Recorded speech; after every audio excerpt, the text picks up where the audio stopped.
Well, hello everyone. Well, welcome to the Global Pandemic Summit, the sequel. How you doing, Della, this morning? I'm doing fantastic, Jack. It's so nice to be back here with you and everybody. And I'm so glad that we get to do this again. The Global Pandemic Summit, the sequel. Yeah. We've been waiting for that for a long time. I tell you, I can't believe the amount of great speakers that we're going to have today on the platform. It's almost like I'm in the cloud nine. You know, it's unbelievable. It's I could never thought I could get this type of high quality speakers for free. Well, you know, when you surround yourself with like-minded people, they're always there to support you and they're always there to share their experience. And I'm so blessed to be part of this platform. Jack, I want to take a moment and please remind all the speakers to share the summit that's right now live on Facebook on your pages. You've all been tagged. If you're on my friends list, I've tagged you. So if you're not tagged, it's because you're not my friend. No. So but please make sure that you share this post, this live on your Facebook page. The point is we want as many people watching as possible because today's message and tomorrow's message is going to help so many people change their lives for the better. And okay, Jack, what are we doing since we're starting? So we might as well let everyone know what we're doing at the same time as this summit is running for the next 2 days. Well, we are so fortunate to have that amount of great speakers, but on top of that, we decided to add one more thing is we added a cause to the event because right now with the COVID-19 going on right now, people need all the help they can, and we decided to support the Mental Health Association, and we want the people to participate and donate to. Since we give all the speakers for free, everything for free. Well, what would like to have in return for you to dig in your pocket and see how much change you can get out of that and give back to the people. Literally. So thank you. I do want to say with pride that we have a goal of $10,000 to reach during this 2 days. And I just know, and I have a lot of hope that we will be able to reach that with the generosity of everyone participating, everyone watching.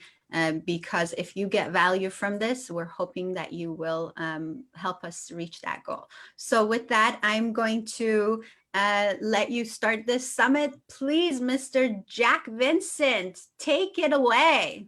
Well, thank you.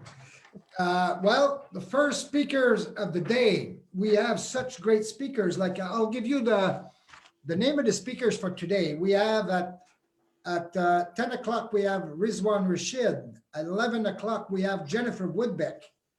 At 12 o'clock, we have Jill A. Brown. 1 o'clock, we have LizyT. At 2 o'clock, we have Lori McNeil.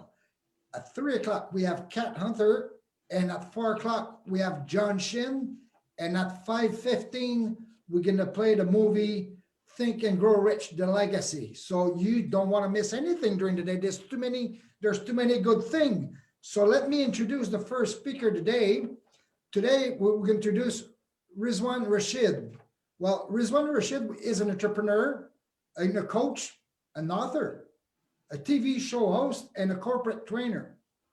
An immigrant who capitalized on his opportunity based upon the crisis with a strong will to win. While in 2010, an opportunity of mentorship revealed his God-gifted strength of coaching and mentorship. He transformed his 20 years of professional experience in the financial field of coaching. He helped thousands of financial advisors, insurance brokers, and financial planners in their entrepreneurial bid of professional career. Rizwan brings a wealth of corporate experience which resonate and connect with his coaching clients. He empowers his clients with vision, clarity, and mission steps. So his clients appreciate his business experience and people development knowledge to design and deliver solutions that are practical, fun, and specific to participant goals. So he achieves through a combination of coaching, facilitation, experimental, and action-based learning, while Rizwan emphasized on finding, crafting, and presenting stories of passion turning into a profession. He led him to create a platform to help entrepreneur, professional, coaches, authors, and trainers to share their story with a broader audience. His TV show, including Outlier Show, featured on Canada #1 cable TV and Canada top rated IPTV every week, reaching millions of viewers. Well, this show is all about extraordinary people who live and perform at the outskirts of human potential. While Rizwan lives by his mantra, he says, escape mediocrity to achieve excellence. Well, let me be the one to introduce to you Rizwan Rashid.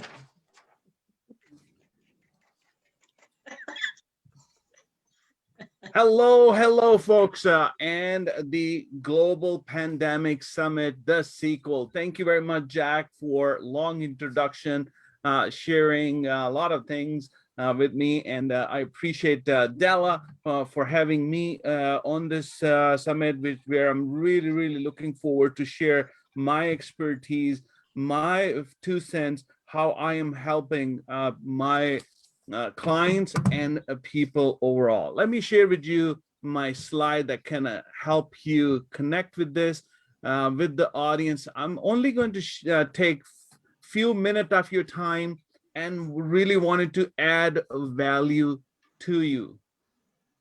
Here's why: because stories sell. Our features and benefit tell, stories sell. And let me share with you one of my signature story first. And that is started from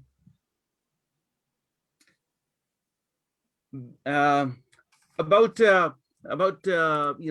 I was screaming at the top of my lungs at Six Flags, New England. It was an exhilarating ride on a roller coaster, and I was speaking like a 10 years old. It was frightening yet an exhilarating ride. Can you hear me, Jack? Yes. Yes, we can. Yes. Good. I was with my friend John, who is also known to be an adventurer, something I really hadn't considered myself to be. Although being adventurous is not really my forte, spending enough time at a theme park with all this endorphin raising roller coasters and other ride had persuaded John otherwise. He suggested to go and experience a real adventure, where the only safety net would be your own ability. With a roller coaster shaking me, I said I will think about it. He thought otherwise. And this is how my adventure began. About a decade ago, my friend John persuaded me to scale K2, the second highest peak in the Himalayas and the world, and one of the deadliest one on the planet, approximately 29 times higher than Eiffel Tower.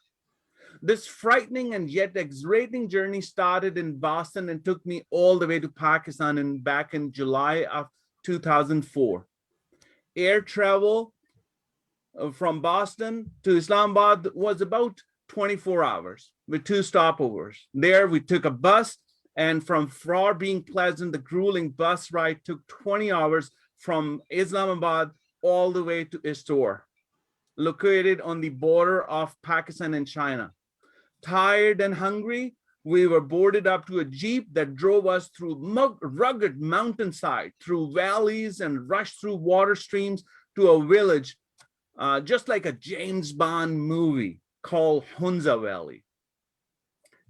We had at Hunza Valley, we were 25 people, 10 porters, and 2 guides started our journey toward this monstrous peak via glacier on foot. Oh my, this 12-hour cake was completed with me carrying a 25-pound rucksack and 5 pounds of climbing shoes. I lagged behind my fellow adventurers several times during this trek and had to rush to catch up. This uneven pacing in my freshman expedition made me feel dead tired within first 2 hours. During our journey on this glacier, we were assaulted by multiple blizzards and treacherous winds that reduced our visibility to zero. At one time, dense fog separated all of us. I felt like some Alice in some nightmarish wonderland. Luckily, my guide found me in this dense fog, tethered me with a rope to him, and saved my life. I could have been lost on this glacier forever. I never felt small and insignificant in the face of nature before. At one point, I was ahead of the team and came across what I thought was a small crack in the ground. And without much thought, I jumped. You should have seen me dangling from my tether in this crevice. The small crack in the was in fact a notorious crevice which spread almost 50 feet. My inexperience was the sole danger to my life in this expedition. Well, luckily, we reached a valley which we will call a base camp at around 5 in the afternoon. Tents were set up, sleeping bags were laid out, and the plan to stay in this wilderness was just fine for most of us. For me, a domesticated guy from urban Boston, let's just say it was less than ideal. But I was so utterly and completely exhausted, I paid little attention to those nagging voices in my head and put myself into this warm and cozy sleeping bag in order to be ready for our real expedition next morning. And just before dawn,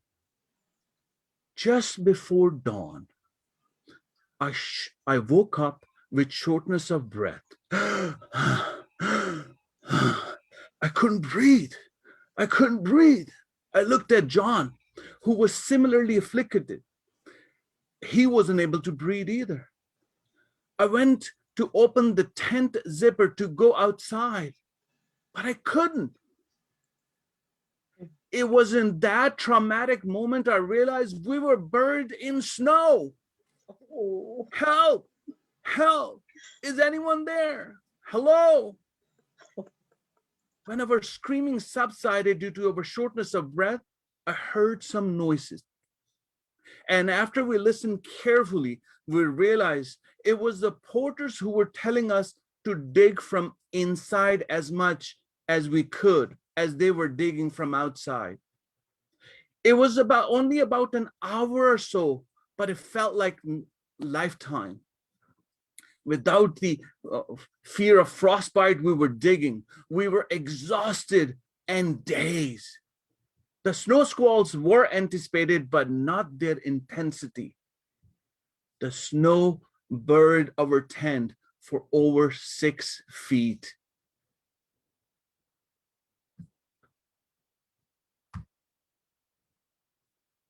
And that's my signature story.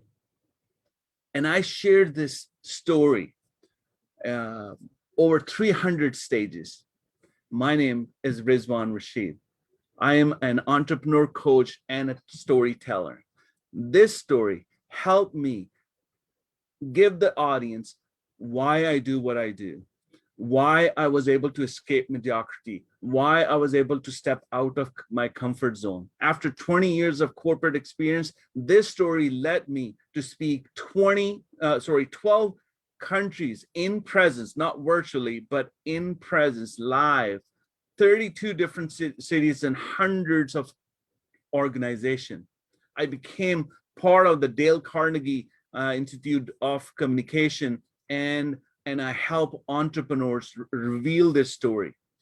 This is one of this that in 2019, I was the top storyteller in Sandler. I shared the stages in North America and across the world. This has led me to open up my first TV show called Entrepreneur TV. And that went to so many different places. And one of them right now is a London best shows called Outliers, where we really focus on an opportunity. And it actually helped me open up another show, which is multicultural, is called London Living, specifically for London. I was on the cover for Entrepreneur magazine in January 2020 as a top entrepreneur coach. And today I want to share with you the 5 rules of storytelling, helping my people, my folks, in order to learn the story. You know why? Because our brains are wired for story. Let me share with you a stat. Jennifer Aker, a professor from Stanford Graduate School of Business, was curious about storytelling ability to make us remember things. She had each of her students give 60-second product pitch, secretly instructing one student to focus on telling the story rather than the facts. Her classmates or class had to present in front of thousands of people and be able to sell their product or services. All the class wrote down whatever they could remember about each pitch, the audience. The results were astounding. Only 5% of the people or the viewers will remember the stat, but a whole 63% remember the story.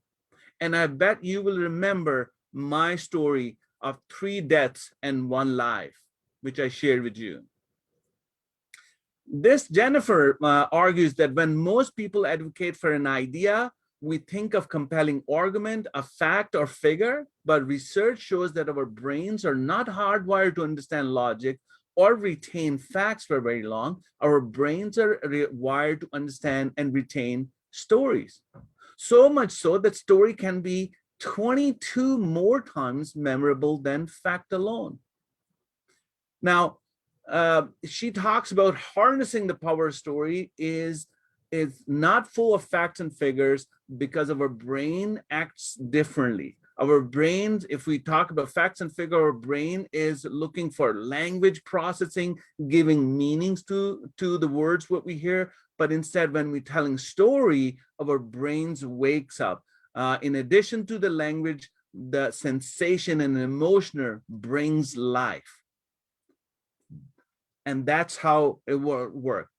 Let me give you even another freaky presentation from Jonathan Gottschall. A group of neuroscientists at Princeton University hooked up storyteller and their listener to an MRI machine as a story was told. They were both amazed to discover that when a person tells a story to another person, both of their brains show nearly identical activity in their brain. Their brain effectively sync up with another in a phenomenon known as neurocoupling. That's how we connect our audience. That's how this isn't subconscious preference either. Storytelling is a most powerful means of communication. And you know, there's a lot of stories around us. Stories help our audience understand who we are, how we connected. And that's what I love sharing with all of my audience, my clients, be able to share not their product features and benefit, but why they do what they do. It's the time to find your story. In the next few minutes, I will share with you quickly the 5 rules of storytelling, to finding your story and be able to craft it as fast as you can. So let's jump right into. Number 1 is a plot. A plot. Plot is a hero, a villain, and all that. And within that, there's a conflict. And story always has a conflict. With this conflict, how you gonna say it, what vocal variety you're gonna tell about, and how it will be delivered to your audience. There is always a villain and a hero that's gonna save the life. And then at the end of the storytelling, there is a moral of the story or the ending, how you going to learn from it. This is where the story from individual share with your audience connects. Let's talk about the plot. Plot has three simple things in it, keeping it simple. Most story has a pretty basic structure with only a handful character to choose from. There's a hero, there's a villain, there's a helper or dispatcher, and then there's a prize. Just like when I was sharing with me, I was one of that person. The villain was the monster speak of K2, and my guide and the people, my friend John, was my hero. And that's how I was able to help them get to and share the emotion. That's how I was able to arose my emotions and yours. The story has to be able to create and satisfy a desire, to convince people of your product and services or your idea. You should show exactly that your product and services, your idea fulfills a need or desire that they have. Is in most stories, everything is fine, just like you have seen me on a roller coaster. But before something had happened, the hero has to fight to make things okay again. This is where you really want to jump in. Make it memorable. The stories we tell will be roughly the same, but you need to define that make you special. Forget about that facts in a logical way to highlight success or transformation, but speak from how you're reliving the moment. Stories are actually the perfect format for creating a lasting image. Be conversational. And let me share with you the 7 basic plots which most people use. Number 1 is overcoming a monster, just like I shared with you, a monster K2. 2, famous plot, rags to riches. A hero from humble beginnings gained the things that she always wanted. Voyage and return. That a main character travels to an unfamiliar place, meeting new characters, overcoming series of trials. The quest would be the one where you sets out in the search of specific prize and overcoming a series of challenges and temptations, which she may have flaw which is held in her back and the past. A comedy, one of them is comedy. A comedy is a light-hearted story which center on some confusion, often involving misunderstanding or mistaken identities, leading to a conflict before a happy conclusion and a celebration. A tragedy, perhaps. And this is where I've seen personalized stories really focus on a lot, where the main character is essentially good but flawed, frustrated, or being pushed away, faces temptations. And this is where you really want to see what plots fix you. Why? Who said you always want to start at the beginning? Start the story right in the middle of the action. Whatever your plot is, I didn't say any preface and anything. I started my story from yelling at the top of my lungs, yay. Humans are hardwired stories. We love heroes, journeys, surprises, layers, happy ending. Deliver the content that capture the hearts and heads of your audience by stealing one of these plots, and you will be able to see it works. Now, the second part or second rule, I would say, is the vocal variety. what vocals, what voice quality you are going to use in order to deliver this. There are several of them, and I like some of them. So pick which audience and which situation works best for you. The first and top one you are seeing right now is what we call the innocent. The innocent voice is, the innocent core desire is to be free and happy. Biggest fear is to do something wrong and be punished, right? So think of Wall-E, the movie Wall-E. In everyone, at the very best, innocent are optimistic, honest, and enthusiastic. And at their worst, they are irritating, boring, and childish. The hero voice, the hero voice. The hero main innovator is to prove his worth, and the greatest fear is weakness and failure. So think of Michael Jordan. At the best, they are brave, determined, and skillful. What voice you want to use? And there are the regular, the rebellion, the creator, the lover voice. I love the nurturer voice. You know why? Because most of your audience, most of, especially the people who we work with, are the one as a coach, trainer, as authors. The nurture person helps drive by the need to protect and care for others. The nurture person, her or his worst fear is selfishness and ingratitude for the sacrifices. So I find nurturer voice work best for most people. Now, hero.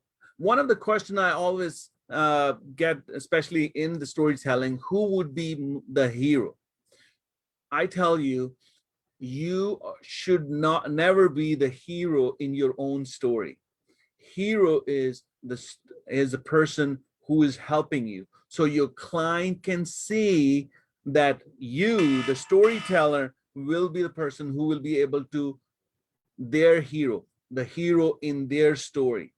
That is very, very powerful and very, very mindful. In my hero, my friend John is the hero. In my story, my friend John is the hero. Why? Because hero was able to guide me to do something amazing which I never thought. I was never able to share with others. And that led me open up to him. And now, what is the hero? What are the four things that hero has to have? Hero has to have a power, something that sets apart from others. They can do something unique that others can't. How they are helping, what the power they are helping with, it's on the hero. They have a superpower. They are born with as a heroes. They get their power from extraordinary experiences. They get from their knowledge and wisdom. That's why we call them superheroes. There is a threat to a hero. All heroes have weaknesses. Every human has flaws, and this flaw, this weakness, creates the drama and anticipation. How this hero will be able to undo the flaw or overcome the objection, overcome the hurdles. And then there's always a bad guy. Remember, a bad guy, the villain.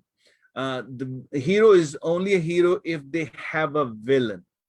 And just like mine, John was one of my hero, and the Monster Peak weather my experience was all the villains in my story. The hero and villain works well. Now, there's always a conflict. The conflict helps evoke the emotions. They bring narrative to this, and a convincing hero is a convincing conflict, and a powerful hero is the ticket for a gripping story. Conflict is beating heart of every story. If the hero doesn't struggle, why should we care? Why? As this whole plot and few commonalities of the story of the conflict, how you will be able to master the suspense, you use your words and your characters and your description, you will be able to find everybody attracting to it. In conflict, it talks about four things of the conflict, or four conflicts overall. One of the conflict is man fighting man, a crunching battle that adds to a story. In this story, in this type of conflict, one character is driven by a deep need to do or get something, but another character within your story is determined to stop them. A society, a hero often raged against the society, the norms, the status quos, and a cruel society in this story will stand behind or stand in front of getting or achieving some of the content, some of the goals and dreams.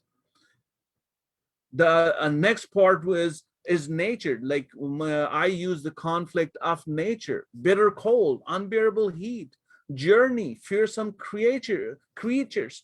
These stories aren't mortality tales, they're about the primal fight of survival. This kind of story, this kind of a conflict, a single character struggle against a natural onslaught. Deep down, we know he will make it. The question is how. And this conflict, this kind of a conflict is a tailor-made for travel, adventure things where we are talking about, just like I shared with you. And then the one and only circumstances, a conflict of circumstances. We have seen all day long how life poured us on difficulties, on struggles, on things. And this is the conflict comes along. And there's always a moral of the story. I quickly went through most of this because at the end of the day, the moral of the story nailed it. When you will share with them, and I know you must be hanging on to my last words when I was breathing in this snow-buried tent and no one was able to dug us out. I'll share with you because I know that story is incomplete. And this is how I share with most of our audience because it just captured the heart and attention to most.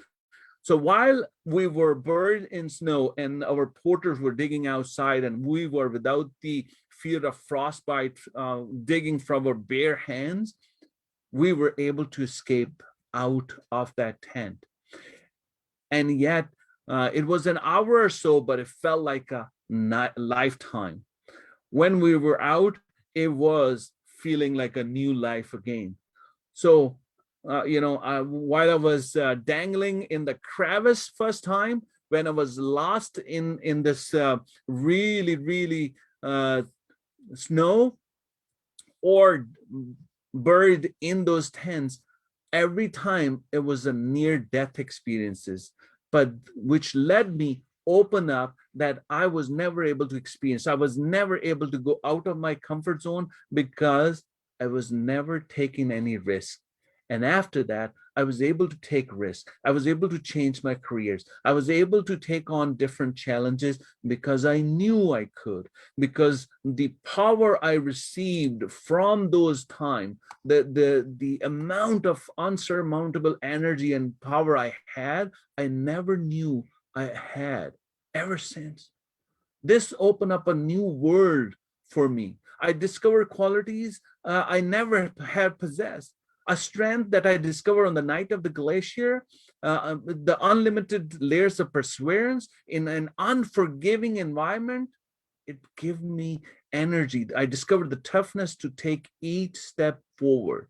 I knew that each step was an investment to achieve our goals. Each step, each dug will be going toward opening to the life. And this is how your story will be able to connect with your audience if you will be able to tell. Storytelling is so amazing. And I'm going to wrap it up with saying, be authentic in your story when you share with them. use the vocal variety, be able to share the different characters and different views.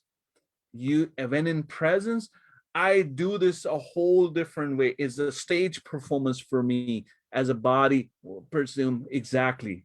I really want to share that level of energy when I will be able to share the storytelling, because when you do, magic happens. And last but not the least is the outlier show, where I created a perform. So as an entrepreneur coach, I was able to find the story within my clients, able to craft that story to really share with them. And then they were able to present, but most often they were only able to present within their circle of influence with the friends and family. And then they use some of the, the small, medium enterprises or small medium stages. I spoke to one of my friend in Rogers TV and asked them how one of my story, a very powerful story, be able to present to on a bigger, larger stage, and they said they don't have any show for that. And I was able to convince them to have this show, and then this became, we are in season 3, where we help authors, coaches, and trainers to reach millions. From this stage, we were calling all the outliers and help them share their story, because the last part was, after they find the story, craft, and be able to present it effectively, the fourth part was a platform where they will able to share that story, a power of story to reaching millions. So I joined in first with Rogers, which has a subscriber base of 1.3 million.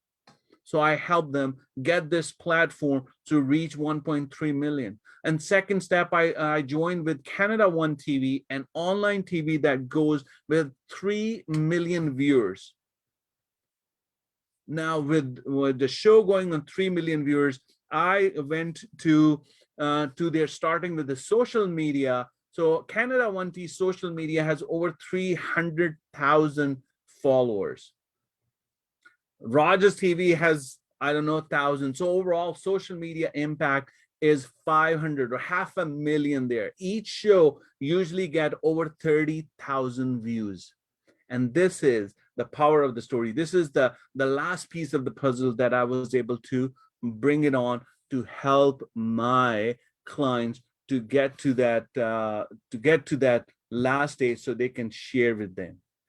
My name is Coach Rizwan, and I love to share my story with you and my platform, and really want to see all out there, the people who have a story, the people who want to share the story, because with that, we will be able to bring the highlight to you and your audience, because I know features and benefits tell, stories sell.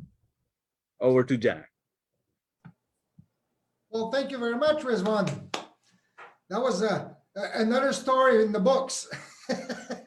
So I guess, Della, you're okay. We're gonna play a little commercial in between. Well, Jack, let's just go over to Facebook Live, where we are streaming live right now. And I want to make sure that we say hello to everybody who's watching us actually right now. Can you see me, or hang on one second?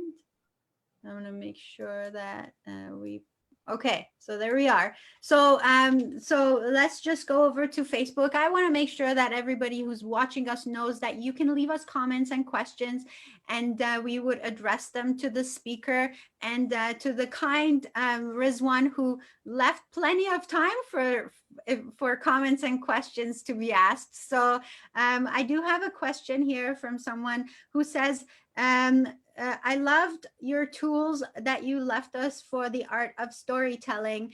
I love telling stories. How long would you say it took you to perfect your own storytelling? Great question. And I do wanted to tell all my audience, it was, I thought I knew it.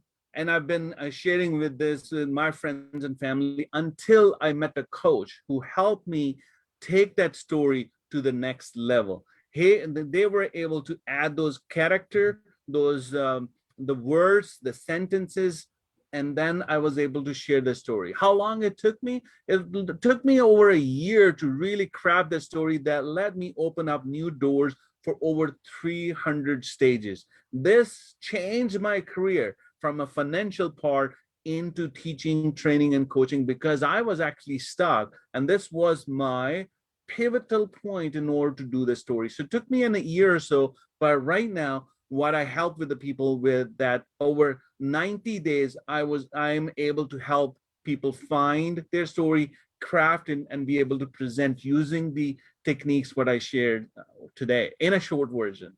That amazing. Thank you so much for that answer. Also, Rizwan, since we're talking about mental health, and this summit is all about bringing awareness to mental health, and I know that you're an avid advocate for mental health. Why is it important for our own mental health to tell our story? Great question, and I do wanted to talk about this because you know why? Mental health remains mental health or a trauma for that individual until they share, until they actually open their heart out and share with their audience, share with their friends, share with the caregivers how they are feeling. Once they were able to share, then they will be able to see. And more importantly, the people of power, the people, me and you, who is going to openly talk about the friends and family who can impacted with this, how we can share with them. And if you have that story of individual or individuals who are impacted with them, this is how you are able to amplify your voice and impact. And if you can do that, and I really wanted to highlight this on this stage, especially the GPS sequel, because today is the day you wanted to start a story, because you're going to highlight somebody who will be sharing with them, and not only they're going to ease the pain. When the pain is being shared with the people around the world, the pain is relieved, is decreased. So mental wellness is something can be really tackled, in my words, is by storytelling and sharing with them and asking them more details, because once they're able to open up their heart, they will be able to heal. Yes. And so there's a comment here. Yes, it's absolutely therapy. And I heard before that secrets can make us sick. So I think when you share your story, you're opening up definitely for healing. So thank you so much, Rizwan. We want to invite people to please go and donate on the link right at the bottom of this live. I've left the link there for you to donate to Canadian Mental Health Association, and your donation counts. So thank you so much, Rizwan. Any last words? Well, I have the last word is that what you think that you said the stat the other day that I was listening to you, Della, you were saying that 1 in 4 Canadian is has mental health. Can you imagine how many people that can help? Just that's either telling your story or it's either getting the help that they need. Yes. It's either from anxiety to all the other stuff that could happen to you. Can you imagine 1 in 4, we all know someone that has a mental health that I would need help. Yes. And I hope we can help them out. Yes. Thank you. Yes, Rizwan. Yeah, absolutely. Absolutely. This is definitely going to be a change maker for the people, especially with this. And I really want to highlight this. Please donate. We have a set target to help the mental health for $10,000. The GPS and the power of story, I share with the audience of people. And we really want to highlight right now, the link is on my page, on my Facebook, on your page, and everybody's in the speaker right now. Please donate as much as you can, because your heart, your pocket is there. We're looking to donate $10,000 on behalf of you. And why? Because this whole thing is only organized free of cost to you, sharing with you. Because this is part of my presentation where I go to corporates and being paid high bucks to share this, and I share this all the content with you to give you a whole huge value And in return, I only ask you to donate to a noble cause. Thank you. Because as Jack said, there's millions of people affected. With this COVID-19, millions more added to this. Why not we, in our right mind, we are able to help them? Thank you, Rizwan. Thank you so much. Lisa, would you please share Rizwan's information for people who would like to get in touch with him and hire him as a coach? Coach Rizwan, thank you so much. I've been on your show. I know a lot of people on here who have been on your show. You do a fantastic job, and thank you so much for taking our stories out there. Thank you, Rizwan. You are welcome. Lisa, And I look forward to have so many more. Yes, yes. Okay, Lisa has, you have sharing power, Lisa. You could, if you could share Rizwan's information on the screen, that would be fantastic as we get ready for our next speaker. I am going to.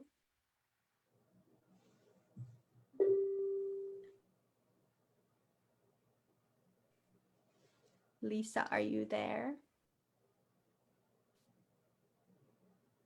Rizwan, maybe perhaps you can tell people how to get in touch with you while we're waiting. Absolutely. As you said, my name is Coach Rizwan, entrepreneur coach and a storyteller, because I do want you to have your stories. And with the last part is not I help you find, craft, and be able to present the story. I have a platform that be able to share the millions of people on the Sets Up Outlier show. I'm looking for authors, coaches, trainers, and people from professionals and entrepreneurs who have a story, who would like to share their product and services with the millions of subscribers and millions of viewers.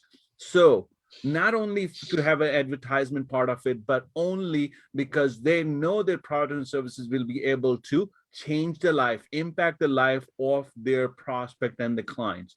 So in order to reach to this, I really want to have this on the Outlier show, where the cost is very, very minimal, but the services, but the reach, but the outcome is huge. As Della said, Della was one of my show, and I can tell you, her show on the day we launched, the first show only on Canada One TV got 6,000 views in 1 hour, and when it went on Rogers TV, it got 30,000 views. And this show, the Outlier show, get repeats for 2 whole weeks.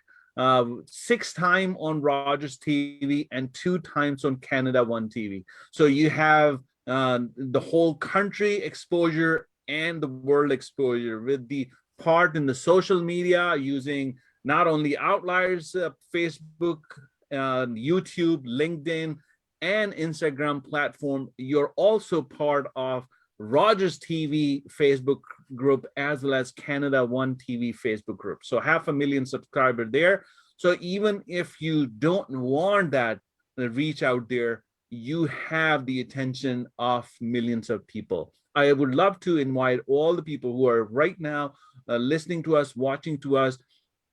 I know your desire is to reach people so you can help them.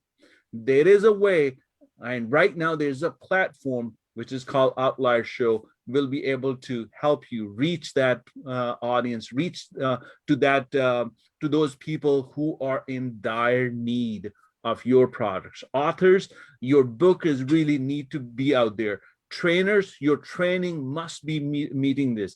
Like wellness coach, mental health coach, the people who share with them your services is needed to not a lot of people who may or may not be able to expose or understand the whole area of your expertise. So you are welcome on the Outlier show. Great. Thank you so much, Coach Rizwan. All right, so we are. Sorry, I missed that, Della. I must interrupt you. How do you connect with them? You look at Outlier Show on the Facebook. My name is, if you type in Coach Rizwan, you will be able to find me on LinkedIn, YouTube, Facebook. or just look at the website, the CMP, THECMP.ca. That stands for Canadian Media Production. That is my website, which has a lot of other shows on it. But thecmp.ca is a website. You can reach out to me, and I love to talk about your story. Thank you. I put that on Facebook as a comment so that people can have it, the cmp.ca.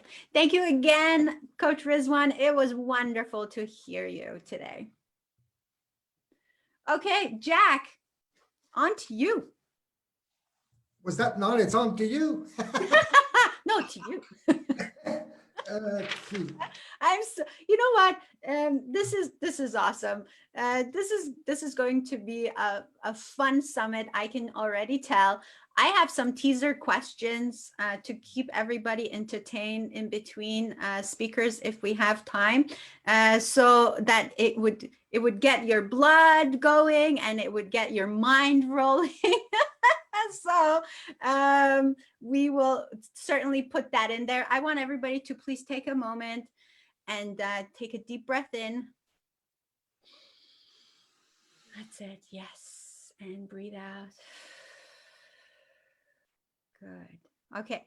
All right. So we're ready for our next fabulous speaker.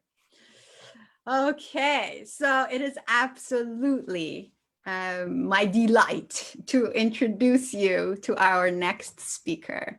She is a friend, and we have been on a few stages together. We co-hosted a summit together, and it was so much fun. She is beautiful. She's intelligent.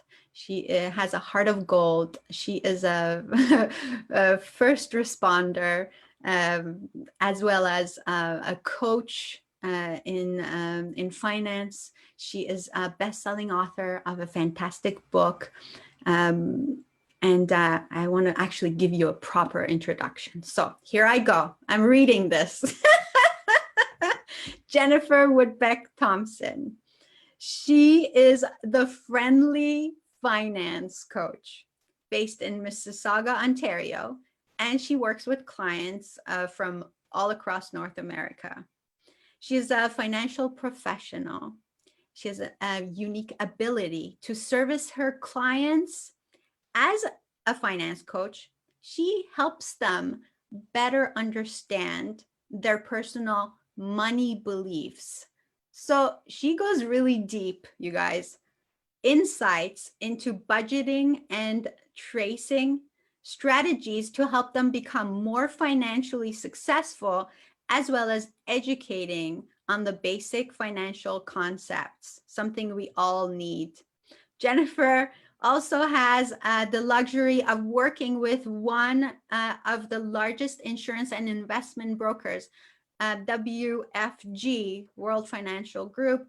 She offers and advises on a full range of services offered by over 50 financial services companies. Her services include retirement planning, debt management, savings and investments, life, critical illness and disability insurance, estate planning, and tax saving strategies. Her particular focus is healthcare challenges. After her years in the medical field, she understands that not everything is covered when a medical emergency arises, and the financial repercussions can be long-lasting. Expanding on her work in financial services, Jennifer has turned to the idea of educating people on the importance of managing their financial picture. To that end, she works one-on-one with her clients, doing regular check-ins on their current situations and managing any changes as they arise. She speaks at events in the US and Canada, and also does financial education webinars. She has recently written and published a book on financial literacy for women, Butterflies and Shiny Things, a women's guide on how to manage financial distractions. There are lots of those. She's also a speaker at community events, tailoring her topics to the audience she is addressing. In the past, she has presented to business people, insurance agents, women's groups, tradespeople about extra union investing and the indigenous populations in Northern Ontario. It is my pleasure and my honor to introduce my friend Jennifer Woodbeck on the Global Pandemic Summit, the sequel. Thank you so much, Della. Wow. I think you said everything that I need to say in my introduction. I don't know that I even need to say anything Okay, else. then bye-bye. See you later. Yeah, I'm done. Good. That's perfect. Oh my goodness. I absolutely adore that introduction. Thank you so much, because you know what? That was amazing. And we don't brag up ourselves enough. It's nice to hear someone else brag about us. So I so appreciate you, Della. I so appreciate you, Jax, for doing this, and all the other speakers that are on today. I have a presentation that I will go through because I have a tendency to talk. I am Irish and a redhead and a Taurus, so I can ramble, but I will keep on topic by making sure that I use my presentation too. I'm assuming I have ability to screen share here. I do. So give me 1 second to load up my screen here. Perfect. So as Della mentioned, I am the friendly finance coach.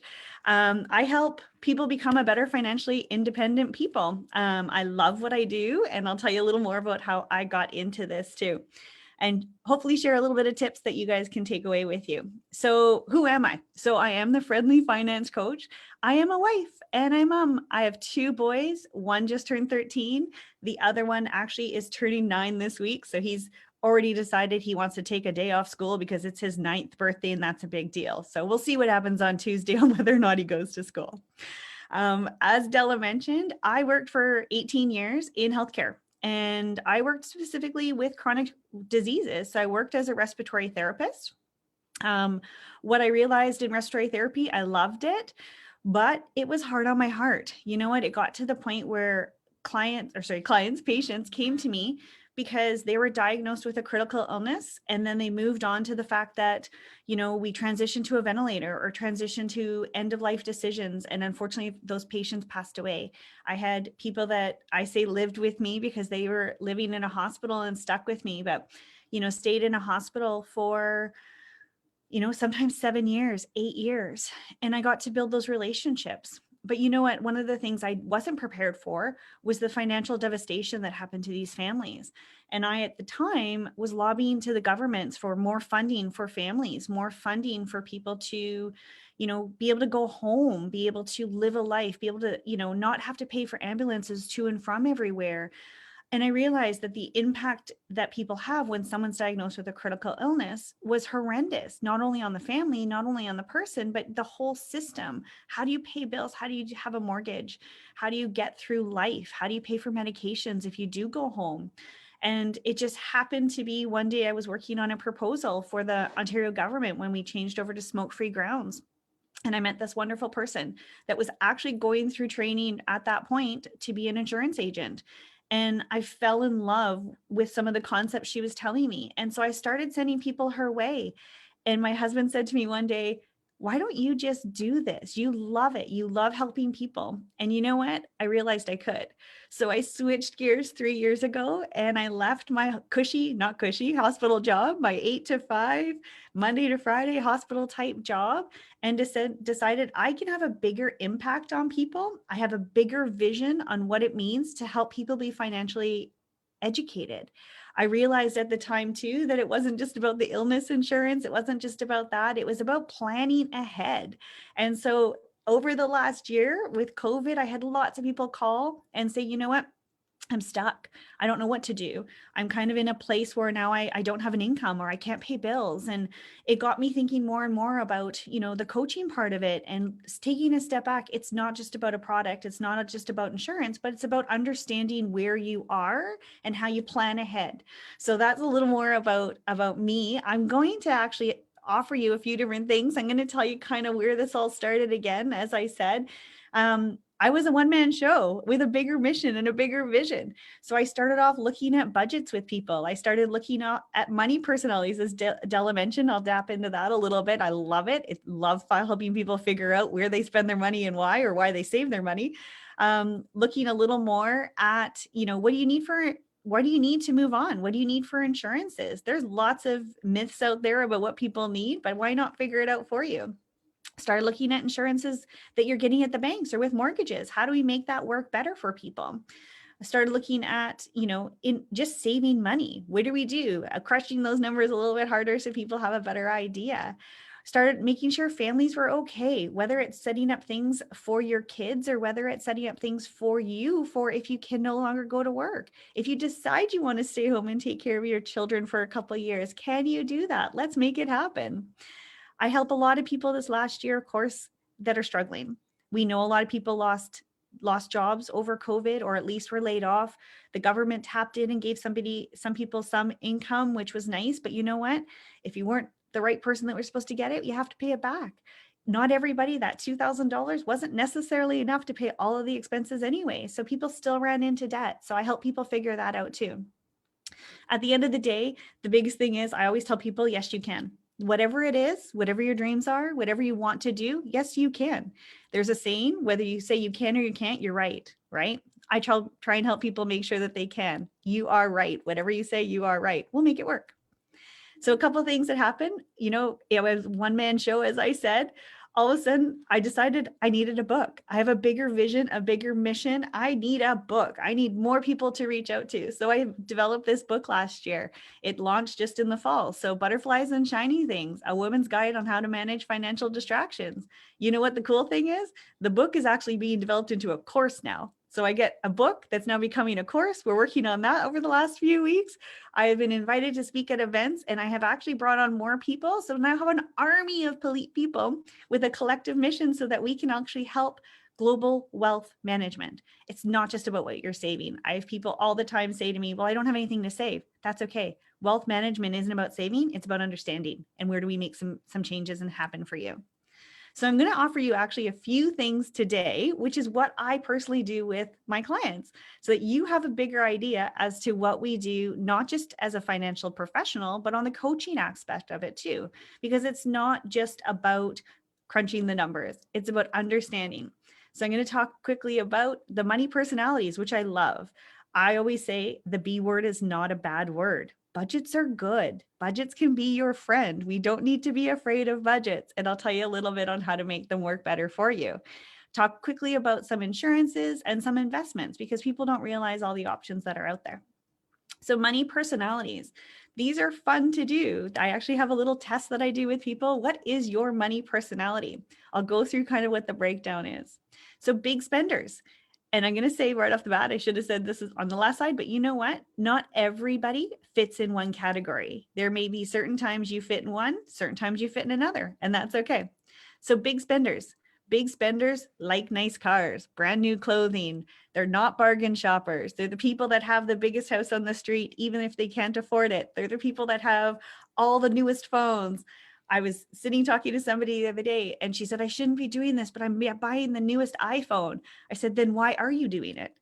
And she said, I don't know. I just feel like I have to have it. And I said, oh, so you're a big spender. It's just how, even though she didn't have the means to spend the $700 to buy the phone, she wanted that phone. She just knew she had to have that phone.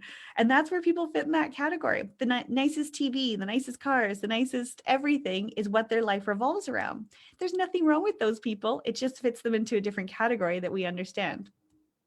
So savers are the complete opposite. So the total opposite spectrum of those big spenders. They are the ones that, I'm going to say my husband occasionally is the saver, in that he gets mad if the lights are left on when we leave a room. Turn out the lights, close the fridge. Why'd you leave that open? Because all he sees in that part is that it's the money going out the door. My dad was like that too. So I truly understand the savers when it comes to that. I could hear all the time, don't leave the door open. You're letting all the warm air out. What? You're not letting the warm air out for the 2 seconds opening the door, but everything is attached to a dollar sign. So we make sure that we understand those people. We of course love them for who they are anyway. Savers are not usually the people that are on trend. So I joke around about this a little bit because my husband's always telling me I should go buy a new suit, go buy expensive this, expensive this. But even though he's the saver, he wants me to go spend my money on more expensive things. I don't need to be on trend. I like the way I look and I'm comfortable in that. But those are the people that always have, or sorry, the savers are the ones that always end up having, not the new trends, not the, sorry, I lost my train of thought there. The savers are the ones that are always the ones that not spending on new trends, not concerned about what is going on around them. And they're very conservative by nature. They're very conservative on their investments. They may not be the ones that are turning around and buying, second properties or third properties, but they're the ones that may plan for that way ahead of time. And when it feels right, they'll go then make that extra step. So shoppers are an interesting group to me. Lots of times when I work with shoppers, what I always ask is I go down, dig deep a little bit more into the emotional component of shopping. I think Della's heard this story before. I worked with a girl that was not in a way that she could have financially spent a lot of money, but she typically every day after work went shopping. And she said, I just like shopping. I said, well, okay, every day you buy a new shirt. Every day we do this when we're looking at budgets. Why are you doing that? And she said, well, I don't know. She's like, I just like going there. And we, I talk to the people a little bit and I just grab myself a tea and I sit and watch the people go by. And so when we started looking at the shopping habits, it wasn't so much the emotional satisfaction of spending the money, but what it was actually the transition from working in an environment with all kinds of people. And then she lived alone. So going home to now live alone in a quiet environment, she needed the transition between the hustle and bustle of the office to the silence of home. So she had to have that transition period. So we moved her away from being one of the shoppers and said, why not just have your tea and watch people go by? You don't actually have to spend the money. And we started to reverse some of what she was doing, but she fit in the spot in the shoppers that she just felt she needed to go and spend money and do things because that's what she thought she was doing. She couldn't resist the spending. She didn't know why she had these things. She had a lot of clothes in her closet that she never actually took out of the bags. And you know what? We love them just the same, but sometimes there's an emotional part of something else you're doing that's not attached to being the shopper.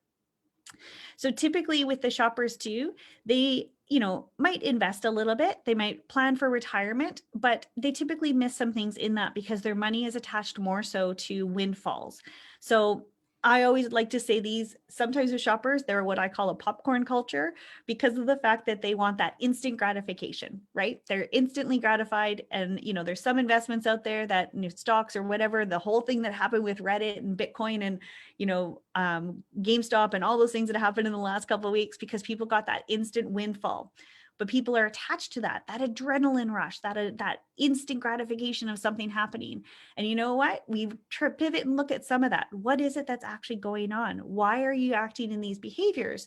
Not that they're bad, but why are we doing this? Let's just dig deep and see what's happening with those people too. So the next ones, of course, are not the shoppers, but now they're the debtors. So they could be a shopper that's now become a debtor. They've spent all of their money shopping. They spent all their money on their big things. The people that are also those ones that, want the nicest, shiniest spending kind of habits can also suddenly become the debtors. So debtors aren't necessarily trying to make a statement with what they buy, but they also just don't realize the value of a dollar. So they simply are just spending, and not thinking about what their money means. So typically when I work with people that fit in this category, some of the things we look at, of course, are budgets, because I love budgets. But some of the other things we look at too are, why are you doing this in that sense? Why are you not looking at, or understanding what's happening between the brain and the spending of the money?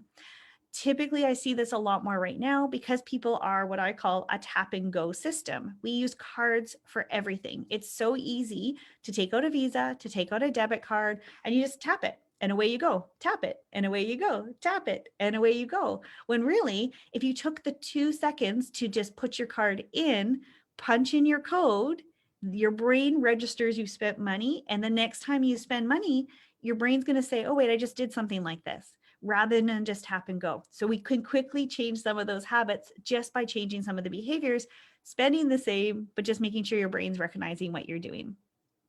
So typically with the debtors too, they have this philosophy that they're always out of money. So when you're always out of money, you run into problems that you're always thinking you're out of money. And so you don't take advantage of some things that are right in front of you.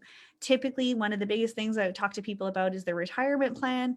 Debtors don't see the value in a retirement plan often, unless it's something they can afford.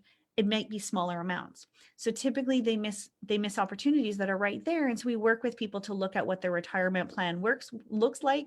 And if you have a retirement plan through work, how can we match that and maximize that? Because it comes out of your paycheck right away, and then you don't even realize that money has gone.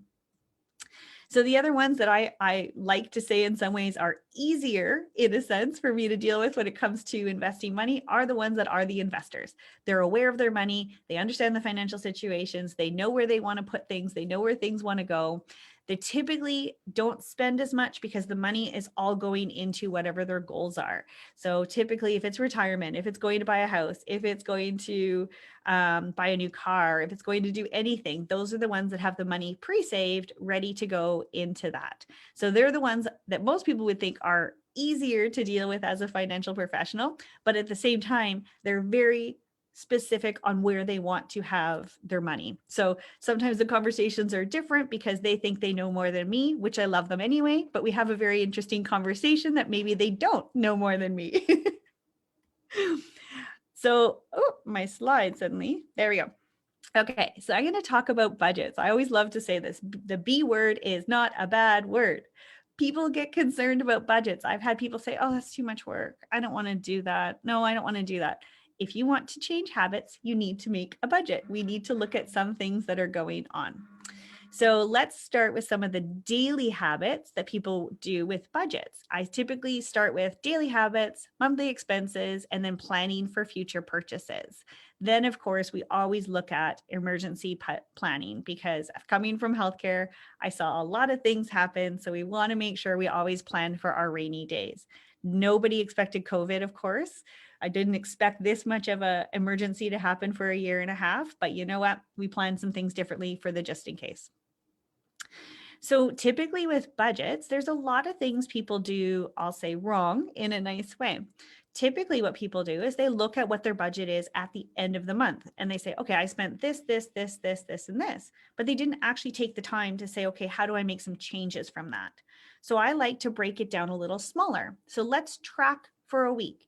Don't do anything different.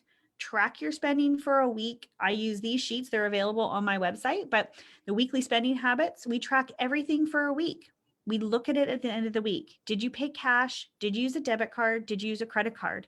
Where do you typically buy your coffee? I know people are home a little more than normal right now, but did you buy something on Amazon? Did you order groceries in? Did you do something different? Looking at your habits to see, and now is this a usual habit? Is this a usual week? Did your car break down and you had to spend more money? That could be a one-off, but you know what? We look at some of the things to see, is this typically how you're spending your money? My recommendation after we realize what your usual spending habits is to take that amount out in cash for a couple weeks so that you can get a better idea as to what is happening with your money. So let's just say you spend $100 a week on eating out, lunches, coffee shops, whatever. I know the world is a little different. We'll assume we're back, pre-COVID days, but how do you spend that money? Do you typically just tap it and go and not recognize it? So take out that $100 and only spend that $100 on that item. So lunches, coffee shops, whatever it happens to be. And then we look and see, did you use up all your money by Wednesday? Did you use it all up by Friday? Can you pivot and change so that we make some decisions, that actually benefit you differently? Keeping track of ongoing expenses. A lot of people, when I sit down with them, I always ask, okay, so what date does your phone bill get paid? I don't know. What date does your mortgage come out? I don't know. What date does your hydro have to be paid? Oh, I think around the 1st. Having an idea of when you actually have ongoing expenses, you do a calendar. It's really easy to be able to put in there, phone bills due on the 17th, hydro's due on the 11th. Our mortgage is due. I know our mortgage is due on the 17th too. So our property taxes are due on the 1st of the month between March to July. So when you track it, that means no surprises with NSF fees. That also helps you realize consciously about what is going to happen if you have an extra expense. So say your car needs a repair and you know you have to put out that extra money. Not a lot of people have extra money for a $2,000 or $3,000 car repair, right? Or have something happen that they now have to stay home because somebody is sick in their family. So making sure you know how to track that and know what is coming up, it helps you to feel more confident and comfortable too. There's a big importance right now, of course, on feeling, we talk about mental health a lot, feeling comfortable and not stressed. You will have a better night's sleep if you're not worried about money. And then we can track and see where things are and how do we fix some of the situations that people are at. Large expenses. So I put this on here. Do you want a new fridge? Because I want a new fridge. So I put this on here because I knew our next big purchase is a new fridge. We moved into a beautiful new townhouse in July. The fridge is just old. Everything else in it is new. The fridge is old for some reason. Somebody stuck an old fridge. So that's my goal, is we want a new fridge. So we have a daily savings tracker, again, available on my website if you want something like that. What happens is most people will just pivot their money or move things around and stick it into an account or say, oh, I'll just start saving for that. If you just say, I'm just going to start saving for that, but you don't actually visualize saving for it, you're going to use that money. So we get a visual jar. My parents used to have a jar. My grandparents had a jar. All the change went in it. You wanted to go buy candy at the store. My sister and I would sneak to the jar and take some money out. Sorry, Dad, that's where your money all went. But we would take some money out and go buy candy at the store. But you know what? Having a visual jar helps you realize and have some accountability to the fact that if you decide that item is going to cost you $2,000 and you start tracking on there how much you actually are saving. Well, if you end up going and spending $30 because you just decided to order out that day instead, take it out of the jar. You know it's coming out of the jar, and there's some accountability to yourself, because if you wanted that new item bad enough, you would make some changes in life to make it happen. Lots of times what I do with clients, because a savings account is typically a money in, money out account, and it just pays bills. It does everything else. Typically, we just set up an investment account or set up a tax-free savings account so that you can move money into that account. And it's a double win because you have interest growing in it too. So your money accumulates faster. But we keep saving jars on the fridge. Stick it on your fridge, stick it on your bathroom mirror, stick it somewhere where you're going to be accountable to yourself, knowing that you're actually working towards that. So my new fridge, I don't have a deadline date on it yet because we've just started it this week, but we will discuss a deadline date, and then I'll have it stuck on my fridge for when we have our new fridge. I even cut out a picture of my new fridge that I want, and it's going beside the jar. So we're going to have a visual jar for saving for my new fridge. So emergency budgets. So my typical advice to people is have 3 to 6 months of salary saved. Of course, with the pandemic, with things that happened starting in March, nobody expected this to last this long. We know, of course, that 60% of bankruptcies happen because of medical causes. So I can tell you from working in healthcare, that is true. So many people, if you're diagnosed with an illness, if you live in hospital, or if you are lucky enough to live at home with a medical condition, very quickly, you don't have typically insurance or investments or things set up so that you can continue on with life. I have seen families lose homes. I have seen families have to pull kids out of university. I have seen families have to move into a small 1-bedroom apartment with 3 kids. I've had stay-at-home moms have to go to work again because people weren't set up thinking it's not going to happen to them, right? It can happen at any age. You can fall at any age and have an issue. So often what I tell people is, let's look at a tax-free savings account or an investment account to set that up for a savings plan. But there are also incredible products out there like critical illness insurance and disability insurance that can cover the loss of an income, that can cover that loss of can cover that illness too. So there's lots of different opportunities, just people don't realize that they're there. So I'm going to change over a little bit here and talk about a couple of the real number statistics too. We know prior to COVID, 50% of people were living paycheck to paycheck. So if your paycheck was suddenly not there, either from the loss of a person or from the loss of a job, what happens? Can we actually plan and live off of one paycheck? What does that happen to your mental strength, to your mental ability to say, hey, I can continue going on with life. I can continue on a path where I feel good about myself. I can feel like I'm supporting my spouse, myself, or my family if you no longer have a paycheck. That's a really difficult thing for people to understand. We also know, of course, there is over $2 trillion in consumer debt. It is up from last year, of course, because of everything that's going on. People have faulted on credit cards, faulted on mortgages, faulted on car payments, whatever it happens to be. The debt continues to go because people aren't planning properly. So I've really tried to help people plan and pivot and change of what's going on. And then, of course, the statistics show us that 45% of people also don't have any life insurance. So if you are not having a paycheck that you can manage a house without, if you have that much consumer debt and you don't have life insurance, what happens to your financial well-being? You have a lot of stress, a lot of concern, and that's where someone like me, a coach, not just a financial advisor, can help people understand what's going on differently and work through some of that mental anguish that people are having. So my third solution I'll talk about quickly is about investments. There are so many options out there, and it can be confusing.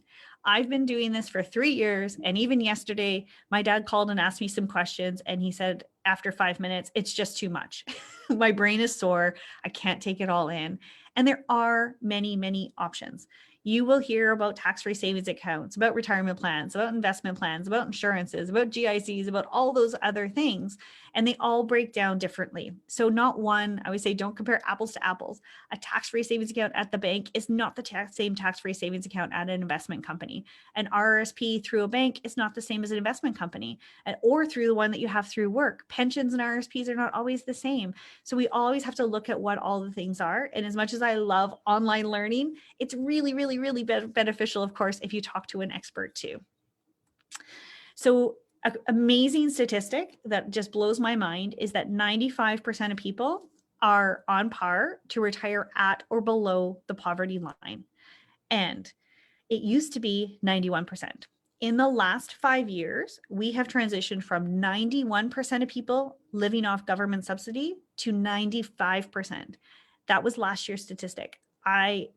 I'm not sure what this last COVID year is going to make the newest statistic, but I would not be surprised because people aren't planning properly. You're not planning for retirement, not planning for savings, and having to dig into things differently. We are, I'm sure, going to increase that number. Part of the reason I do this, of course, is because I'm on a mission to change that. I don't want anyone within my circle to be in that 95% that's just living off of old age security or Canadian protection plan that we have in Canada, or living off, government subsidies in the US. I want to make sure that we're reversing that. We are an ability to be able to understand, educate. Part of why I wrote the book, part of why I speak on stages, part of why I do this is because my mission is to make sure people are able to reverse that number. I don't want anyone I know to be within that 95 percentile. So this is a quick, easy thing that I teach to people a lot. It's called the rule of 72. I like to say it's my party trick if we were actually all around each other, but it's a simple, easy solution to figure out how quickly your money can double and change. So this is compound interest made easy. All you do is you take whatever you are getting as an interest rate. So let's just say, I know my slide starts at 4, but a typical tax-free savings account at a bank is usually 1%. So let's just say you're getting 1%. I have seen them lately drop down to 0.5, but we'll just use 1% for easy math. Let's say you have a tax-free savings account at a bank that is giving you 1% interest, or a GIC that is giving you 1% interest. Well, whatever money you have in there today is going to take 72 years to double. I'm 45. I aged myself. I'm 45 in May. I'm 44 still today. I do not have 72 years for my money to double. I would like to retire at some point. I do not want to wait for my money to double by the time 72 years have passed. So here's a couple of options for you to look at. What we look at, same idea of a tax-free savings account, but what we look at is through an investment tax-free savings account instead. We look at, if you're getting 4%, here's an example. Say you're 29 years old, You get money from your grandma that she says, great, happy 29th birthday. I want you to go invest it somewhere. Well, if you put it into an investment and it's at age 29, you have $10,000, your money's going to double every 18 years. So by the time you're 47, it doubled to 20. By the time you're 65, it doubled to 40. Not too bad for your 10,000 that you originally had. Well, let's just scoot over to the 8%. Now, most people would assume that it's just doubled the amount. That's not how compound interest works. It actually doubles every 9 years instead. So you're 29, $10,000, doubling every 9 years. At age 38, you've got 20,000. Age 47, you've got 40,000. Age 56, you've got 80,000. Age 65, 160. So I don't know about you, but 160 seems a lot better in my retirement plan than the 40, right? Why wouldn't we just do that? People assume that that means higher risks or higher investments, or they have to put in more money. That's not how it works. We just get an opportunity to tell our money how to work harder. We don't need to actually put it anymore, as you can see. Now slide over, if you could imagine, this works the same way for credit card debt.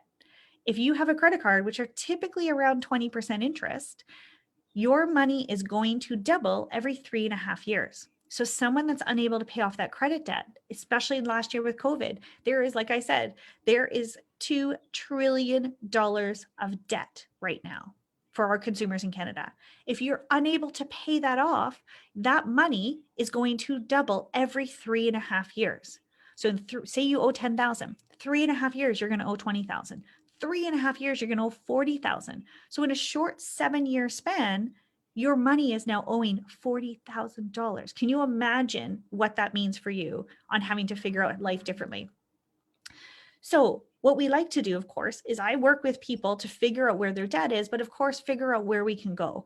So, you know what, it's not unheard of. I do client reviews, and I can say this, you know, I help clients invest money properly into avenues that they can get a better return on their money. Again, just making your money work smarter. It's not unheard of right now. Even though the climate was not so great last year, my clients are still getting typically anywhere from 12 to 18% returns in the last year. So those credit card debts that they had, we just pull some money out of investments and we just pay that off, so that that's not taking away from what they're actually investing. So we make sure with all of it that we help people figure out what is the best options for them.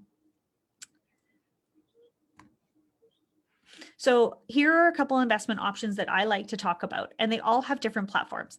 So whether it's an RRSP, whether it's an open account, tax-free savings account, or insurance, a lot of people forget insurance is an actual option for investments, but it's a great platform to use.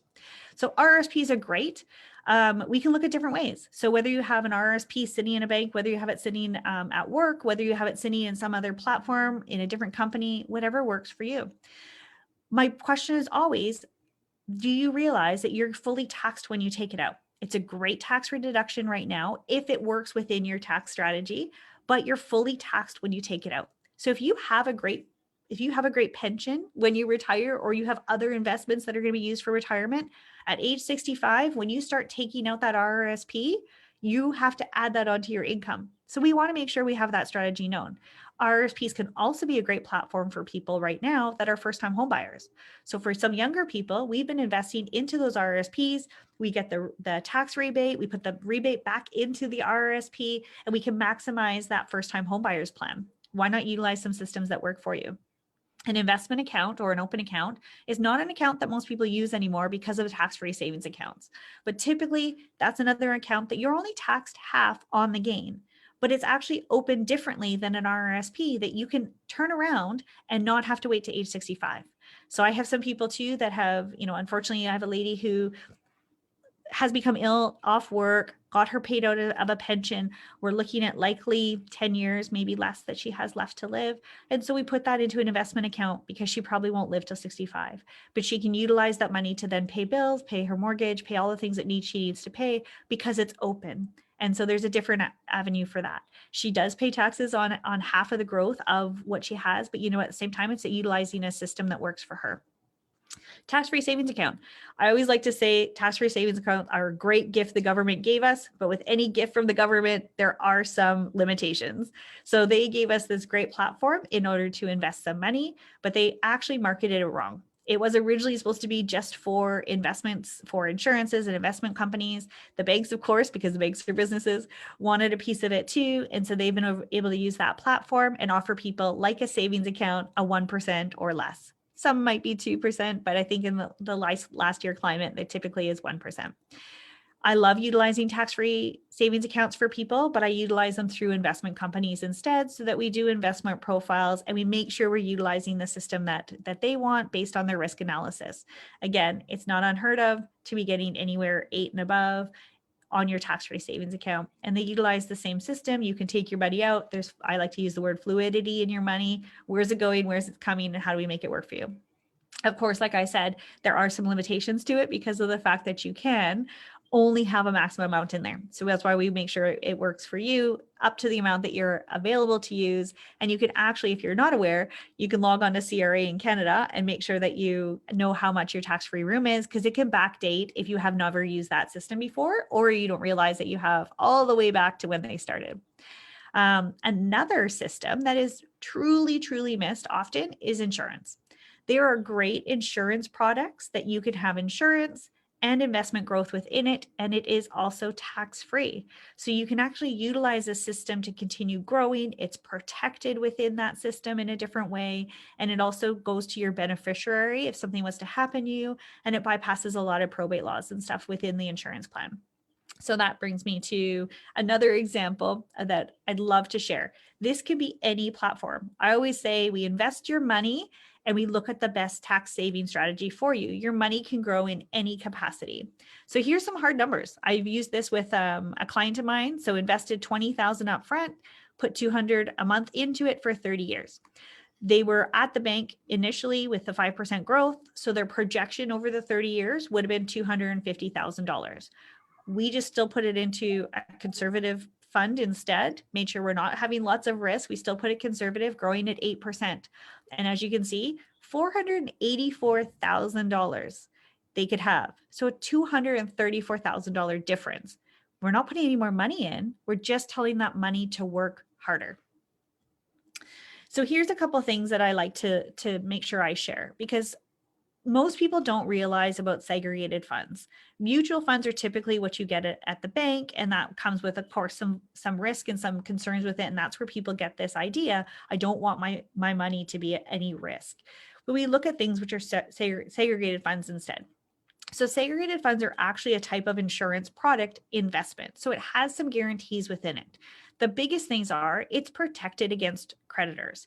So if we talk about bankruptcies and something happens, you have segregated funds, you pass away and there's a lot of money at the end of the day, you can actually have that money go to your beneficiary in a different capacity so that you're not actually having to pay creditors. The other thing, of course, with that is probate fees. So I'm not sure if people are aware of what probate fees are, but essentially everything that you own when you pass away is put into what is called an estate. So I always get people to make sure don't have things listed to go to your estate. Name a person if you can, because then your beneficiaries don't have to wait for the money. Also, two, they don't have to actually have things go through the governments and probate fees and lawyers differently. So probate fees mean that your entire estate, so your entire net worth, whether it's a house, cars, whatever it is, your savings accounts, your mutual funds, they are all collectively put together, and it goes through lawyer processes to then say how much is the government taking from that. It also pays off any debt. It also pays off a bunch of things that are going to somebody else first. Then after that, it will get released to your family. So I use this example. If you passed away and you had a mortgage and you were the bread earner and everything that was in your name only, how does your significant other pay that mortgage? How do they pay the phone bills? How do they keep the kids in school? How do they keep the kids in activities? If everything is held in probate, probate can have up to a year to release the money to you. If you have joint accounts, that's different. If you are both in things together, that's different. But if everything is in your name, how does that other person or that family left behind manage when there's no money coming in? So segregated funds work different in the fact that we name a beneficiary. When you pass away, they actually release the money to the beneficiary, typically within the first few days. So that goes directly to your beneficiary and they get to figure out what they need to do with that money. So it's a quick estate settlement thanks to the fact that we can designate beneficiaries. Again, not something you can get through the bank, something you get through insurance companies or through financial professionals like myself. Again, just some of the skills I want you guys to make sure you have an opportunity to learn a little more about. So let's talk about insurances really quick. So there's mortgage, personal insurance. I'll go over quickly. I'm just going to be aware of my time. Term and perm insurance are some things that you might hear about. And of course, one of the things we look at is how much insurance do you actually need, which is always a question and people are shocked by the answers. So we look at life insurance versus mortgage insurance. There's 5 reasons to choose life insurance every single time. So people don't realize with mortgage insurance, there's limited options. So you get mortgage insurance and it's limited to what you can do with it after. When you have personal life insurance, so a temporary insurance to cover your mortgage, that actually has options to move it into a more permanent insurance if you want. Life insurance, your coverage stays the same and your costs stays the same. With mortgage insurance, typically if you have a $500,000 mortgage and you're paying mortgage insurance, you're paying $50 a month, you continue to pay the $50 a month, but the amount of mortgage insurance actually decreases. So your coverage stays the same as a life insurance plan from day one to day whenever. There's upfront underwriting, meaning that we do a full medical background check, full medical underwriting it's called, but we check to make sure any medical concerns ahead of time so that if something was to happen, we just submit for the claim for it to for you to get the rebate or your significant other to get the rebate. And then we end up making that happen quite quickly. Unfortunately, with mortgage insurance, they don't do upfront underwriting. So at the time when a claim is put in, it's held up while they go through a medical review. So you don't get the money as fast either. The other part of that is with life insurance, the money will actually go to the person that you list because you own the policy. So you're the owner and the money goes to the person that you list. With the mortgage insurance, the lender, whoever it happens to be that gave you the mortgage, they own the policy and they also are the ones that benefit from it. So if something was to happen, that money just goes to the mortgage. Well, what happens to all the other bills? I always like to say with families and with people to look at both options because it may be, my husband and I have done this, so it may be that, you know what, if he was to pass away, I may not decide to pay off the whole mortgage. I may decide to invest that money. I may decide to take the kids, on a trip to get away and just handle life a little bit differently. And then just continue to pay my mortgage on a monthly basis. I get to decide what I do. I'm not locked into the fact that the bank gets that money and then how do we figure out the rest of it? So I always say looking at personal life insurance is a better option than having mortgage insurance. So there's different types of insurance. So whether you have a term insurance it's called or a permanent insurance, there's a couple different options. Term insurance, I always say, is like renting. Essentially, you rent something, you pay it for 10 or 30 years, and then at the end of it, you don't own it. There's no value in it, but you've done that. That's typically what I do with a mortgage insurance, is making sure that people have a term insurance for the length of that mortgage, and then that just disappears when their mortgage disappears. Permanent insurance means you have permanent insurance from the day it's approved to the, I like to say, until you're 110 years old, you have your insurance all set out for you. The benefits of that, of course, are that it's typically cheaper. I'll like to say here, typical cheaper than your monthly cable bill, but we like to also lump together some permanent insurance and some term insurance so that it benefits you. So I look at goals and dreams. If you have, young children that'll go to university at some point, or you think they might go to university, then maybe we make some term insurance last longer to cover that cost if something happened to you. And also with that, that's where that benefit of having that wealth accumulation within an insurance plan, because then there's money in there that you can also utilize. So how much insurance do you actually need? So there's typically 4 things we look at when we look at insurance. We look at income replacement. We make sure we cover your debts, such as a mortgage. We look at what would happen if you have for final expenses. So typically, shocking to me, final expenses are anywhere from $25,000 to $50,000. And, I like to say to people, if you expect to have the Queen or the president come to your funeral, then we need more money. But anywhere from $25,000 to $50,000 is typically what we need for final expenses. And then, of course, if you have children, how much activities do they do? Are they going to university? And we take an idea there. So insurance is actually meant to pay off your debt, to pay off your final expenses, and to replace your income. So the rule of thumb is typically 10 to 20 times your income. So when people are just relying on a work coverage that might be 1 year salary, definitely not 10 to 20 times your income.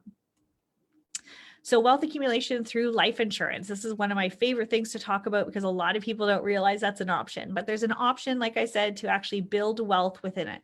It's a sound financial investment in that you're putting money away, locked inside an insurance plan for a few years so that money gets to grow, and then you can take cash value out of it. So the cash value has a couple different things. You know, there's value in it, there's benefits to it. It goes to your beneficiary. If something was to happen to you, you get a return on your premiums that you're putting into it. And there's more and more value within it. And then we structure those in a different way based on what's happening in your life to make sure you're being able to utilize that money when you need it.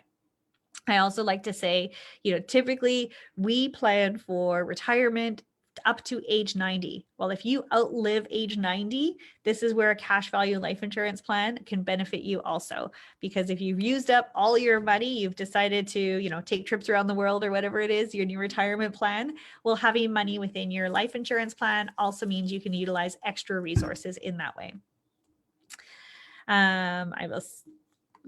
So in general, cash values are underused and they are the most often simplest way that people are unaware of to benefit insurance and benefit investments. So there's two typical types of insurance that are often forgotten. And these are the ones that I didn't know about when I was in healthcare: critical illness and disability insurance. So most people do not have critical illness insurance. So that is insurance that when you become ill, you can utilize that money. So I have a great girl that I work with, and she's out in our office in Edmonton, and she had critical illness insurance. A few years later, she was diagnosed with MS. She had $100,000 in her critical illness insurance that was just given to her to decide what she wanted to do with. So at that point, you have the option to either take that money. I always like to say, take your money and run.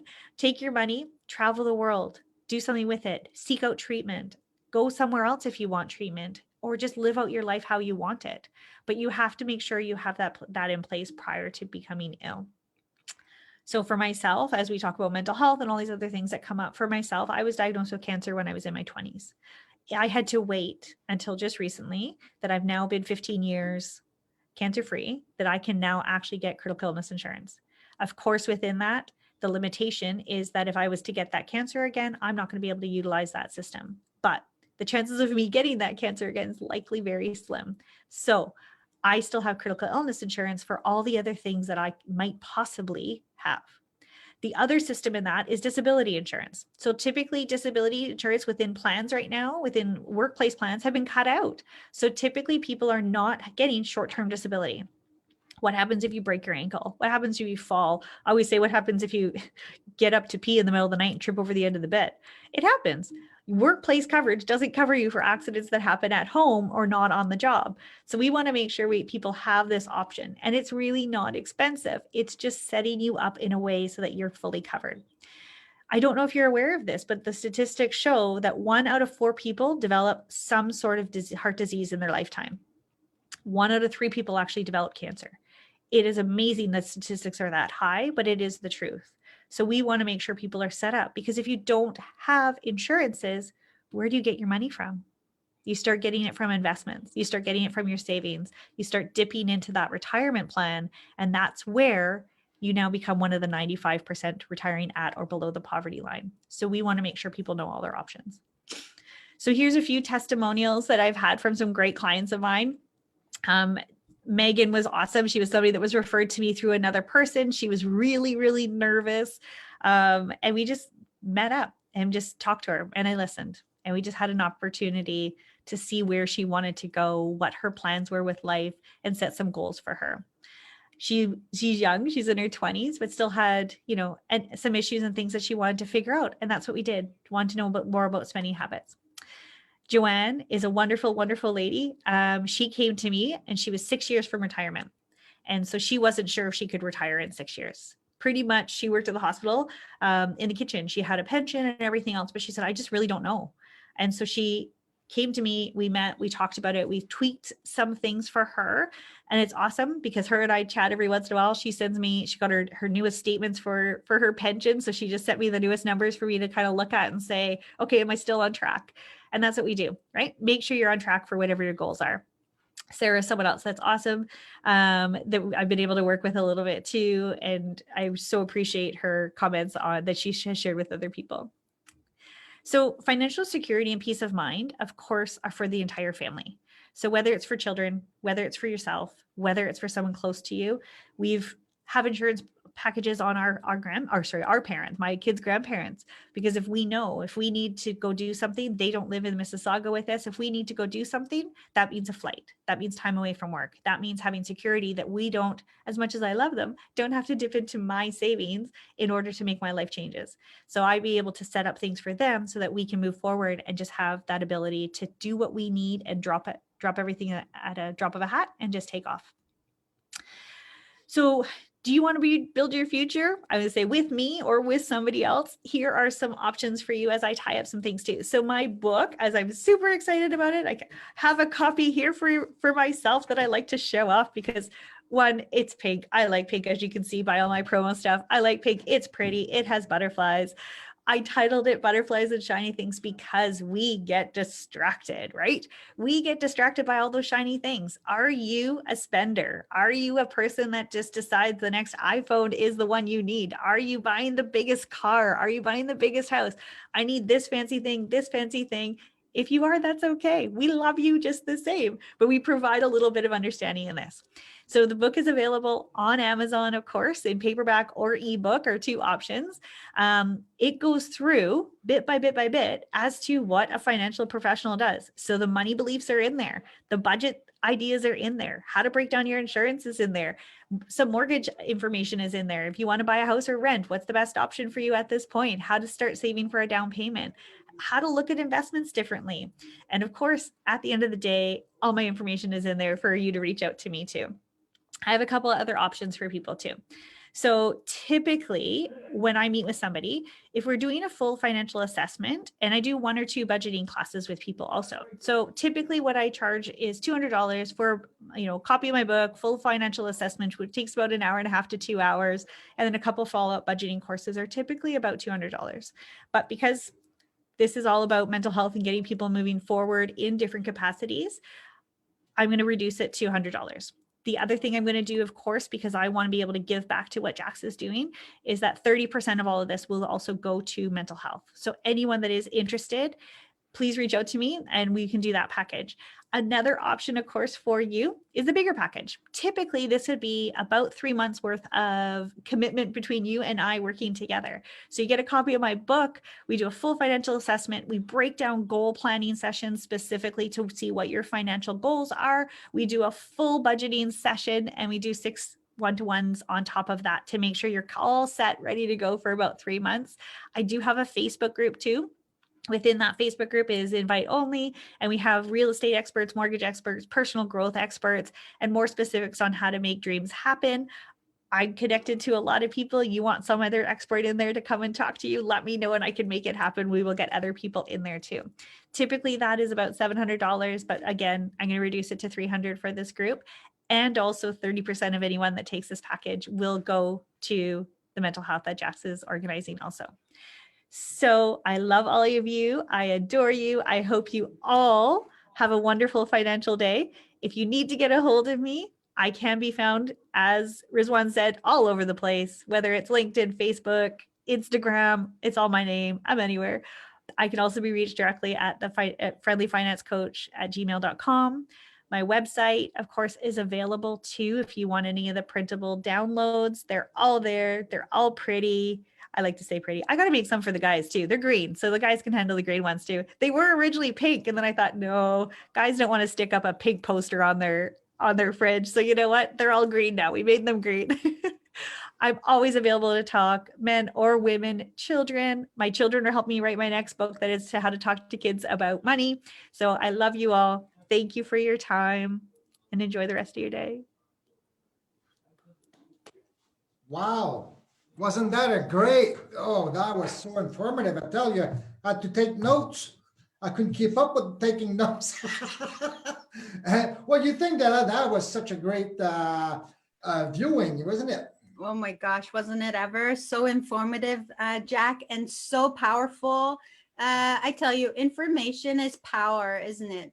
I think Lisa's trying to put up Jennifer's information on the screen. There it is.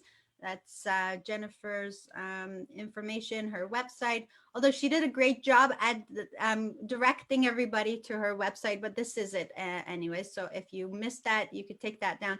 Thank you so much, Jennifer. I also like pink, just saying, and butterflies, but you're so intelligent, and the way you explain things, they make so much sense, and you really take out the fear out of the B word. I must say. So thank you. Thank you so much for that. It was absolutely great to have you on here. So a couple of comments from people. One has been, wow, this is so informative. She is a master at this. Lots of people will gain knowledge from this talk.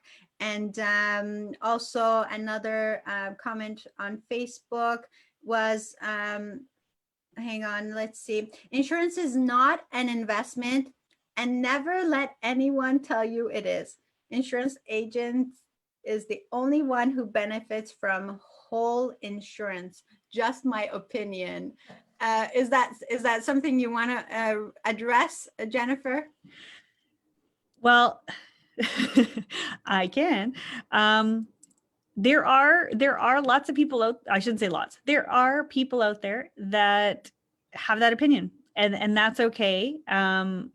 There are systems out there that I will say people have been taken advantage of, and it's unfortunate.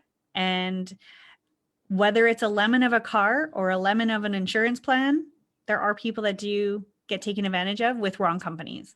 As a broker with 50 different companies that I work with, I have the option of helping people figure out what's right for them. So I always say apples and apples are not apples. There are differences out there.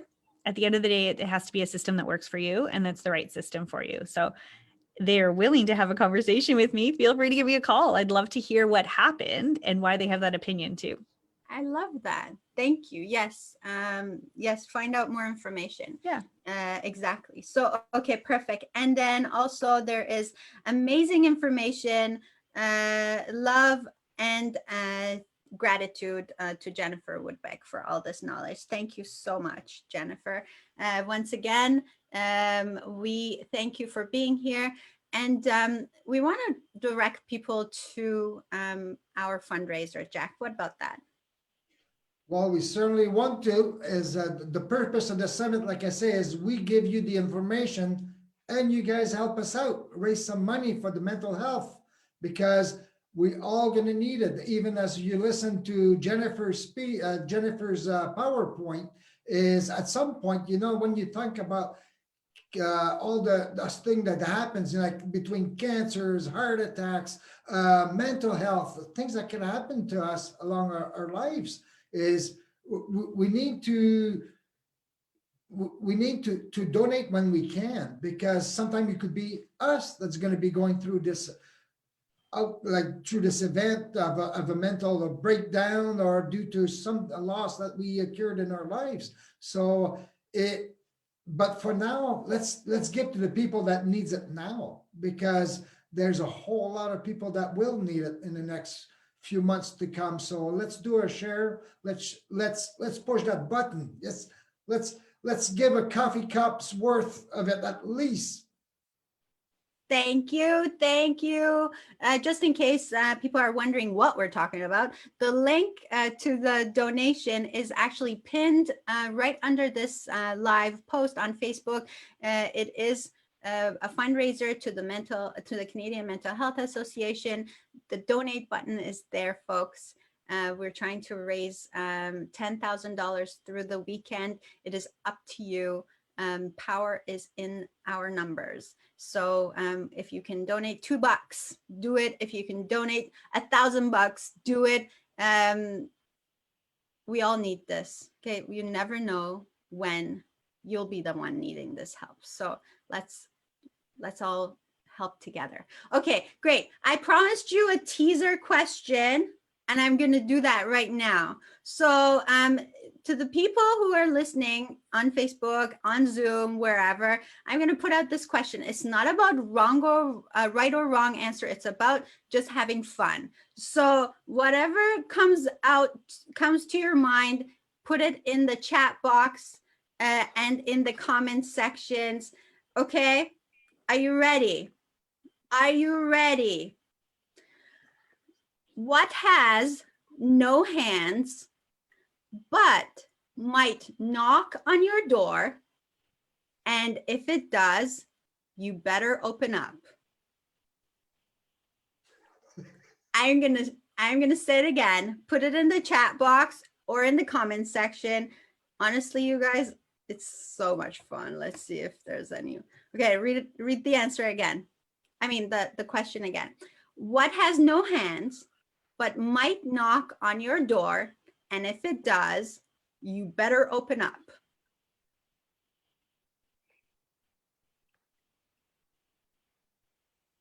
Jennifer, you don't have a clue. don't have a clue. Okay, well, once you hear the answer, it's really obvious. What is it, Jennifer?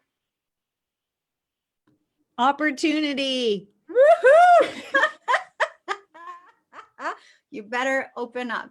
Opportunities for sure, right? Opportunities. What have you got to say about opportunities, Jennifer? Well, you know what? I like to say yes. I often say it. I say yes to everything and then figure it out, because you never know what opportunity is going to take you to the next big thing or the next little thing. But the ability to learn and grow comes from opportunities. Awesome. Thank you so much, Jennifer. See, this is what I said. Intelligent, smart, and beautiful. Thank you, Jennifer. Thanks. You know, there's a saying that says that your mind is like a parachute. It works when it's open. And Yeah. this is what we want the people to open their mind today, because there's so many different topics of the different types of speakers that's the offers that's going to have is incredible. You're bound to learn something, like just listening to Rashid, Rizwan, and Jennifer so far. Like I say, is I've already filled up a page, and you know, like it's incredible. Sometimes just one nugget can change direction, and this is exactly what the GPS was all about. A GPS is what? Well, it's something that gets you to where you want to go. Yeah. And that's exactly what we're having right now, is different tidbits that can maybe change your direction of how you thought, what you thought about insurance, what you thought about, well, you know, that you're a certain age, you'd like to tell your story. You have so many stories, but you want to tell it. How do I get it out in the open? Well, there you go. You've listened to already two great speakers, and already, like, you know, like man, there's it's like going to it's almost equivalent to go to a seminars. And when we go to seminars or big events, and we filled up like almost like books by the time we finished the day. And imagine we got 2 days of that. Wow. Yes. Incredible. So awesome. We got to move on, Jack, but I want if Lisa's ready to play a couple of ads, and then we're getting ready for our next speaker of the day.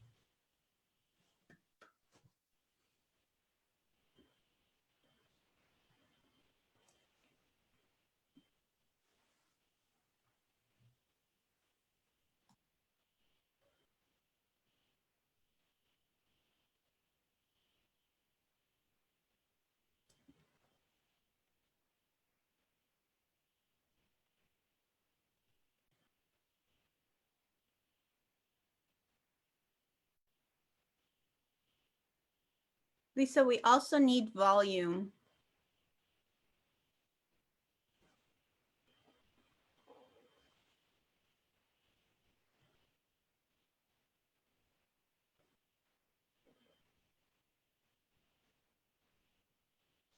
Just before you start, I think there's a button that says share computer sound, but that's okay.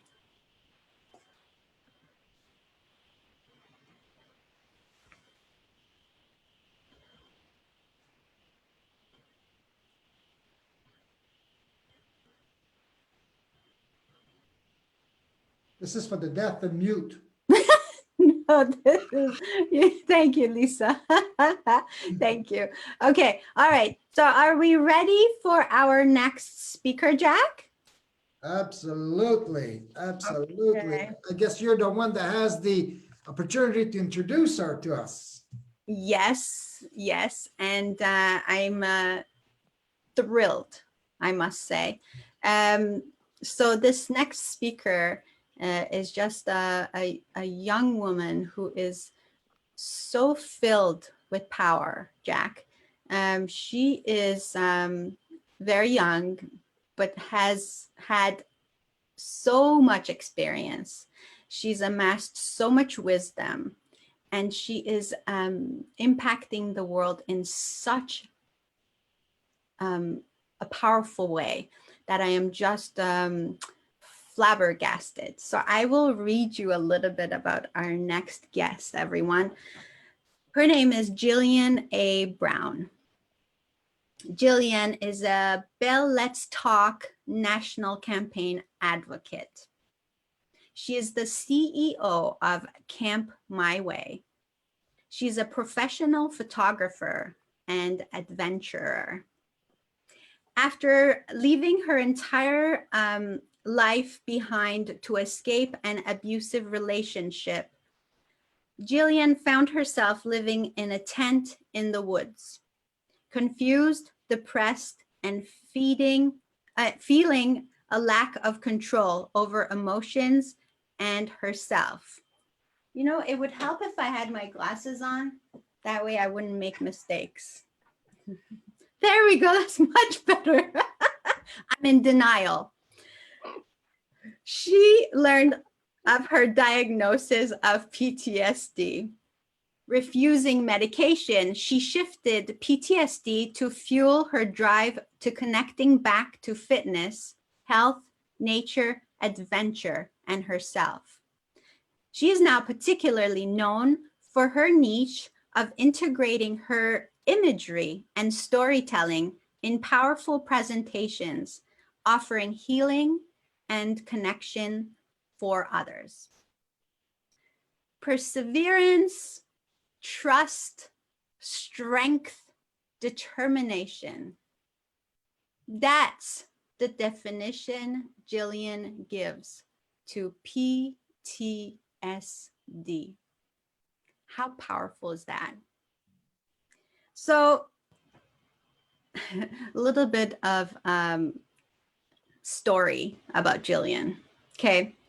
In the past few years, Jillian has pushed herself to achieve a world first in paddling a tandem sea kayak down the Colorado River through the Grand Canyon and becoming the first Canadian to paddle across America. Also, and over 6,500 kilometers. Jack, do you know how long that is? Yeah. In 150 days, Wow. taking her through 16 states with 23 portages, including over the Great Divide, 675 kilometers on a broken foot. Incredible. Incredible. Okay, so she says, nothing is placed in front of us. We don't have the strength to overcome.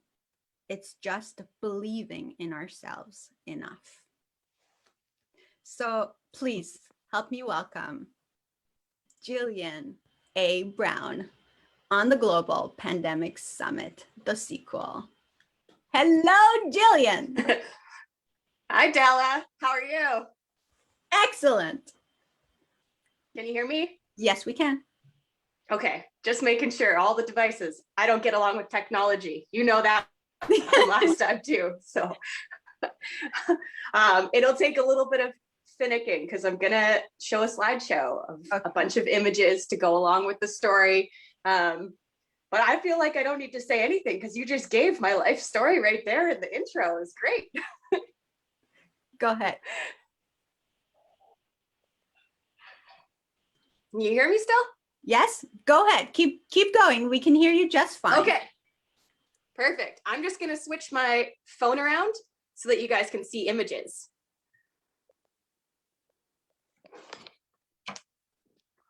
Oh, how's everybody doing today?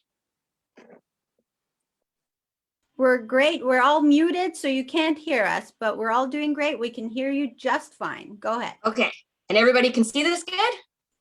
Yes, we can. Perfect. So we'll start with a little backstory of me. I grew up in Northwestern Ontario, as well as Winnipeg, Manitoba, always finding a connection to nature. My parents would tell you they loved to share the story. When I was 3 years old, crawling around, found a dead fly on the ground, picked it up, proceeded to examine it, and then decided to eat it. I like to say that I've been connected to wildlife ever since. When I was 10 years old, my family took a road trip. I was given my first camera. It was a little Crayola camera. I'm sure a lot of us that resonates with. And I took hundreds of photos.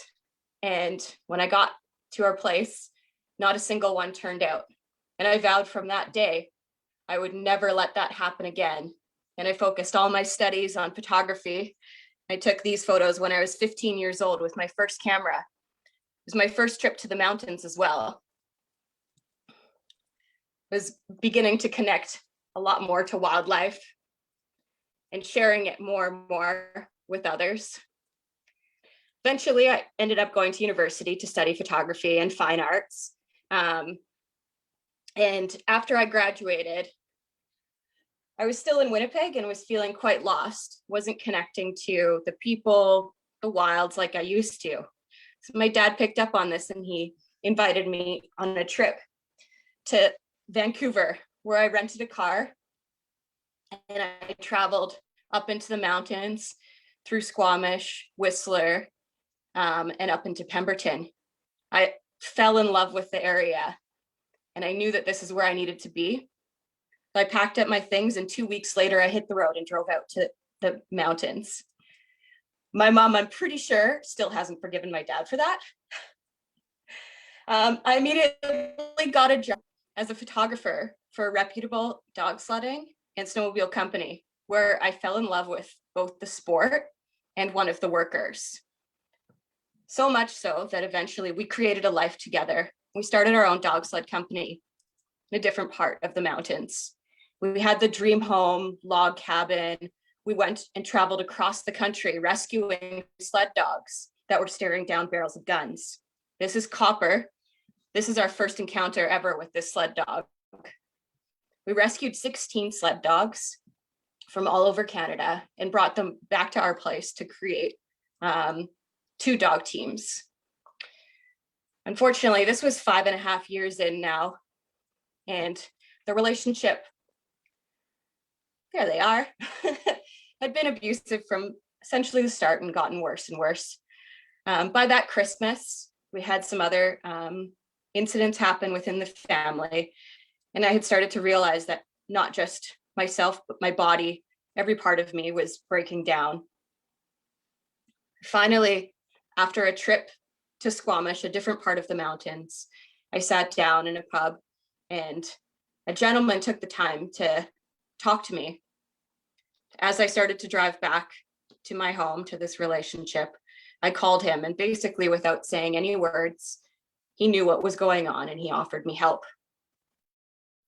Took a week of hiding $300 for me to finally pack up this one dog, my camera gear, and pick up this tent for $60 from a woman by the side of the road.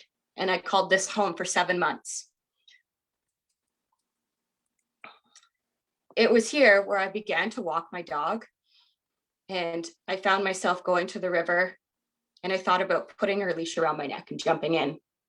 I immediately turned back to the tent, tethered my dog, and went to a counselor to find out what was going on. Why would I be in so much pain now, somewhere safe, where I should be healing, and yet I'm more confused and angry in every emotion now than I ever was before? counselor told me, it sounds like you have PTSD. Wrote a little note and come back next week. Not even describing what PTSD was. No breakdown of the term. So I went back to my tent in more pain, anger, scared. All I knew of PTSD was the correlation between veterans, military, war. All I could think was, I haven't been to war. This doesn't make sense. I grabbed my dog and we began to walk again. I let her off her leash and I just followed her wherever she wanted to go. And it allowed me to stay in that moment. All I was thinking for hours was, where are we going next? What are you following, Roxy dog? I'm crawling through bushes. And that night when I got back to my tent, I actually slept. No nightmares. And I got up the next day and did the same thing all day. Let Roxy off, just followed her everywhere. Where are we going next? What are we doing? Went back to sleep that night. And I realized that being outside and doing fitness, I started to incorporate squats and push-ups throughout, just to push myself more and more, make myself more and more tired. And I was living in that moment, wasn't reflecting on what I had been through. I wasn't looking to the future of being out of this tent where I'm homeless. And as much as I don't even like to say that I was homeless,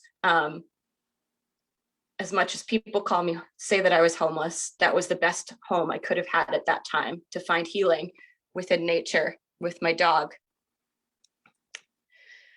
A year after, I felt fairly healed, thought I was doing well, was getting outside all the time. I had a good routine. So I packed up my Jeep to really reconnect back to my passions now. Passion for paddling, for photography, for connecting with nature, and the people, myself, and my family along the way. I even left my dog behind to travel so that it could be purely my own trip. I was still feeling a little lost, and I put a lot of pressure on myself on this trip. It was when I got to Saskatchewan that I really started to learn a lot from my experiences with nature and view nature in a different way. Came across this great horned owl in Saskatchewan. It's one of those places everyone says you can just drive through, skip it. I grew up on the prairie, so I felt the same way. Yet here was this beautiful great horned owl posing perfectly for me. And as it flew over a snowshoe hare. Didn't catch it, but it spooked it and allowed me to get a photo of the hare too. As I carried on that day, actually I woke up the next day. In the middle of the road was a great horned owl that had been hit by a car. It was pristine. It must have just been hit. There was nothing wrong with it, still warm. I had pulled over, grabbed it, moved it to the side of the road. And I felt really connected to this owl after having this experience the day before, the great horned owl allowing me to share space with it. And I felt like we could be so cruel to nature, something so pure and beautiful who was doing nothing to us. And I shed some tears and moved it to the side, took a few feathers and thanked it for its beauty and its inspiration, and apologized for how cruel we could be to not just nature, but to each other. And as I carried on that day in Saskatchewan, somewhere where I mentioned everyone says to skip, we all overlook it. I see this white speck on a fence post. Like, what is that? I turn the vehicle around, and sitting on this fence is a snowy owl, a creature I think all of us think we're never going to see in our lifetime. It was just perfect. It allowed me to take some photos of it. And I looked at the great horned owl feathers and I thanked them for showing me this owl. And as I carried on that day, there were 9 more snowy owls. I really reflected on how I had been viewing myself and how others I thought were viewing me and how we view each other. This place where everyone is looking at it as just this arid, desolate area full of no beauty. Skip it, overlook it. You don't need to stop there. And here was the most beautiful creature I think I'd ever seen. So elusive in this place we all overlooked. It really made me think about how I was viewing myself at the time. Thinking everyone is just overlooking me, not seeing the beauty within myself, let alone thinking anybody else was seeing beauty. It was something that stuck and motivated me throughout my journey as I continued across Canada. My goal was to paddle in all the provinces, the Great Lakes, the oceans. But I still wasn't feeling quite connected to myself, and I wasn't finding that passion and that drive. So by the time I got to Quebec, I hadn't done any paddling yet. I had skipped talking to my family back in Manitoba. I hadn't talked to anyone in 2 weeks in Quebec. I don't speak French, so it was kind of hard to fit in. And I was staying out of the major cities. So in the small towns, everyone primarily speaks French. I hadn't seen any wildlife. Everything was still kind of in snow stage, spring, dreary. I was ready to scrap my whole trip and turn around that day. And I got up, went out to boil my water for my oats every morning. And there was this fluffy little squirrel in the tree above me. I go out and take a couple photos. Oh, you're so cute. Turn around, put the camera back in my Jeep. As I turn back to eat my oats, the squirrel has climbed down the tree and is helping himself to my breakfast. What are you doing? That's mine. I go over. As you can see, I shared my breakfast with the squirrel. And it may be really surprising, but that squirrel, I say, taught me the meaning of life. Just like those owls, there was something hidden within the moment, and sharing space with that little tiny creature who I so easily could have crushed, eaten, who should be terrified of me. It was willing to sit with me and share that space, no matter what energy I thought I was giving off, no matter how bad I was feeling about myself. That squirrel was content in that moment. And it really gave me the strength to keep going and ultimately paddle all the Great Lakes. That's Lake Michigan, all of the provinces. This is Quill Lake in Saskatchewan. This is the island where I grew up on in Northwestern Ontario. It gave me the strength too to talk to my family. I had put a lot of pressure on myself before this trip. I had written an article. It was primarily supposed to be a sponsorship letter, but the Canadian Women's Foundation decided they wanted to publish it. And they told me when it was going to be released. And it had some details about what I had been through. And yet I hadn't told my family yet. I knew the date it was coming out, so I put a lot of pressure that I had to share with my family. And that was right after that squirrel gave me the strength and the courage, as well, combined with the owl, to talk to my family. By the time I got back to the mountains, I'd achieved all of my goals, and I started to connect back with others, started to share their stories as well. And in doing so, I got booked for a photo shoot with an older woman, be in her late 50s. She wanted some headshots done. She was a lovely, lovely woman, and did her photos. And we get back to the car to go to write me her check. And she turns to me, says, "I have something to tell you." I read your article in the Canadian Women's Foundation, and I too was in an abusive relationship at the time. And I'm reading your article, seeing here's this young woman who's finding this strength and wisdom that I can't find at my age. And it gave me that strength to pack up my things from Ontario and leave my world behind and move out here, drove across the country, moved to your town, and booked this photo shoot with you to tell you. Both of us are bawling our eyes out. But it was another one of those experiences that it gave me the strength and the motivation, and it showed me that what I was doing, sharing stories of the wildlife, the encounters I was having, sharing my past with others, was helping others. And it was shifting their perspective from just seeing what was straight in front of them to what may be within. Really showed me how to look for the perfection within the chaos that is, whether in my mind, in the world, and slow down to capture that and connect with it and be patient for those moments. After all that, I began to want to share other stories, share more about wildlife and the impact we were having on it, and connect others to that passion. Because it was truly through being in nature and connecting with it and seeing the beauty and the peace within it and not the fear that I was able to heal. It took me to Alaska, to a beach with 23 grizzly bears around me and one other person, and we had a single flare.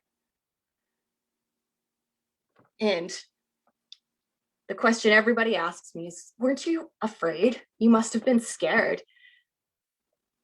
The only way I could describe it was the most peaceful place I've ever been.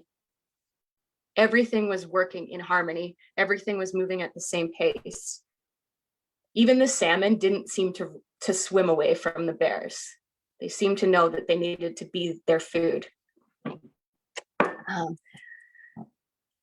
The little bears played with each other, and we were allowed to just sit there and share space, as well as moose. When I got back, decided to share a little bit more about the local area. This was really in the limelight at the time, was the orca populations around Vancouver. Again, there was all these hidden connections with how I was viewing myself and how we view ourselves, and what was going on within the wilds of how we overlook them, this beauty, and we take it for such granted. It's not always going to be there. So I headed out to, again, just like the grizzlies, connect with these beasts that people fear, learn about their ecosystems and share it with others.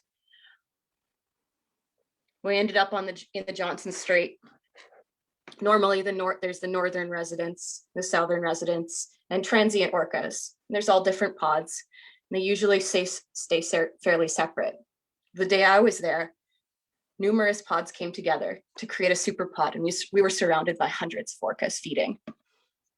Sea lions sat on rocks, and although the weather was terrible, it's not what I remember. It may have added to the stories and the experience. And I had met the guide there. My friend Jamie was a part of connecting and sharing the stories of the orca. And when I got back, I received a message come winter from the same man, Jamie Sharp. He said, "Hey, you seem to be kind of shifting what you're up to these days, and you don't seem to be turning down any sort of challenge. How do you feel about paddling the Grand Canyon? Oh, by the way, we'll be doing it in a tandem sea kayak, and it's never been done before. You in?"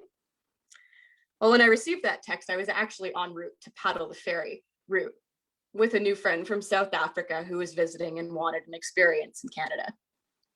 Told him I'd get back to him. I think it only took about 2 seconds for me to get back to him and say, "Yep, I'm in. Sign me up." And we were off only a week later. It was something that we both kind of felt like might not be successful. There's a reason it was the first time it had been done, but we both trusted in each other and we believed in ourselves. And I truly believe that that's how we were able to achieve it. I was not a whitewater paddler. That's me right there. I had never done anything like this before. I couldn't roll a boat, let alone a tandem sea kayak that was self-supported, which means it was full of all of our gear, food, everything for the 12 days we were on the river. And yet we only ended up swimming once. This was part of our team. a big part of the belief in myself and my partner in the tandem was the fact that we had such a great team that were so skilled that I knew that if anything went wrong, we'd still be okay. That's me in the bell. It was through doing something like this, something that I just thought was beyond me, that I really started to learn that if we believe in ourselves enough, we can accomplish anything. We truly have the strength within us. That doesn't mean that you're going to succeed the first time either. Like I said, it was one that we probably shouldn't have. It was an easy rapid. But we weren't really paying attention. And when I say that doesn't mean that we're successful the first time, it means that you don't give up. If you believe you can achieve it, you're gonna put in that time, that effort to fix the problems, blown gaskets. You learn how to fix them, even if it's on the fly, to keep going and achieve your goals. Or a flat tire the day you get off the river and all you want is some ice cream. After doing something that was really about us, about achieving something to show what humans are capable of, I had received word that some of the northern parks, as well as I believe it was 17 other parks within the United States, were going to be removed from protection. Now, the North I had already found that connection with through photographing the grizzly bears and just the fact that it's so untouched and so natural. I had heard that the Noatak Preserve was one of the 18 parks listed to be removed from protection. So my plan was to go up and paddle the Noatak River through the preserve, starting in the Gates of the Arctic, which is another national park, and showcase this natural river, the mountains along it, and the wildlife within it. Now, the trip was originally planned to be 30 days on this river. However, it poured almost the entire time.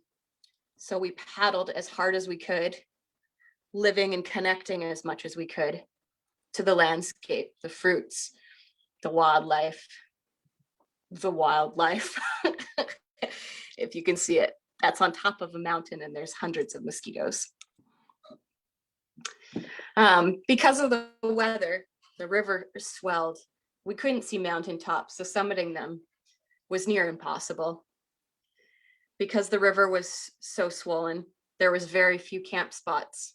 It may look nice and flat along the edge there, but the Alaskan tundra is covered in what's called tussocks. It's like bunches, like in a marsh, bunches of grass with marsh in between. It's near impossible to sleep on.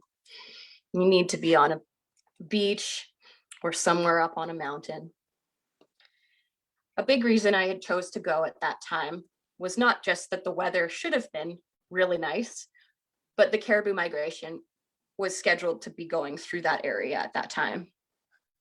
Well, this was the only caribou that we saw, other than one sickly female who I'm sure didn't make it even across the river when she was attempting. Because of all of that, we finished that trip in 18 days and decided to change the goal to trading passions. We had been paddling and doing a little bit of mountaineering there, and the gentleman who I was guiding had never paddled before, but he had done lots of solo mountaineering. So we decided to shift and start summiting some mountains. Ooh. We traveled into the Yukon and began going and summiting 3 mountains in 3 days. Again, as much as I think this might have been our only 3 days of nice weather, the trip ended up deciding from 30 days to 50 days. And within that was 45 days of rain. But some incredible skies still. That would have been my second summit. This was one of these things where the day that we went out, that evening, my guess, or sorry, I had informed my partner that I probably wouldn't be able to summit the mountain because of my knees and my asthma. Basically giving excuses, but I truly thought that that would happen. And he looked at me and he said, there's no rush. The mountain's not going anywhere. Take your time and you'll get there. And so I took my time and I made it to the first summit and back down that evening. Basically, that made me feel unstoppable. I never thought we would be summiting a whole bunch of mountains after that. The one day we ended up going over 2 summits and traveling 25 kilometers in that one day.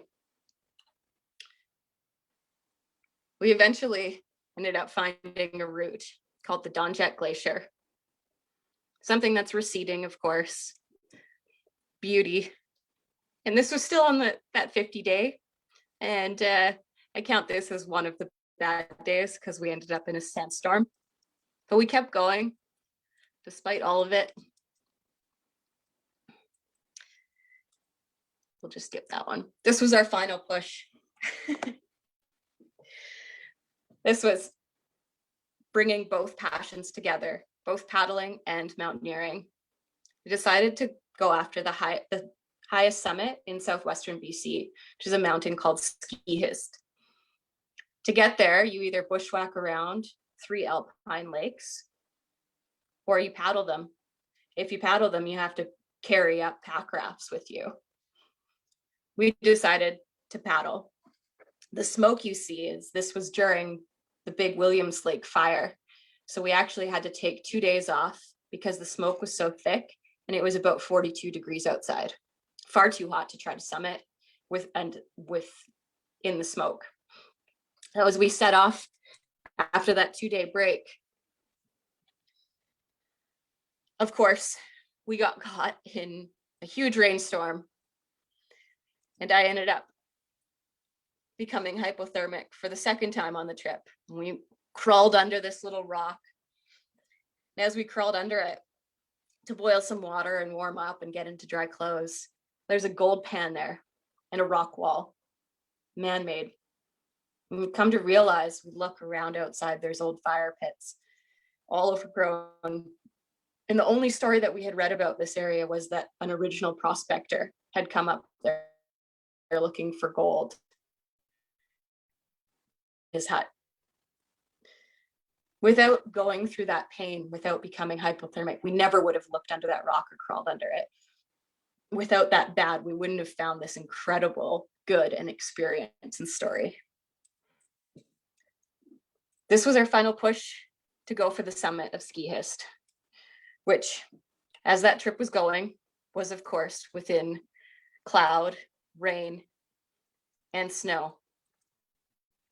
We reached as close to the top as we could, and it became about -10 with the wind chill and a big blizzard hit. This is in the middle of summer. There shouldn't be snow up there, for one, and we weren't planning to be mountaineering in winter conditions. So ultimately, we had to call it quits on going for the summit. It's one of those hard lessons you learn when you're on an expedition, is knowing when to stop.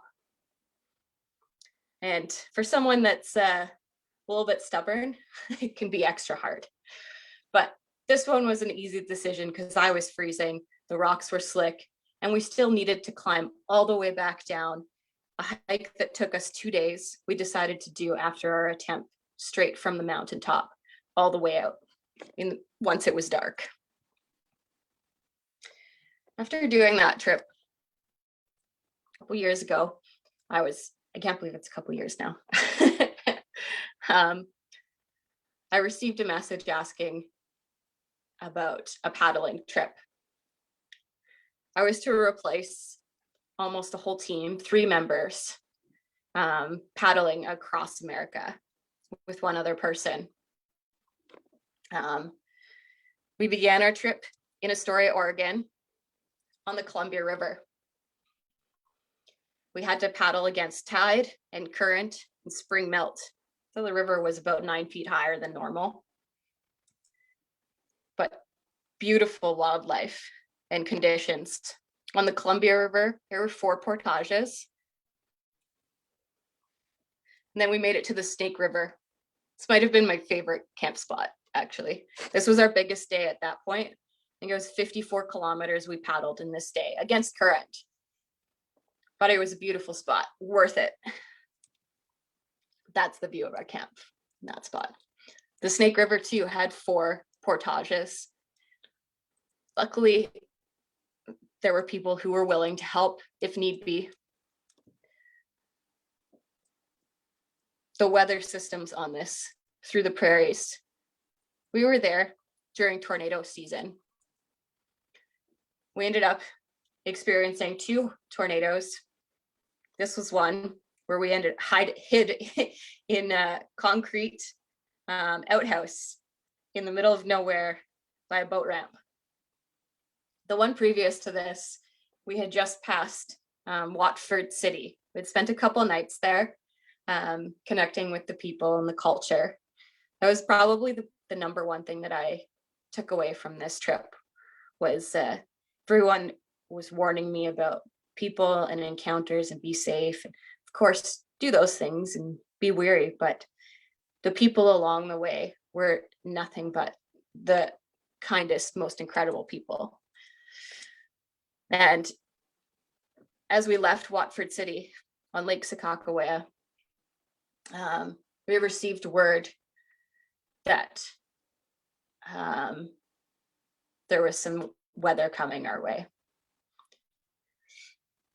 Well, we're in the middle of nowhere and the wind was picking up. We're stuck, barricaded by cliffs. We pulled into a little cove, looked around, there were some cows wandering.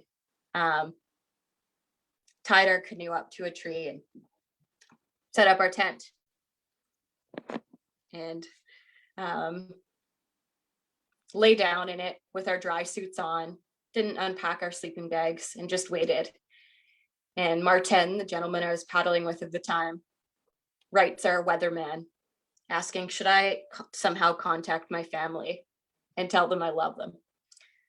And I'll never forget the message back was, it doesn't hurt. I don't know what's coming. A couple hours later, we received word that a tornado had hit Watford City and destroyed 200 homes, killed 1, sent many to hospital. And all we could do was sit there and wait as it headed straight for us. Well, we couldn't have picked a better spot as we just caught the rim of the storm. And we survived. Let's just put it that way. It was one of the most nerve-wracking nights of my life, but made for a great story. Great weather systems. Rattlesnakes. We encountered so much different wildlife from goals of photographing rattlesnakes since I was a kid wanting to connect to them, to the osprey along the coast, and then of course the people. This was the start of portaging over the Continental Divide. So how we did it was the canoe was strapped to my backpack and I pulled. It was only a couple hours after that I broke my right foot, and because it was broken, it swelled. I was compensating with my left foot, so it began to swell, causing massive blisters, toenails to turn black, and eventually fall off. And this morning was my final morning where I couldn't get my boots on any longer. And I finally had to look at Martin and say, I can't hike anymore. We still had a couple days before we would reach Helena, Montana. So I hitchhiked with the gear, stopping at the campsite, still plans so that I could connect to the goals of the trip. I knew that I was going to be in the canoe soon, so the break would heal. But going into the Missouri River, the second most polluted river in North America, I didn't really want open sores on my feet. So we took a little break before we set off on the Missouri River, our next river. This would be the Missouri River, our first day. It's very exciting. I think the number one thing at that point was that we had been so honored to connect to the cultures from Watford City and their annual rodeo, to the canoe people in Clarksdale and Lewiston, who actually drove out and picked us up while we were on our portage and brought us back to be a part of the first sailing of this new cedar strip canoe they had built. Carrying on the Missouri River, eventually I ended up solo. The thing with ending up solo is, and group, so we go into they take two different, very different mindsets. I had planned to be with another person where you can communicate, you have the other person's knowledge, you feel a little bit safer. Now I was on my own. Totally different mindset. I had to reconnect to that full belief in myself. Luckily, when that happened, that next day, I ran into 3 veterans who were paddling. And they were part of Warrior Adventures. And they took me in when I felt really broken. They kept saying, this is Jill's trip. This is Jill's trip. You want to take that riverway, you take that riverway. We know, we'll meet up with you. You know where we're going to be. We'll make sure you're okay. They really gave me the confidence and the belief again to keep going. And although I ended up, I swam with this guy. I ended up finishing my trip after over 6,500 kilometers, the 16 states. I ended in Baton Rouge. It wasn't the goal. And I really felt like I was letting people down. But it was one of those moments where it was that lesson of, okay, I believe in myself enough to get through ending and people still believe in me. It wasn't safe to keep going, and trying to shift that mindset to make that decision was a pretty hard, and probably the biggest lesson. Rather than succeeding, I learned a lot more by feeling like I had failed and realizing that failure was not any sort of a failure. I think all the rest of the photos are just some fun photos. I'm going to see if I can turn this around.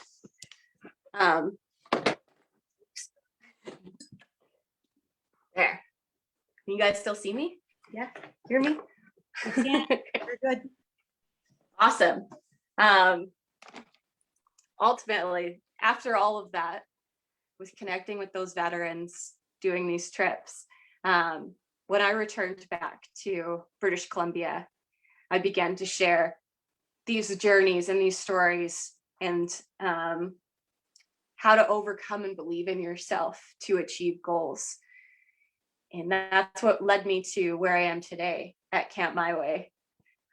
I'm not going to show you photos of that because you'll just have to go to our social media or ask about it. Camp My Way, as Della mentioned, is a wilderness well-being program for veterans, first responders, at-risk youth, those affected by PTSD, such as myself. And myself and Terrence Kosakar basically share the tools that we use to heal. And my tools are what I just shared with you. I get to take people who have had similar experiences or totally different ones, but those feeling in some way lost, in need of finding that belief in themselves. And we go and we paddle, we hike, we camp, and we find comfort within the uncomfortable in a safe and natural environment.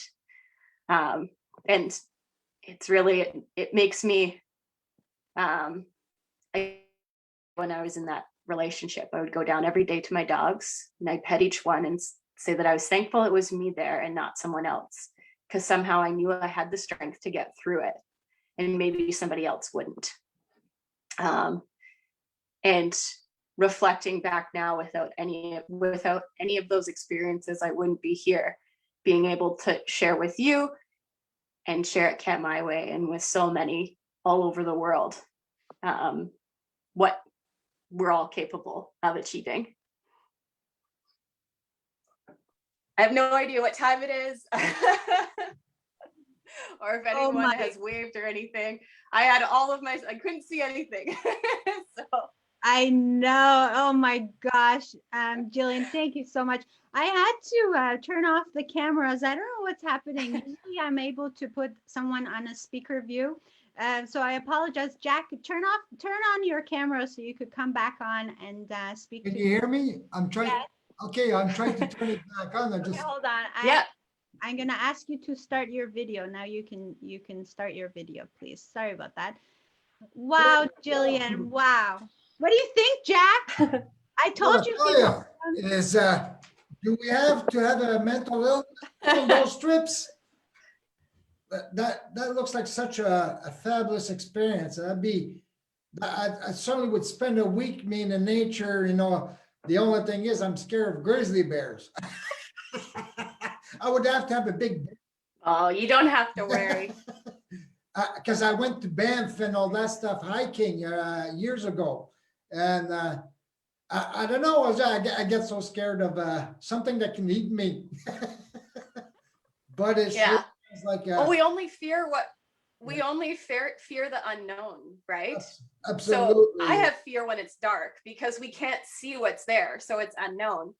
But when it's light out and you can see a grizzly bear, if you've done your research, if you've gone out with somebody who knows what they're doing and can teach you a little bit about it, then you don't have that unknown anymore. You have some knowledge and that fear starts to move away.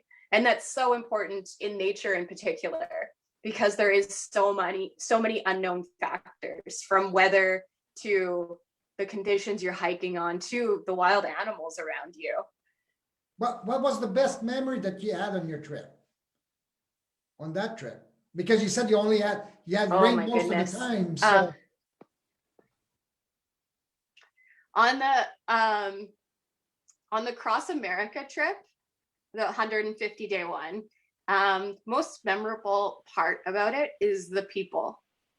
Almost every single one that helped me along the way, which was a lot, have stayed in touch. And there was always a real connection.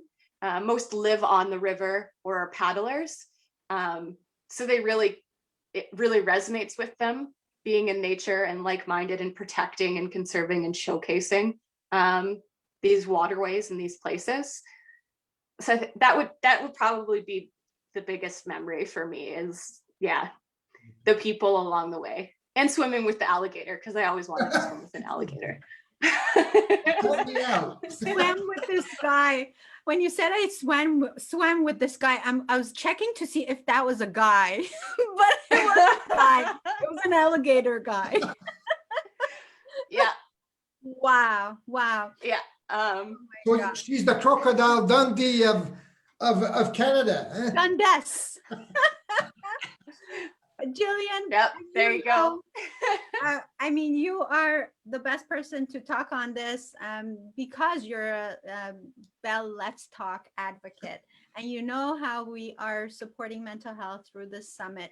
What can you say to people who are watching this as an encouragement to get them to donate some funds to help with mental health? I think the biggest part is when I ended up homeless, there weren't, and I wasn't made aware of options that were something that was free, other than going to nature. And to learn that that came from something within, from my childhood, the way I was raised. And a big part of learning that is either through presentations and connecting to things like this, or through programs like Camp My Way, like so many others that are out there who aren't prescribing pills that you have to pay for, which then pays for so many other things, the doctors. There's so many organizations out there that are nonprofits that CMHA works with, I think, these funds are going towards, and that are all nonprofits, $1 a day, who supports so many different mental health initiatives, and every penny they raise goes to them. And each one helps somebody different. And when you help one person, you help an entire community. Yes, so true. Thank you, Jillian. I wanted us to share your information. Actually, I don't know if Lisa, I think I got this. Let me see. I'm going to share Jill's info card here. Can you see that? Okay. Yeah. Nice. Okay. So it's campmyway.com. That's where Jill and her partner are supporting people with PTSD through helping them with nature, which is how you're healing yourself every day, Jillian. So thank you so much for doing what. It's an everyday. It's an everyday, keep going. It's an everyday battle. Oh, not a battle. It's a routine that must be implemented every day. Gotcha. So I know that you told us your story and we still have a couple of more minutes. I'm going to read a comment here. I wish I would have had your camp 15 years ago when my fiance ended his life in our house. Your mission is helping so many people. That was a comment left. And so, yes, what you do is very, very important. And we want to thank you, Jillian, you and Terrence Kozakar, whom I still am waiting to interview once more. Okay. Because he's awesome. I'll let him know for sure. He's awesome. Yeah. So thank you so much. Jillian, what can you leave us with? Couple more minutes of what you can leave us with.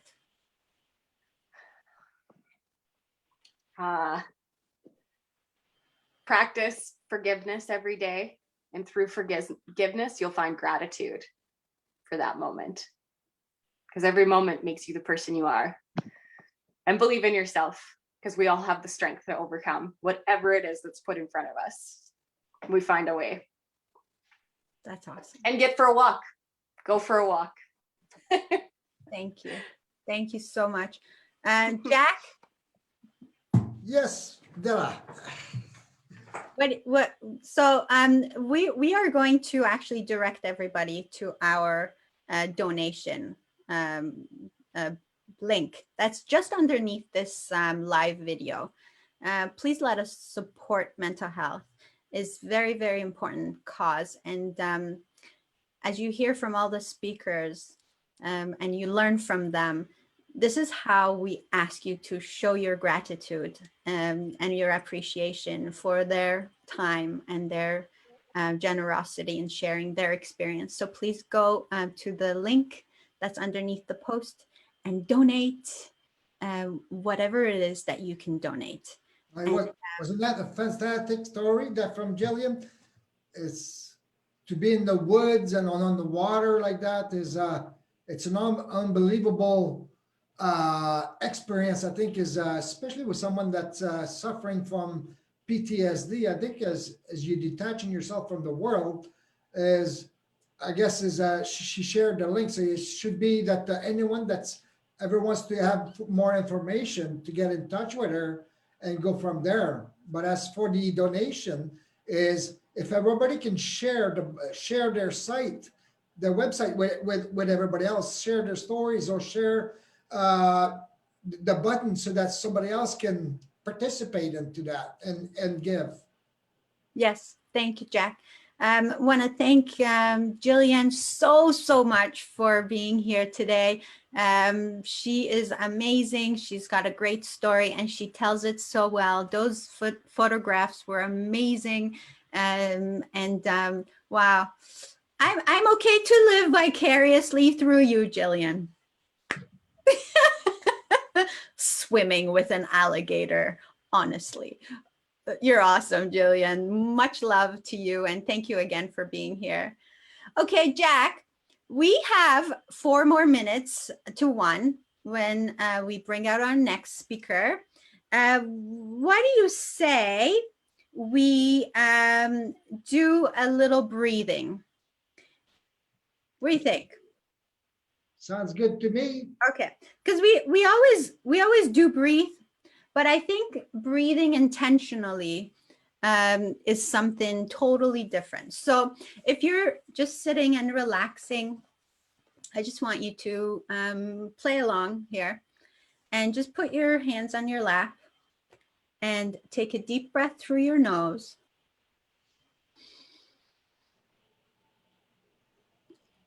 And breathe out with a sigh of relief through your mouth. And then just relax your shoulders. And then one more time, take a deep breath through your nose.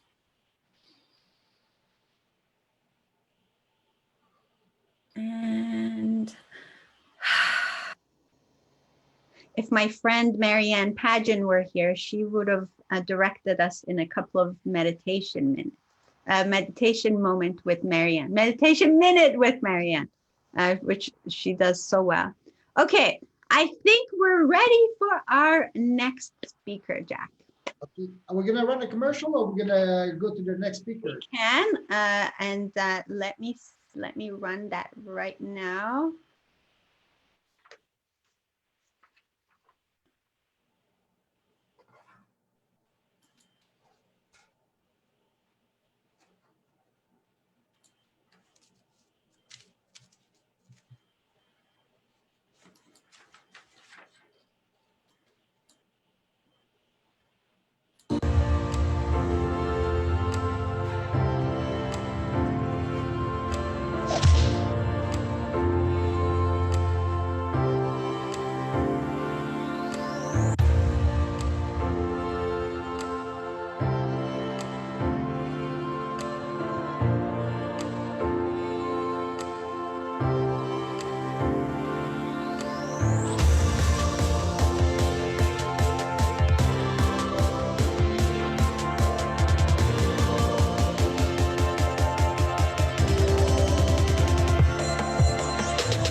Wow.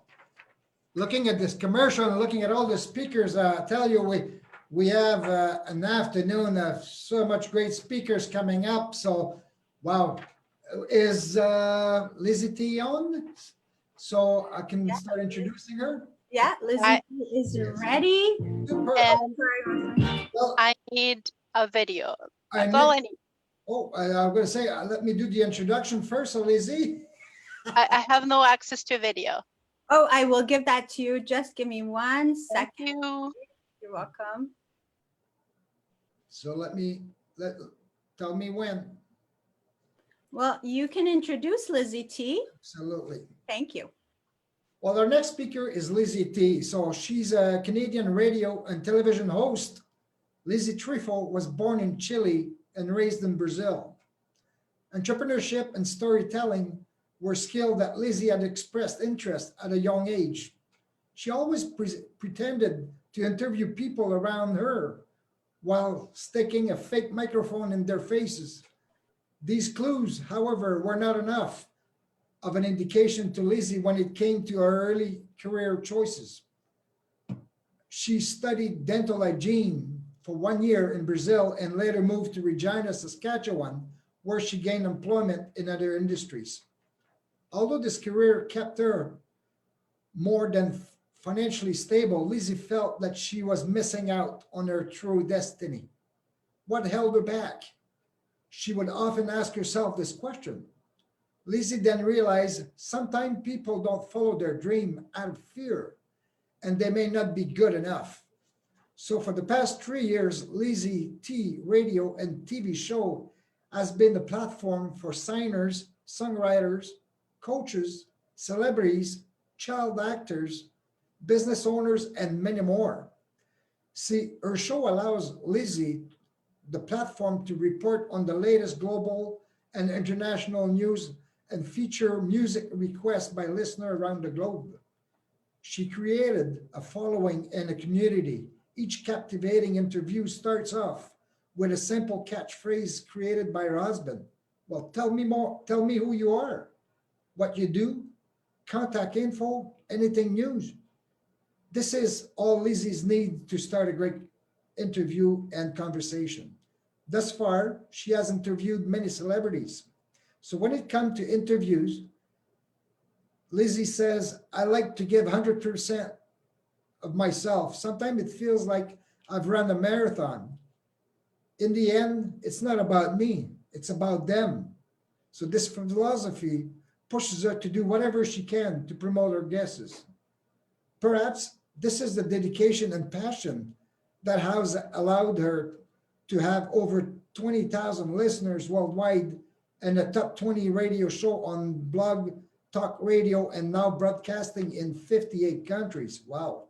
So Lizy also was the recipient of the 2015 Absolutely Fabulous Woman Community Helper Excellence Award for her commitment in helping charities and nonprofit. Well, isn't she at the right place at the right time? Well, let me welcome LizyT. Woo! Isn't that awesome? People have already said that, you know, when people talk about yourself, you're just like, who is that? That can't be me. Wow, it's such an honor, everyone. Everybody can hear me okay? You bet. Awesome. It's such an honor to be here today. Such an amazing platform. Jacques, Della, you guys are doing an incredible job. Applauses to you, the speakers. Like, I mean, how am I going to overcome or do a much better job than Jennifer, than Jill, Rizwan? My goodness, I have learned so much from those speakers right now, right here. Love things about investing. That's my thing. And storytelling. I always have so much to learn. Rizwan, you did an incredible job. And Jill, wow, my husband is a wildlife photographer, retired, and you know, mental health, and unfortunately, is one of the things that we struggle here in my house with 2 people, and so absolutely, and photography, wildlife photography is one of the things that my husband is really passionate about. He still does it. He's a part of the Peregrine Falcon project in throughout Canada. So thanks to his project, thanks to the project, the Peregrine Falcon project is no longer in the endangered species list, which is a huge accomplishment. But enough about you guys. This is about you. This is about you. My story is going to be a little bit different, as Jacques already has given a little bit away, but there's a little bit more to it, just a little bit. And I'm hoping that I'm able to inspire you and give you some golden nuggets and give you a little bit of inspiration. And just take you to the next level. I'm talking to people that are not like Rizwan, they're not like Jennifer, simple people like me and you, and that you can achieve your dreams. And I'm going to speak from my perspective. By the way, I also want to be able to thank, because we always forget people behind the scene that doing this work. I know Jacques is done, been sent an email. So again, thank you. I know you put 100%, just like you're running a marathon, like you said, and Della as well. And I know Lisa is doing a great job with the all that. So they need acknowledgement. We forget, and we shouldn't. And also, I just wanted to be able to say that, again, I'm honored to be in this panel. Not that I don't deserve. I mean, I work really hard to be here. And I'm here, and I work hard to be in platforms like this. So it's happening, the dream is happening. And I'm hoping that you can see yourself in a platform of panel of speakers like this too, because if it happened to me, an immigrant from South America, it could definitely happen to you. Sounds like a plan, so let's do this. Woo-hoo! I want to be able to give you one, I want to ask you a favor. I want you to close your eyes for 1 minute, just 1 minute. Trust me. Isn't I glad that we're not in a public venue, like we're virtual right now, so you can actually do that and feel comfortable while you're eating. And by the way, I know that some of you have probably got one for lunch, so I'm gonna be as optimistic so you don't fall asleep and animated as possible. So I want you to close your eyes for 1 minute. Trust me on this. Nobody's gonna take your wallet. Remember, we're virtual. Not really serious. Nobody's gonna take your wallet. So 1 minute, close your eyes. Okay, everybody? Can I get one yes? Yes? Okay, I'm assuming that everybody has said yes. Okay, so your eyes are closed. I want you to think back to that 5, 6, maybe 7-year-old little girl, a little boy. And I want you to think back of what were you doing then? What was your favorite thing to play with? What was your favorite toy? And when I'm telling you this, I can guarantee you're gonna go back to that little boy and that little girl, because it brings me back, and I can guarantee you're gonna picture that. Got it? Got that picture? Beautiful. Close your eyes now. I mean, open your eyes now. You're paying attention. Okay, open your eyes. So I'm gonna go back to that. But can I share my story with you? And Jacques already alluded to that.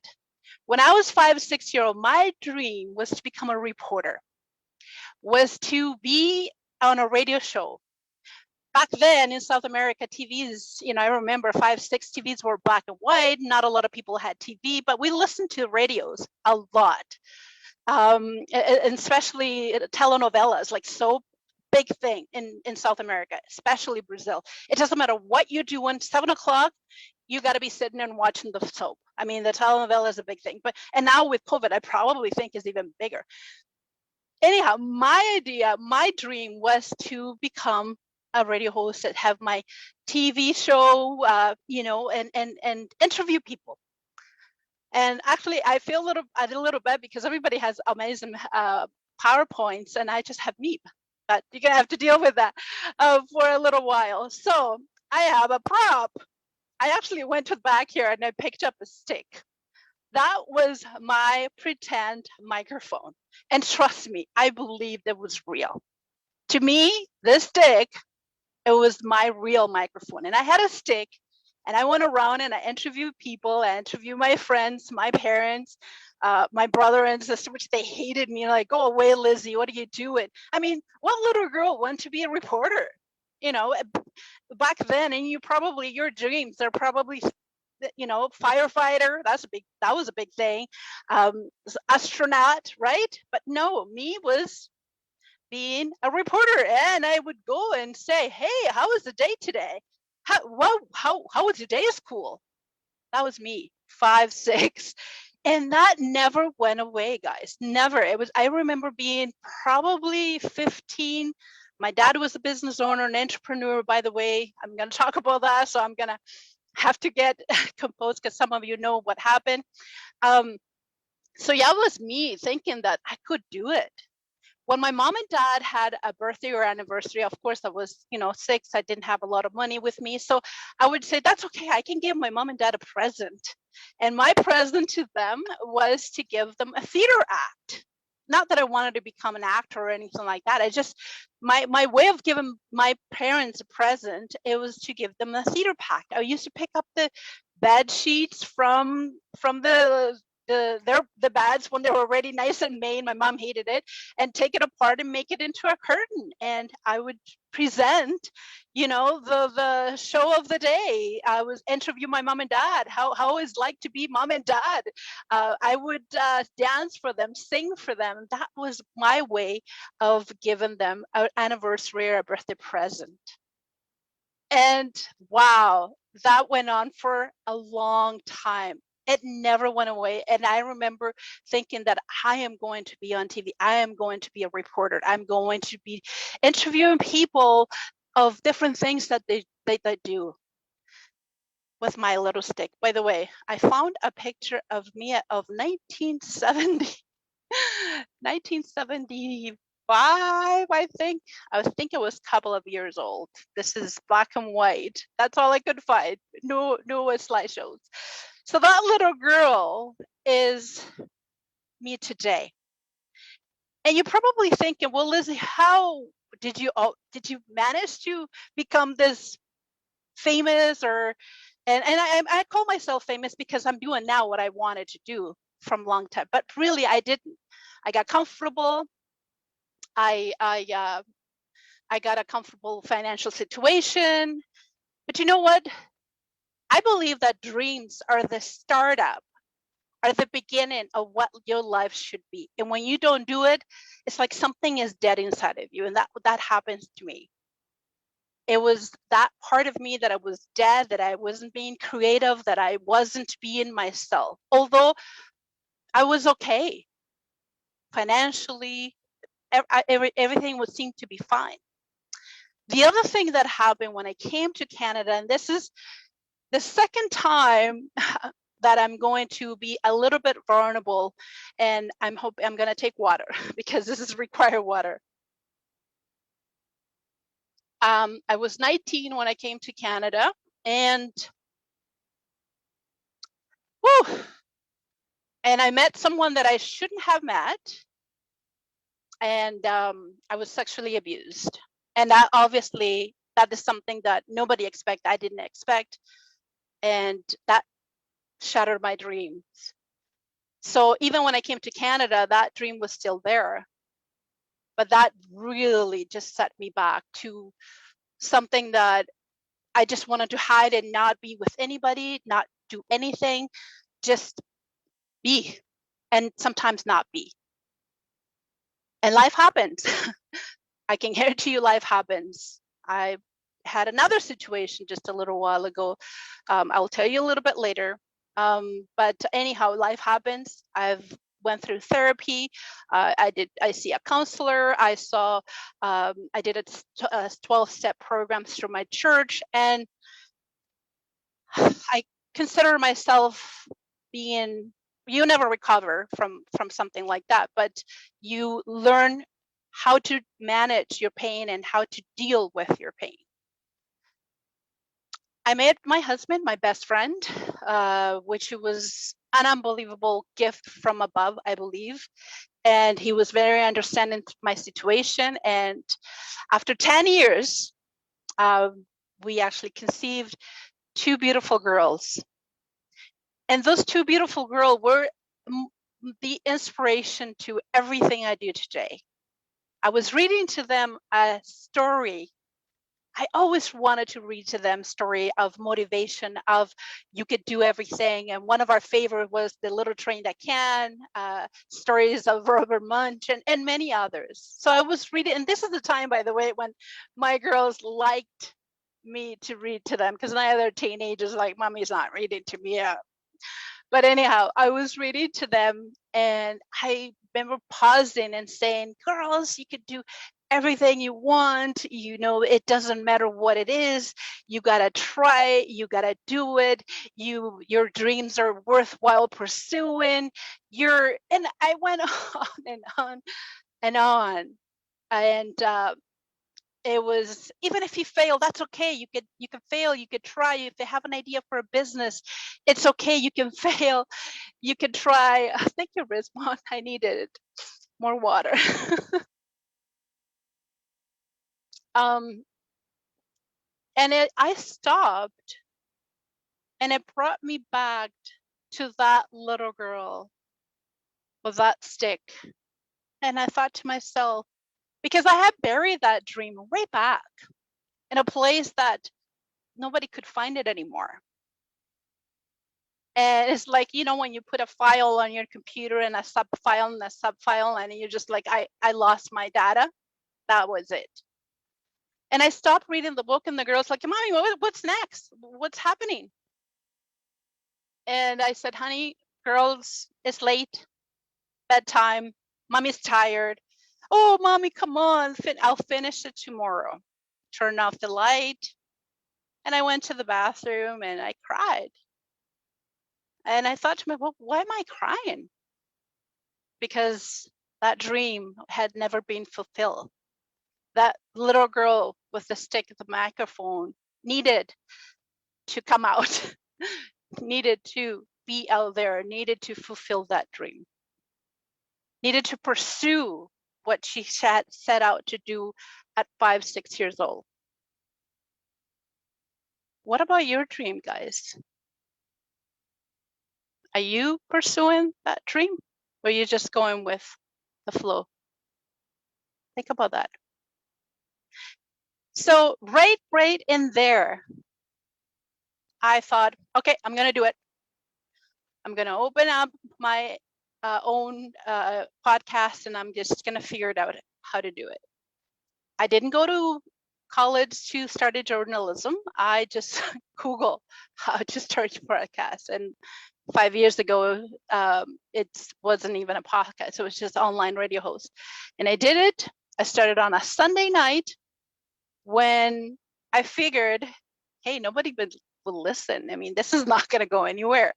And I'm looking back and I'm thinking, wow, and I'm sabotaging myself right then and there. And we do that. Well, at least I did. I'm trying not to. And I remember doing it, and you know, I don't know for how long, maybe 6 months, 9 months, a year. I honestly, it seems like a blur right now, but I'm, you know, giving all of it, because that's the type of person I am. I give 100% of everything I have. And I'm gonna feel tired after this talk, but this is who I am. And I got an email from an author and a coach from the UK, and she says to me, Lizy, I love your podcast. And I'm thinking, oh my, somebody's listening. Okay, well, thank you. Love your style. What style? I'm just being myself, like I am being right now. And I love your slogan. As Jack alluded, tell me who you are, what you do, contact info, anything new. And those ones was actually, as again, as Jack alluded, it was created by my husband, because I was telling him, so what am I called? What's my logo? What's my line? And he's just like this, tell me who you are, because really that's how I started my talks. And I was like, wow, she likes this slogan. Okay. And by the way, how much do you charge? And do you have PayPal? What is PayPal? I thought to myself. I had no idea what that was. So I Googled it right in there. And I'm obviously not sending an email back until I figured out everything. So I Googled and I figured, okay, PayPal. Okay, open an account. Wonderful. Okay, done. I email back. I have PayPal now. Actually, I didn't say now, but you know, you get it. I have PayPal. And so she sent the funds, and that's the whole thing started. You're probably thinking, well, Lizy, that's you, right? And no, that's not me. Because I asked you, what was that dream? And you have a story to share with the world. And I'm going to stop about it. I'm going to stop right here, right now. Sometimes it's not about you. Can you imagine if I would have stopped and not pursued the amount of knowledge that I have acquired when I interview authors and even singers and the coaches? My goodness, the amount of information that I acquire, it's incredible. I would have missed out on all that. I've actually am in 59 countries. I love stats. Every time I'm on a show, I always ask and figure it out where they are and whether they listen or where they're watching. And I would have never been able to reach those countries. I would have never been able to be here.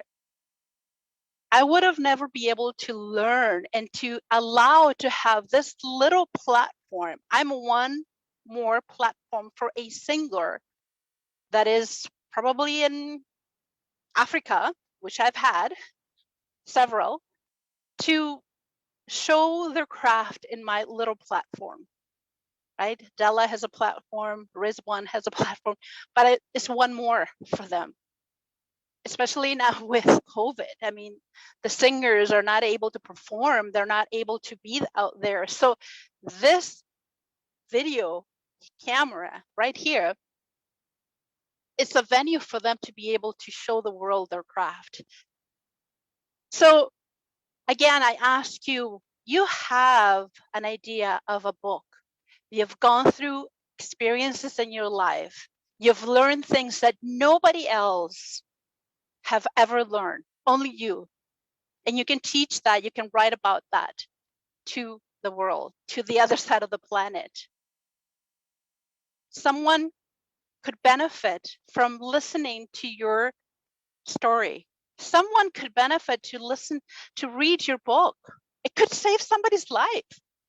Like I said, it's sometimes not just about you.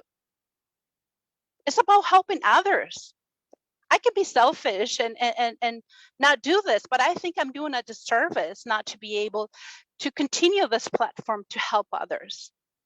I believe that the creator, put it in this planet for us to be able to serve, for us to be able to be used as a vessel to help, to encourage, maybe to save a life. You don't know. And if you are that vessel, if you are that instrument, then why aren't you doing it? What's stopping you? And I know the answer. Oh, Lizy, I don't have the looks. Oh, Lizy, I don't have the qualification. Oh, Lizy, I don't know what to talk about. Oh, Lizy, and the list goes on. And I know that those are all your mindset saying, I don't want to do it right now. And that's okay. If you don't want to do it right now, that's okay. But I think you should start getting the idea and getting prepared for what is to come. I know that I am no one special. Neither are you, and neither is anyone. We're still doing anyways. I'm going to use that slogan, which belongs to another company. Do it anyways. So what? I don't have the looks. I don't have the qualification. I didn't study journalism. English is my third language. I study very basic English, but I want to do it because it's something that I could not live without being in front of you, presenting. Like, I don't really have to, if I have a PowerPoint and show the number of guests that I have on the show, that's probably, you could always check my website, but you could see the amount of people that have been affected through my media platform. This is, again, not about you. Think about that story that you've had. I know Jill has probably 3 books with her photography, minimum. And you heard Jennifer, she's written books to help women with their financial literacy, which is imperative nowadays. By the way, I'd love to have you on my show, please. So this is not, again, all about you. You think it's about you, but really, let's allow yourself to be used as a vessel. Now, you probably are thinking, how hard is it? I don't have the idea. I don't know social. I don't know video. Well, that's where the good part comes, because that was just a little intro, and that was just a little sharing of me when I was that little girl using my little wooden stick. Now I have real mics and real cameras. I'm here on my home studio, which is, again, thank you, honey, for helping me. He's a videographer and a photographer and a sound technician. So I'm, I'm very, very gifted to be able to see God puts things in your path. I mean, I had no idea I was going to meet John, and he was going to help me with all this background stuff. So I know help is out there, and I know I can help you. Della can help you. Everybody who's here is able to help you. Things happen in your life that are going to distract you from your goals. Happened to me when I was 19 years old. It happened again in December. This is going to be another crier.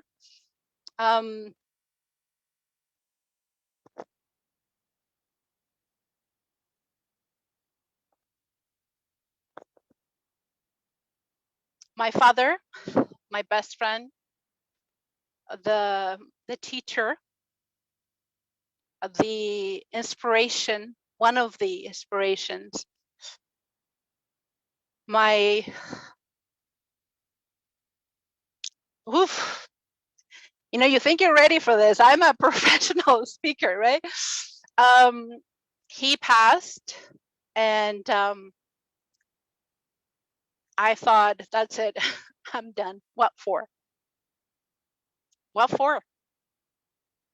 Not that I wanted to prove something to my father. In the back of my mind, probably I did. But it just had no reason. And that's why I'm telling you that things happen. Life is like this, right? Up and down. When I was 19, now. And I have to confess to you, I was pretty much offline for about a month.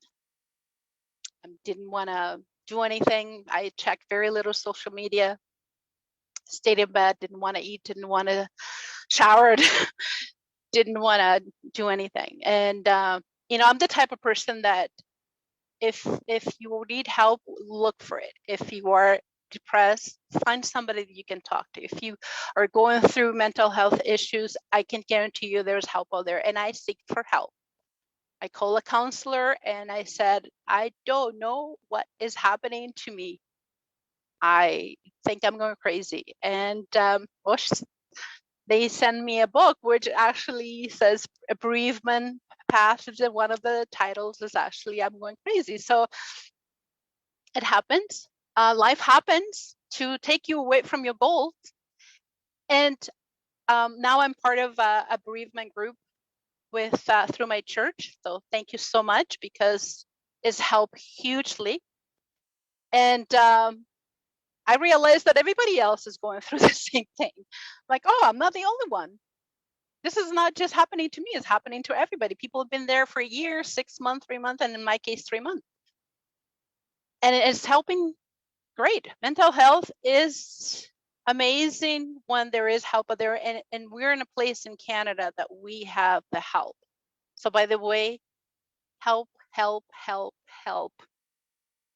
If that woman, I don't want to say the name, but coffee place, it's about $6 because I have teenagers which love those places. How about give one a week? You don't have to give the whole week, one a week, and contribute those funds towards mental health. So I throw it out there. And so I didn't check social because I wasn't in a situation that I could continue. Again, that was my down. And you would have those down. Everybody has their downs.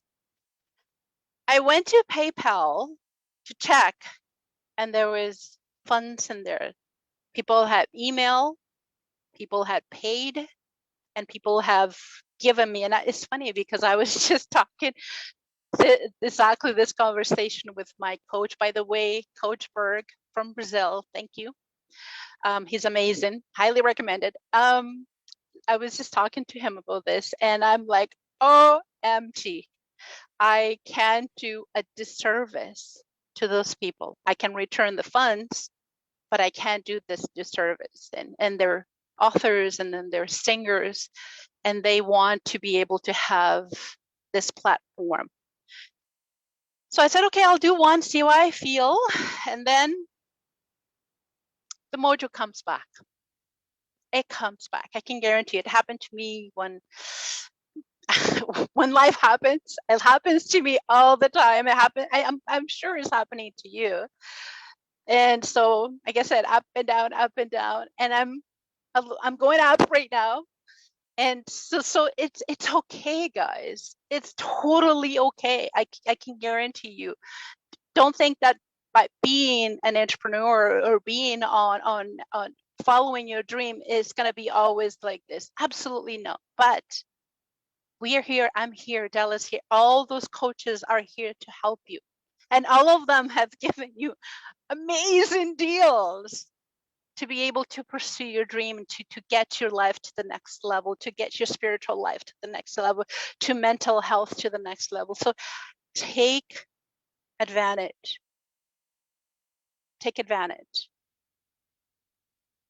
Again, life is not perfect.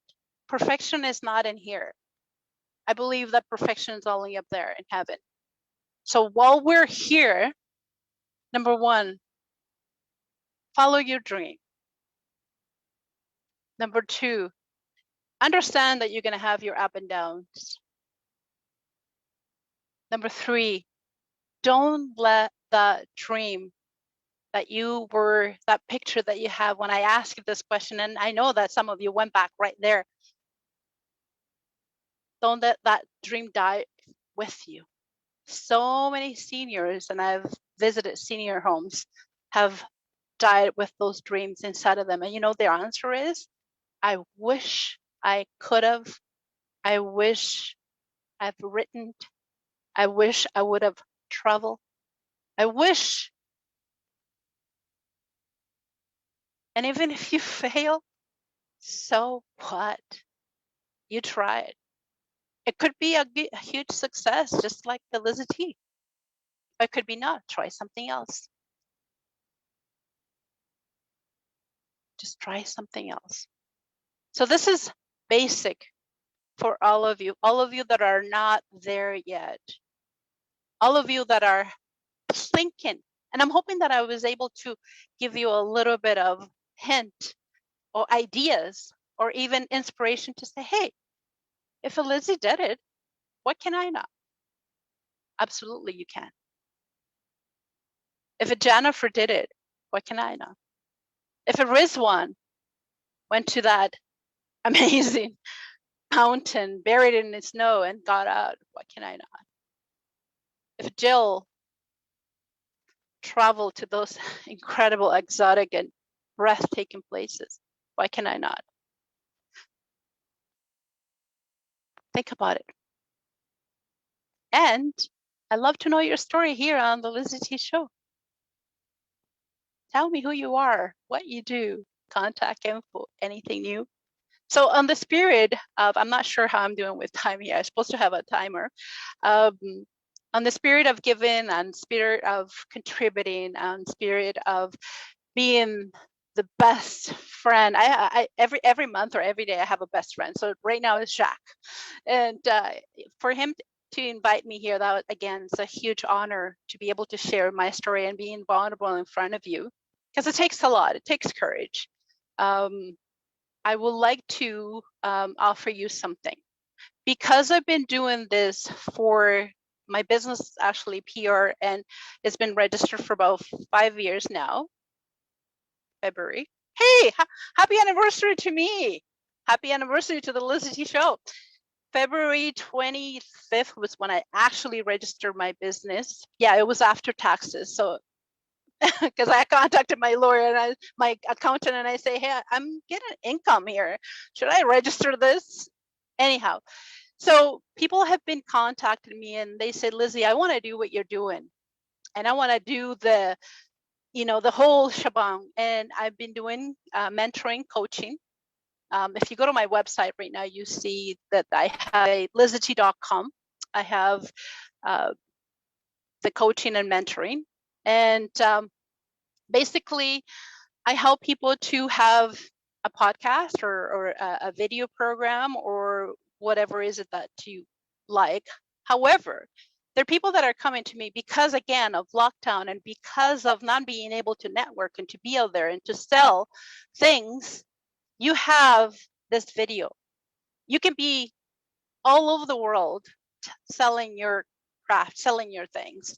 You could be on the other side of the planet.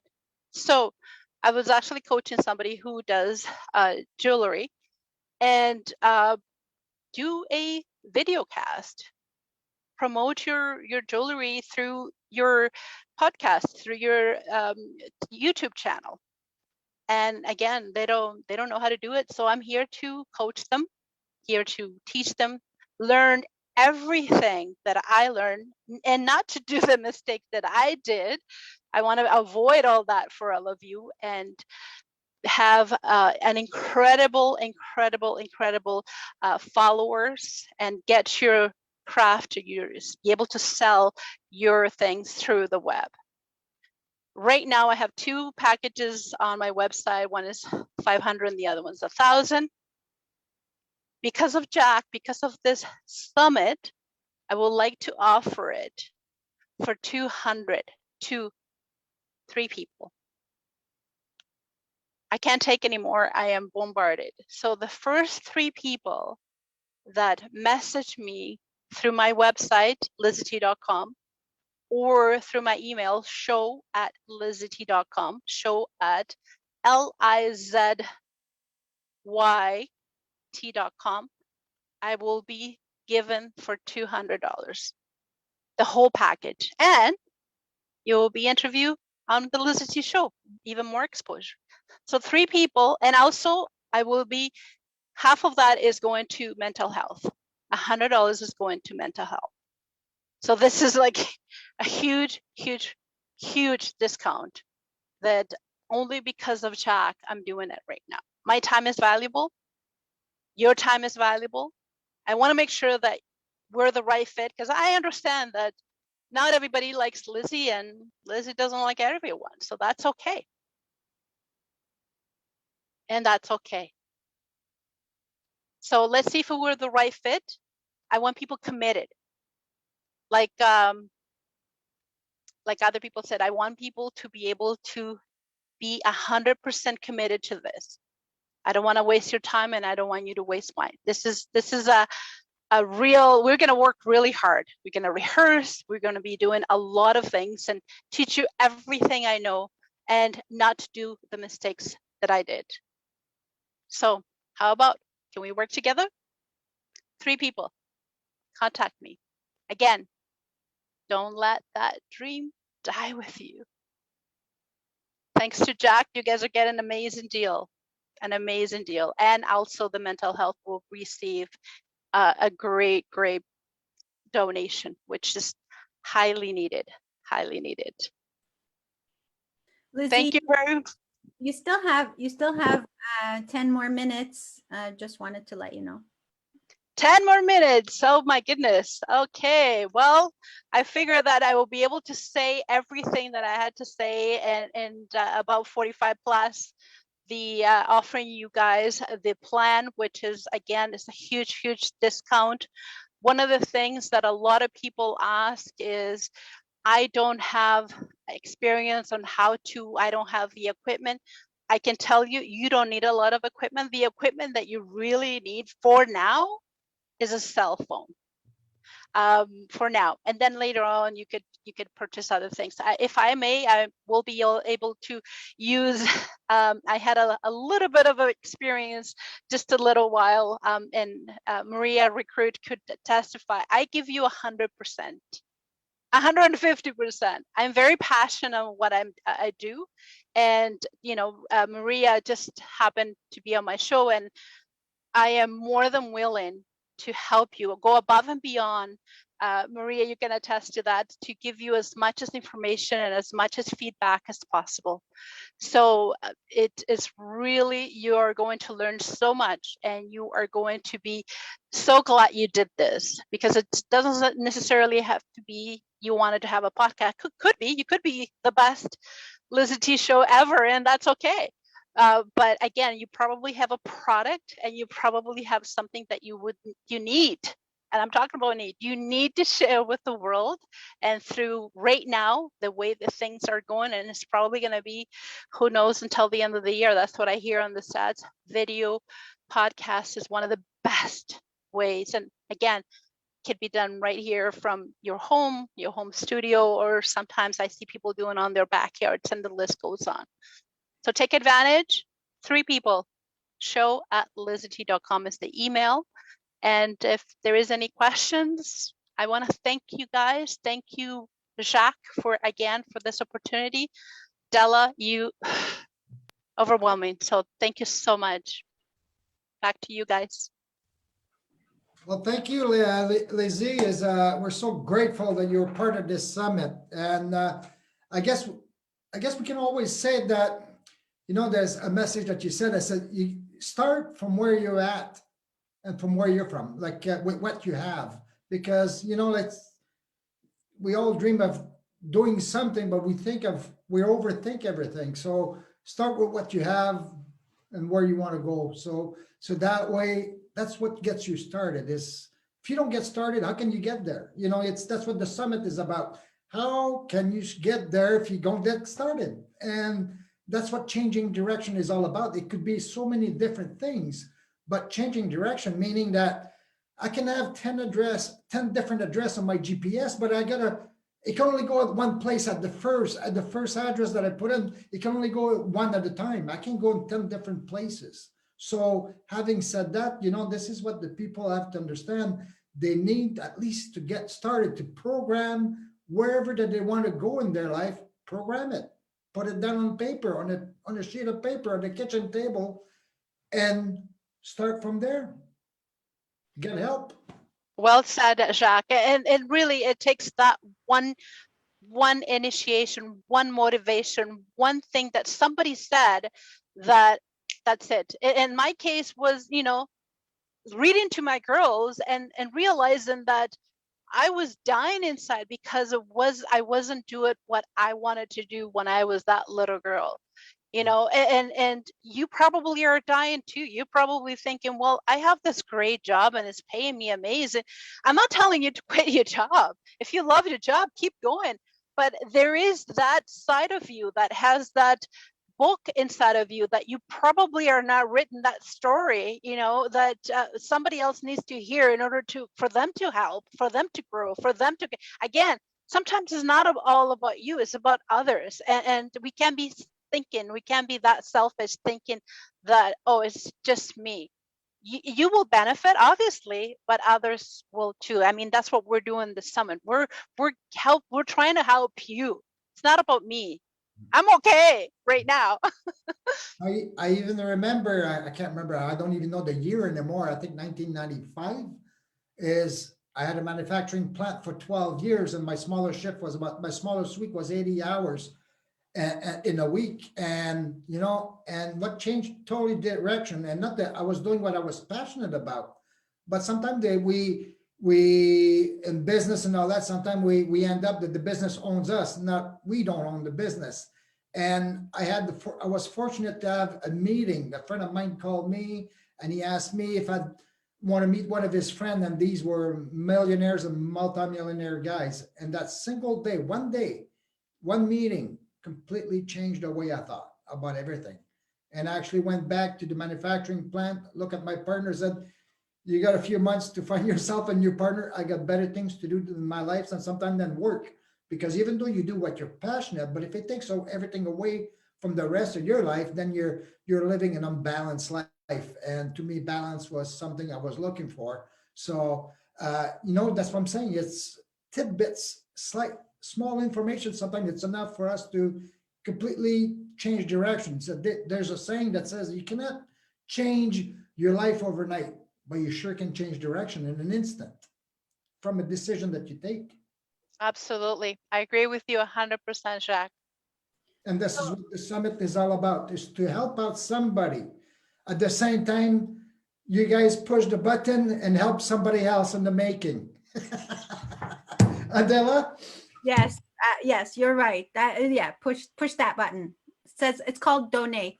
And I'm looking at the fundraiser page, and actually no one has gone in there. I just wanted you to know that no one has gone in there. I don't know what's keeping people. And so I wanted to direct you to that page, please. The button is right here on under this post. It's pinned. All you have to do is go to that page and press donate, and donate whatever your heart allows you. So let's do that, please. You have had amazing stories this morning, amazing speakers who have given their knowledge and their experience. Let's get this done. Let's get this done. Lizy, thank you so much. There was a question from someone that wanted to know if someone is intimidated by the thought of speaking in public, in front of a camera or behind a microphone, what's the first thing they should do? That is an excellent question. I wasn't always this animated and this, I didn't always have this easiness to be in front of a camera. Remember, guys, I went through a traumatic experience at my 19. This is when you kind of have those friends and go out and you know, be out there and goodness knows, I wanted to be nowhere. But absolutely, there is so much help out there, whoever is asking that question. And I know Rizwan is amazing of public speaking, but there's places like, I love to recommend this, and I hope it's okay, Toastmaster, which you start from the beginning with just telling a little bit, you know, 5 minutes about yourself. Or what I used to do, that's why actually I started with the radio, is because I didn't want people to see my face. So behind a mic, and you know, when there is no camera, it's a lot easier to be able to talk. And the other thing is record yourself. Get used to listening to your own voice. And I know it's intimidated at the very first time, maybe the second one, but the third one, okay, I know this is how I sound like. So those are the 3 tips that I would like to give you today to be able to overcome. Then the next step, which it's another 3 tips, then we start with video. So if whoever's asking that question, if you have fear, it's okay, it's natural, but they go away. And especially if you have a product or a service or something that you really want the world to know, or to purchase or to buy or to learn from you, trust me, those fears will go away, because you know, cash in the pocket is much better than being embarrassed about you being in front of the camera. Well, it's the same as I was the test dummy for 8 months, you know, like 8 months ago, I couldn't even turn on the computer. And I'm introvert by personality, and there I am, second summit. Sometimes we overthink everything, and this is why I say sometimes the need of coaches, need to talk to people that are in the field that you'd like to go into it. Don't stop taking advice from the people that don't have what you want in life. And this is what sometimes changes the way we think. It's information. The power is in the information. That is so important, everyone. What Jack just said, it's imperative for you to pay attention. And I know that you probably heard this saying, you are the reflection of the 5 people that you hang around with. If you're hanging around with people that are naysayers and that you can't do this, and I mean, you probably can say, I'm not hanging around those people. I'm hanging around with people like Jack and Della and Rizwan and many others. So, you know, think about it. Those are the people that don't want you to succeed, because they have fears themselves, and you do too. But those fears, if you want it bad enough, you can overcome it. Trust me, I did with all my trials. Lizy, you're so awesome. I gotta say this. I mean, you are a strong host, and you are so experienced, and you have so much knowledge. But one thing I just love and adore about you is how generous you are with your knowledge and experience. I mean, you guys, you should know that, you know, I can message Lizy anytime and ask her any questions, and she's willing to help me. She's thrown interviewees at me in French that that has taken me out of my comfort zone to try something new, and I am truly blessed for that, Lizy. Thank you so much. You are in fact a generous woman with a big heart, and you do give your 100%. And Mhm. I was on your show, and I know how much you give, and you are Mhm. excellent at that. So thank you. That's another thing too. If there's anybody here that speaks Spanish, Portuguese, un peu français, but you can go to Della for her show. So that definitely. So it's not just English here now. We're doing Spanish and Portuguese, which is I have a Spanish show on Tuesday. I'm pretty much all over social. I mean social media. So all the platforms, including TikTok. I'm not a big TikTok viewer, but they say you got to be everywhere. And my latest one, which is a huge success, which I'm very surprised, is IGTV. A lot of people don't know very much about it, but I'm definitely able to coach you and help you when it comes down to IGTV as well. So all social, LizyT.com, LizyT on Google.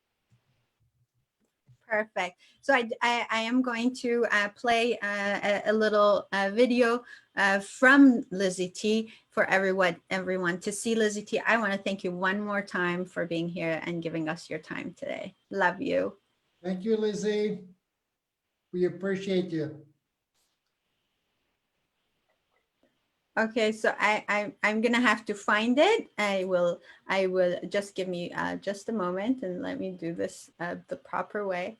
There we go. Hang on. I got this. I got this. You always got that. Right? There you go.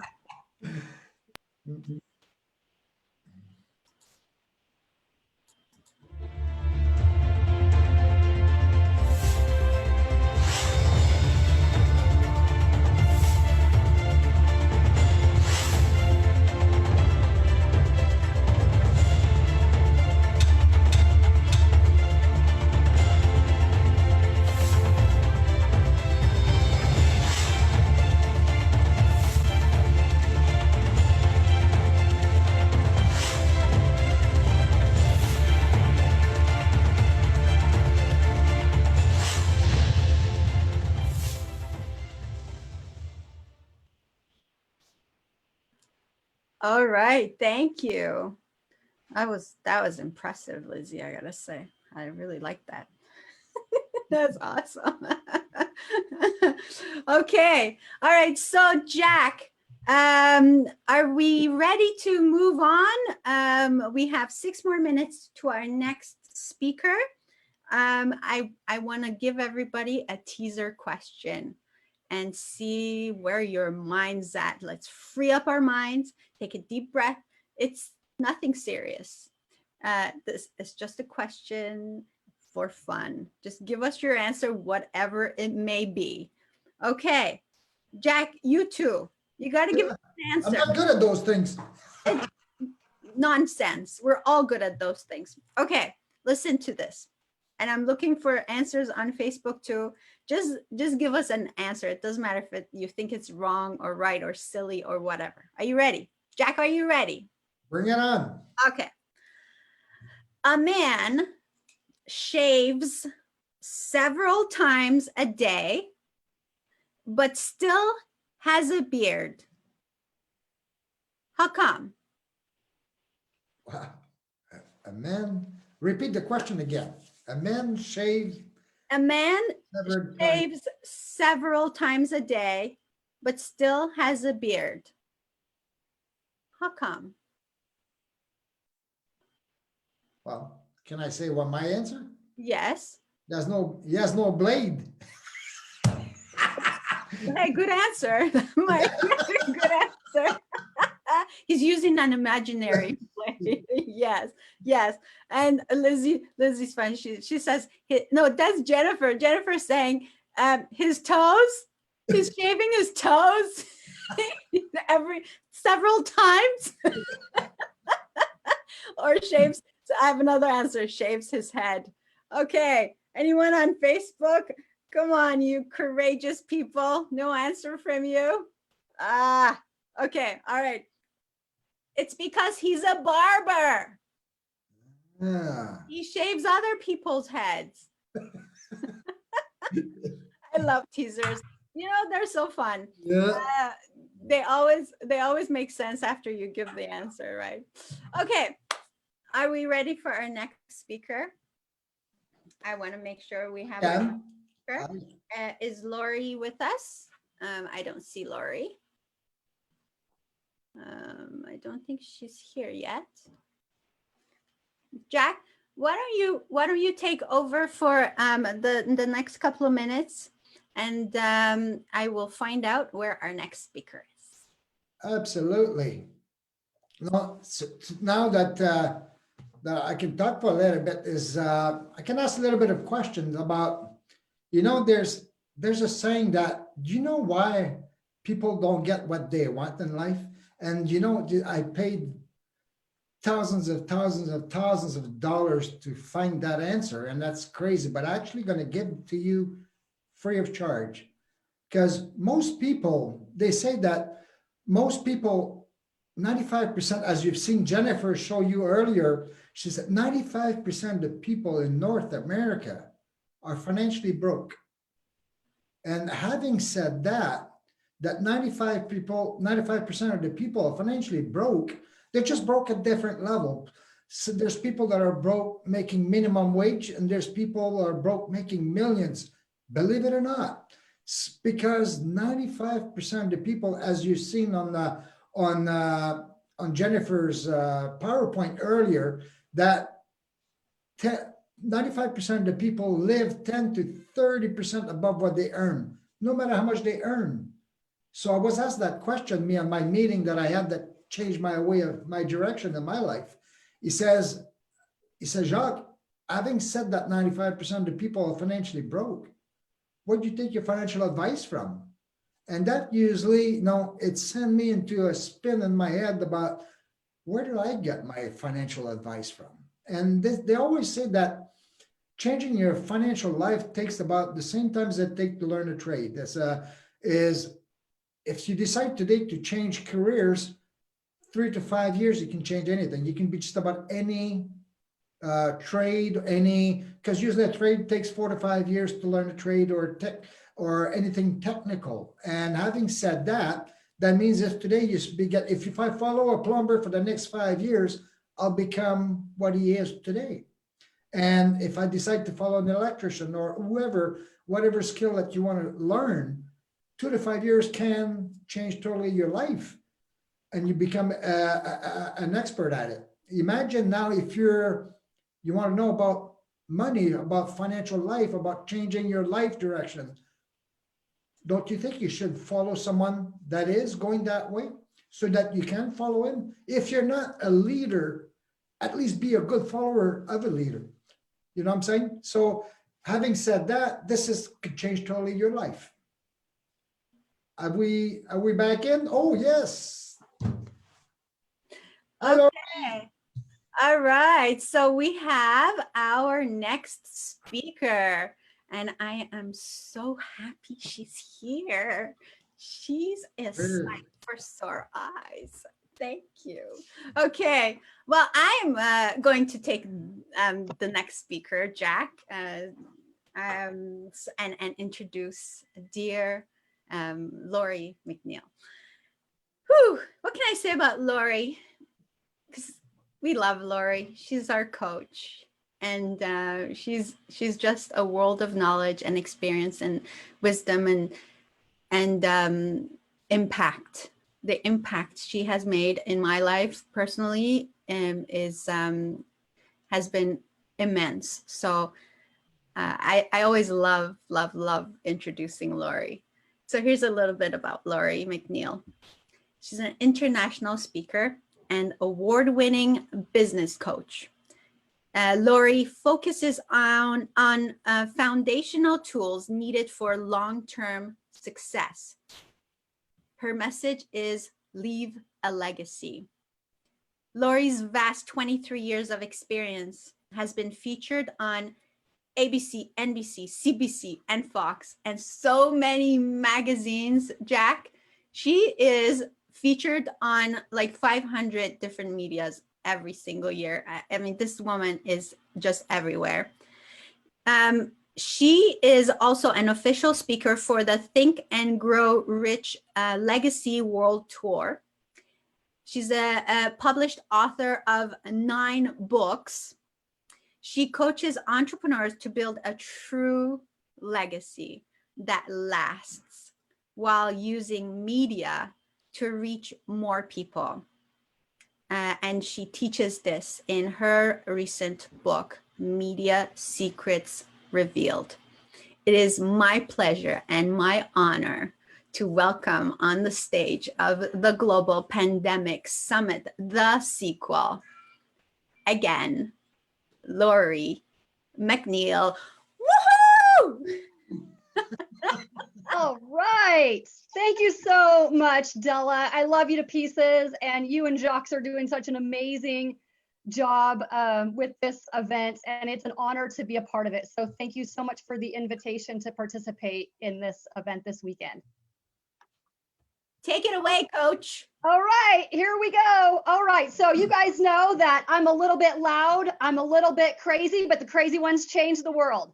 So here we go. I expect that you are going to be completely taking notes and focusing and getting as many gold nuggets out of what I have to share with you as much as possible. So for those of you who don't know me, my name is Lori McNeil, and I am an international business coach, business strategist, and literally I travel and speak all over the globe. So I love what I do. I love getting out of bed every single morning and basically helping people accomplish their goals and helping them get from wherever they are to where they want to be. There's a very important message that I have that I want to share with you today that I call the toolbox. And this is something that I developed about 15 or so years ago that I have continued to refine. And the message has evolved and gotten stronger and stronger every time I teach it. So it's called the toolbox. If you're taking notes, go ahead and start that at the top of your page.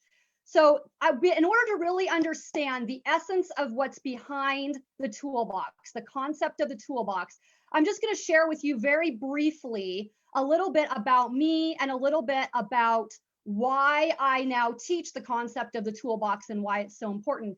And in order to do that, I need to dig just a little bit into my past so that you understand just a little bit more about the young Lori McNeil. So we all have different layers. We all have different aspects of our story that we tell at different times. And I'm going to unpack some things that maybe some of you have heard before and maybe add a little bit new information to that as well. So I grew up very, very poor. 7 of us living out of an '84 conversion van. And I actually slept between the back fender wells of tires. And there was a pull-out couch that more or less made a big bed. And my little cubby hole was between the back tires underneath what would have been the platform of the bed. I was the only one in my family that was petite enough to fit that space. So that literally got named Lori's cubby hole. And I valued that as a very special space that was basically just for me. The rest of my brothers and sisters, 4 of them, had to share what was probably the equivalent of a king size platform bed. So 4 shared that, and I had my own little space underneath. So for a very long time, I actually really thought that that was special. I really thought that I got my own bed, my own little cubbyhole space, and it was in a lot of ways. But because our lifestyle was so different, because we were gone, we traveled a lot, I didn't realize that there was more out in the world. I didn't realize that we lived differently. I mean, I noticed that there were people that lived in homes And there were people that maybe had things differently, but there was so much in my young brain that I didn't quite understand. It was just that this is how we lived. Then when we upgraded to a 1-bedroom trailer, 7 of us lived in 1 bedroom. My sisters and I shared the only room. My parents actually slept on a pull-out couch in the living room. And then my dad built a very, very tiny partition in the corner of the living room. And that's how 7 of us lived in our upgrade. It wasn't until I was almost in 4th grade that I got to live in my very first stick-built house. So there was a lot that basically happened in my formative years that really helped to shape the way that I think, whether that's good, whether that's bad, whether that's a lot of stuff that I worked really hard over the years to restructure and to reframe. I value all of it. And I think that it's very important for you all to value all of it. Some of you have had some really challenging times. Some of you have had some horrible, horrible things in your life. And some of you have had some really great things in my life. But the important thing that I want you to understand is that they are all tools that make up your toolbox, right? So my poverty story is unique to me. There are other people out there. You might have a sexual abuse story. You might have a loss of a child story. You might have a story of a horrible relationship, or, all these different things that have happened that might be sad, might be horrific, might be life-shattering. But we always have a choice in how we think about that and in what we choose to do with that. So I want you guys to understand that in my poverty story, there were a lot of labels that came with that. Automatically in our culture, and especially more so, I think maybe back in the 70s and in the early 80s, and even earlier than that, there were a lot of stigmas around I wasn't smart enough, I wasn't good enough, I wasn't pretty enough. The list goes on and on and on. So I want you guys to understand that I sat in those labels for many years. Even when we upgraded from a vehicle to a trailer to a stick-built house, those labels actually stayed with me for years because they served as limiting beliefs in my mind for a very, very, very long time. And it wasn't until I stepped out into little steps and had that faith over fear that I began to fill my toolbox with more positive tools and understand the tools that I needed to apply them to the right things in life. So as we think about this concept, I literally want you guys to picture a toolbox. I want you to picture, some of you may have a toolbox, you may have a tool chest, in your garage or in a shop, or you just know what one looks like, even if you don't consider yourself a handyman or a handywoman that actually owns a toolbox. But this picture is very important because I want you guys to understand that everyone has different tools in their toolbox. And even if my toolbox, because of maybe my poverty story, for instance, might sound and look a little bit similar to someone else's story, it's unique to me because only I can apply it in the ways that are unique to me. Okay, so if you stepped into someone else's garage and they had the same brand name of toolbox that you had, and they maybe had the same types of hammers and wrenches and screwdrivers and various tools, if the toolbox looked exactly the same, if it was identical, the difference would be in how the user chooses to use and apply those tools in the right or wrong application. Okay, so I want you guys to really, really understand what it is that I'm sharing with you today. How I use a wrench is going to be very different than how someone else might literally hold the wrench, or how fast or how slow that they use the wrench, or how they are using that tool, and the mind frame that they have in how they are solving the problem that in which they are using that tool. Okay, it's very similar when we think about our internal toolbox. We all have our own internal tools that are either a part of us, subconsciously or that we have purposely added to the toolbox. Okay, so this is where internal and external factors come into play. So there's a difference between things that have happened to us, things that might be horrific, things that might be horrible, and then there's the things that maybe through a different class or a relationship or networking or coaching where we have added our own tools to our toolbox, but they are all important. They are all important in understanding how those pieces fit, how those tools fit in order to apply them to solve external problems. Okay, so I'm going to break that down again. We all have internal tools that are unique to us that only we can use in the way that we can use them that's unique to us. We have an internal toolbox that we use to solve external problems. Okay, that's the connection. That's the connection. There's a little bit of a formula. So I said that I developed a lot of this stuff starting about 15 years ago, and I've added to it and tweaked it and refined it. Well, I have a new formula that I've recently added to this concept to just kind of give us a little bit more meat and context and a vision of a formula. I want you to write this. The toolbox plus your impact strategy equals your global ripple. Okay, so the toolbox plus your impact strategy equals your global ripple. Okay, now why would I call it a global ripple? I've learned over the years that we have much more of an impact than we even realize most of the time. And this might come in the form of someone reaching out to you or saying, hey, you really made a difference in my life, or I really appreciated the extra time that you gave me. Those are the things that we might get feedback on, that we might know about. But the reason that your internal toolbox has such a global ripple is the fact that you might never know the global impact that that actually has. So if you have a conversation with someone at a grocery store, if you have a conversation even with a friend over the phone, if you serve someone in some way, you have no idea. They might have a relative in another country. They might have a student going to college somewhere who might use those words of wisdom or use those same actions in ways to then serve other people. The global effects and the global impact are infinite.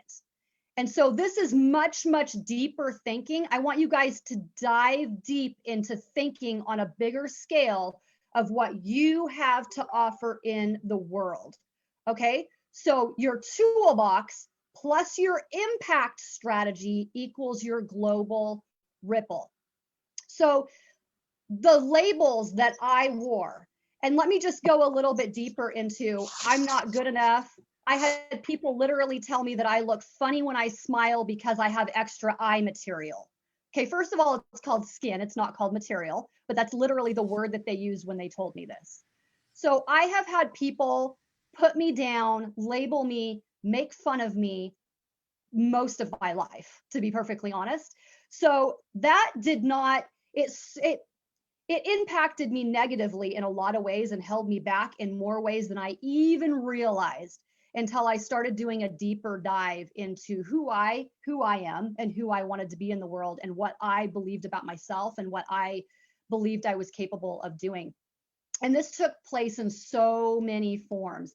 This took place when I was a high school senior and someone I loved and trusted dearly, as one of my high school counselors told me, Lori, let's talk about your career options and what you want out of life because you're just not college material.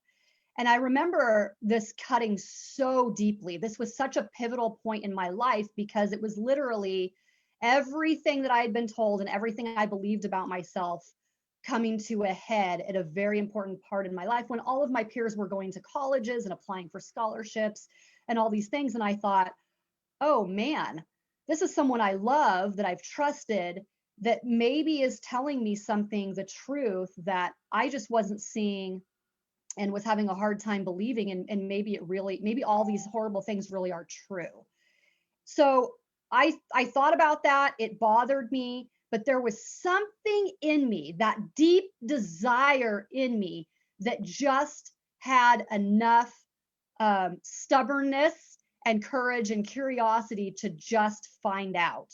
So did I have great grades? No. My family and I moved around a ton.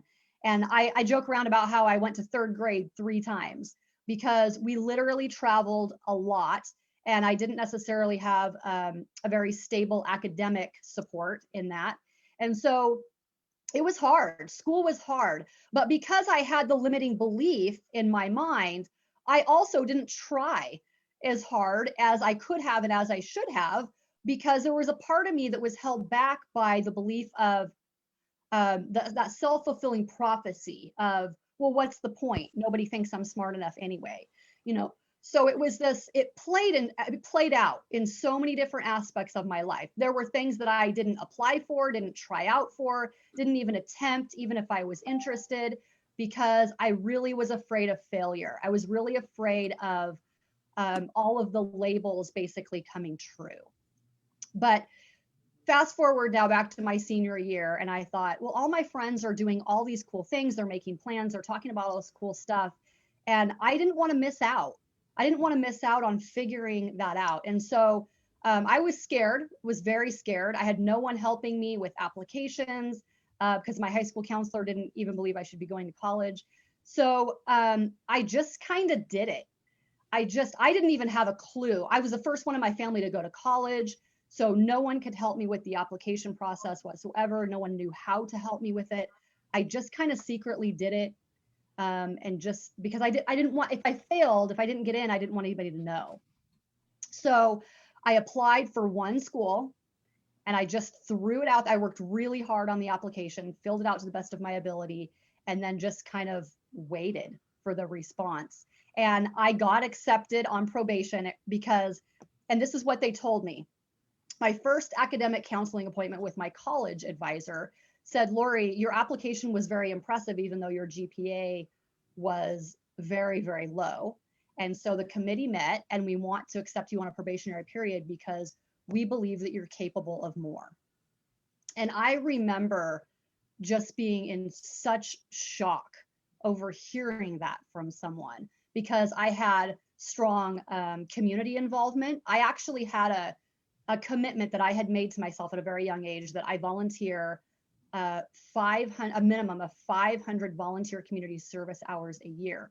So what that did for me was added amazing tools to my toolbox with every single project that I volunteered for, every single person that I met. I learned so many skills and met so many amazing people by serving. So I didn't have a lot of job experience. I didn't have a lot of people believing in me. But even when people aren't quite sure how they feel about you or think about you or believe in you, a lot of people will accept volunteerism. And so I was able to really kind of change the minds of a lot of people once they got to know me and once I started working with them and kind of proving my skill level in different ways as a volunteer. And that really helped me to build my resume, you know, as a young student and as a young college student. And so I had a lot of experience and a lot of really interesting things in my application, even though my grades were low. So I worked my tail off, didn't do very well my first term, convinced them to give me a second chance, learned so much about how to even be a college student. And in my second term, I was headed in a much better path and doing very, very well. And I then went on to graduate from college, 2 master's degrees, a doctoral degree, and now I'm partway through my second PhD, over 25 specialized certifications, and a college professor with universities across the globe for over 20 years. So my point in telling you that is very simple, but very profound and very difficult at times.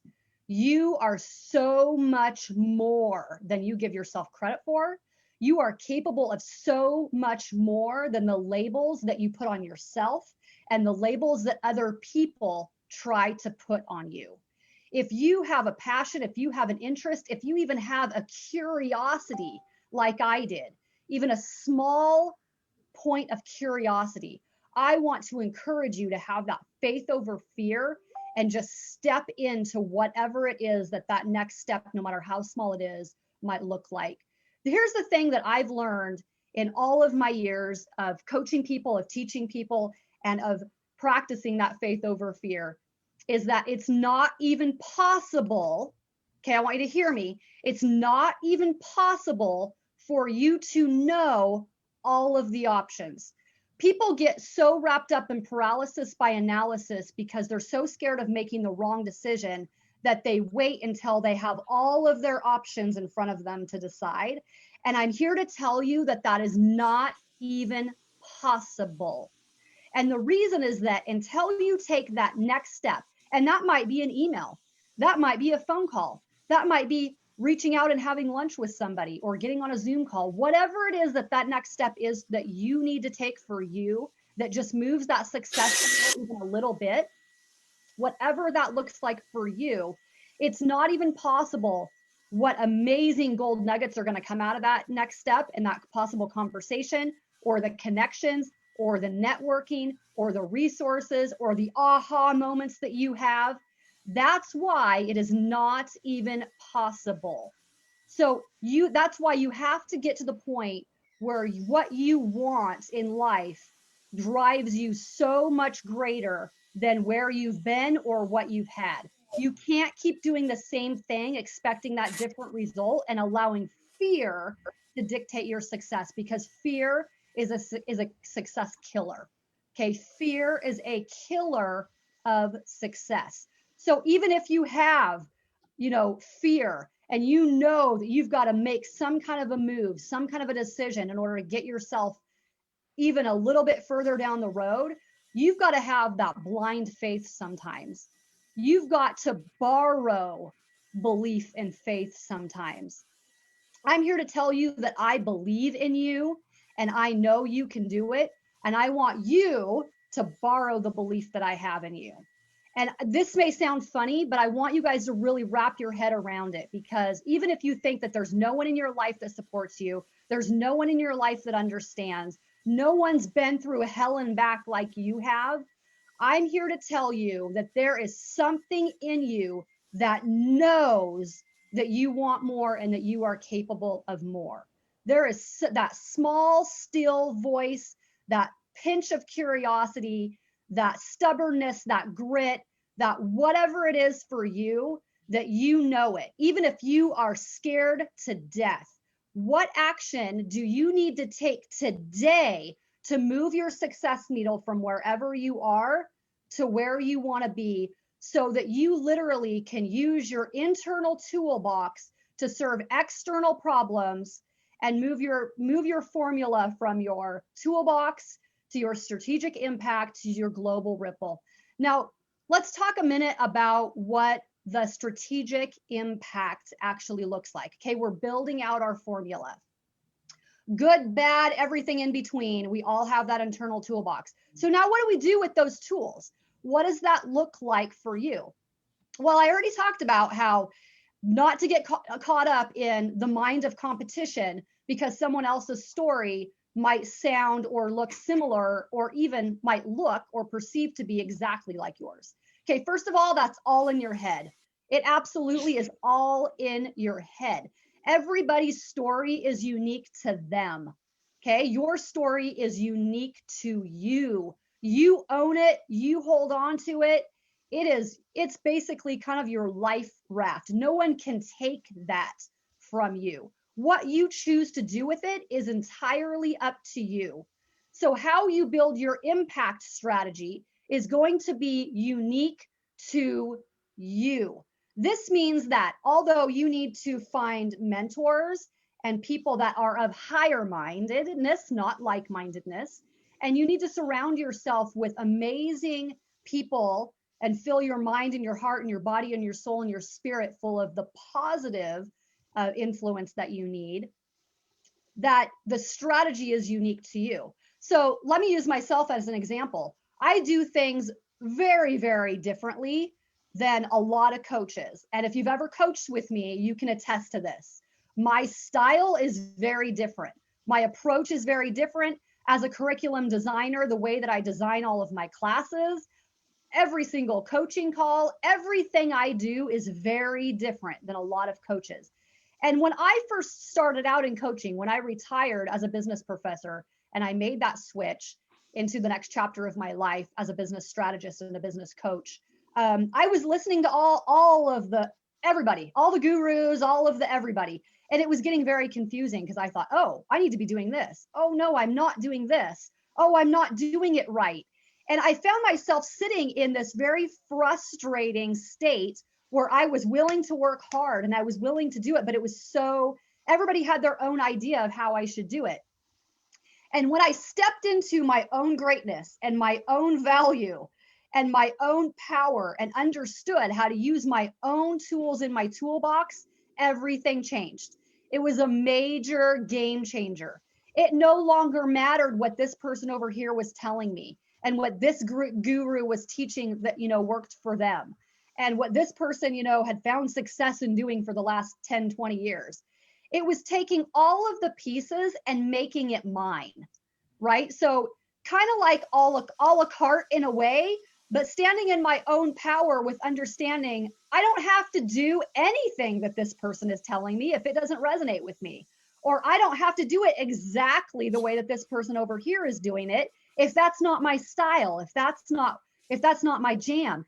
And as soon as I understood that and stood firmly in my value, and if you follow my social media at all, you know that this is one of my core messages that I teach on a regular basis is you stand firm in your value, and who you are is unique to you, and the world needs you to show up. The world doesn't need, and nothing against any of the amazing people out there. The world doesn't need another Tony Robbins. The world doesn't need another, this coach or this coach or this speaker or this speaker. The world needs you. The world needs you. And the minute that you truly understand that and you grasp that and you absolutely let that marinate and sink into your head, your mind, and your soul, it's a game changer with how you even view the world, how you view opportunity, how you view your resources, and how you build out your impact strategy for how you are going to create that global ripple.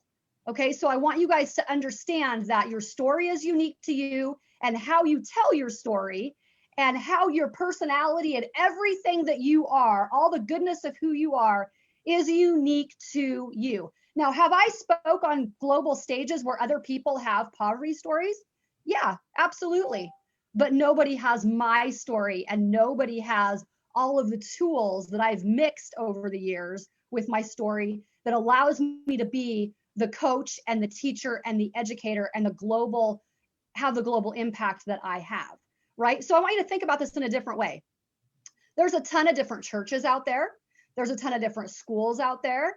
There's a ton of different variety, no matter what industry or what organization. It's because the structure is different. It's because the leadership is different. It's because the belief systems are different. You need to find what resonates with you, right? So that's one of the things that makes you different from any other coach out there, from any other entrepreneur, from any other mom, from any other dad, whatever it is that you have everything that you need within you to impact the world right now, today. So the internal tools in your toolbox, plus your impact strategy with what that looks like. Are you a teacher? Are you a mentor? Do you do better with one-on-one? Do you have a heart for kids? Do you have a heart for helping people with marriages? What is it that's stirring within you? That might be subconscious. It might be very obvious and conscious, and you know what that is, but you've just had fear around it. There is something in your toolbox that is laying dormant that needs to be set free and let out, whatever that is. So I want you guys to jot down some notes right now and make a list of two things, whether it's your story, whether it's I'm an amazing, coach and this is my superpower, whether it's something that happened to you along the life that was a pivotal point of a turning point in your life, kind of like what happened to me when I was a senior. There's things that I want you to start to build the tools in your toolbox. And visually, there's something in your brain, there's magic that happens when you put pen to paper. I'm not talking about typing out a list, okay? Your brain operates differently when you write it versus when you type it. It's been proven over and over and over. Okay, this is one of the things that I teach to other teachers when they're building out their curriculum for their classes. So I want you to actually write out a list of the things that, as you know it, as you understand it, as you believe it, what are your tools that you know that you can start to kind of build your internal toolbox with on one column. Then on the other side of your paper, you are going to write the things that you are just surfacing, just like popcorn and free writing. I want you guys to think of the things that you know that you can do with those tools. Well, maybe I can get a small group of people together, or maybe I can reach out to someone that I already know maybe works in that industry, or maybe I can send an email, or maybe move that needle, whatever it looks like, and start to build out your strategy stronger and stronger, but you have to start somewhere. So what does that look like for you? And then your global ripple effect is all of the magic and all of the gold that you may or may not even be aware of. But here's the trick with the formula. Here's the trick with the strategy. The global ripple that you want, the legacy that you want to leave in the world is a formula. When you write it out, it has these three main components. In order to get to the global ripple, you've got to back up the formula so that you know where to start, right? So this is where you want to end up.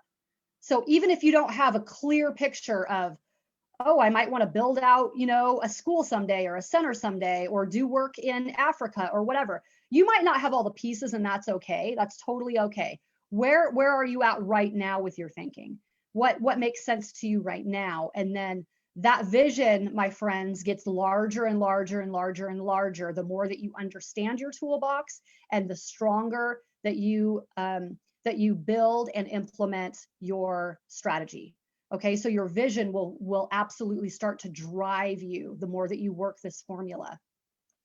But you definitely want to keep whatever that future is right now for the global impact. You want to reach, maybe it's 100 people, maybe it's 1,000 people, whatever that looks like. And then your strategies, you kind of back up from there, but it all stems with your internal toolbox and how you use those internal tools. This is so powerful. Once you understand it, it can be so simple.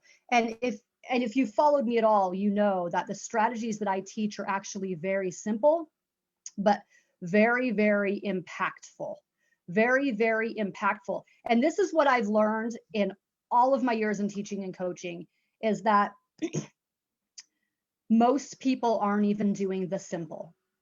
Most people aren't even doing the basics. Most people aren't even building out their foundation for life, their foundation for who they want to be, their business strategy and foundation, whatever that is. Most people are not even building the foundational principles and strategies that they need, and fully stepping into who they are and the life that they want to create and the life that they want to live.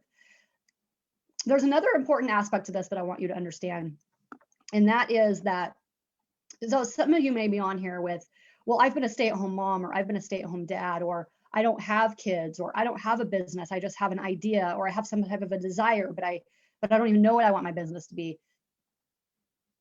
That's okay. What I want you to understand is that the world still needs you to be you.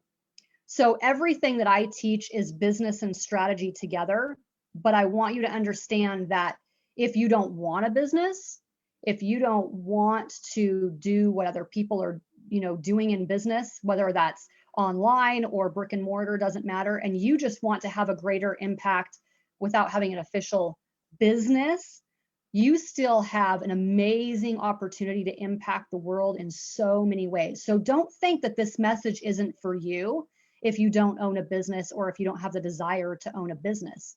That has nothing to do with your ability to impact the world.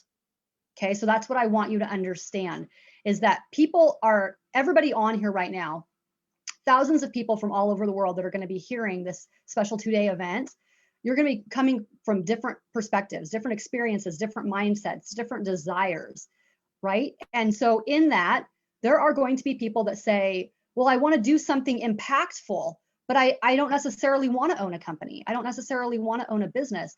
And my message is still the same.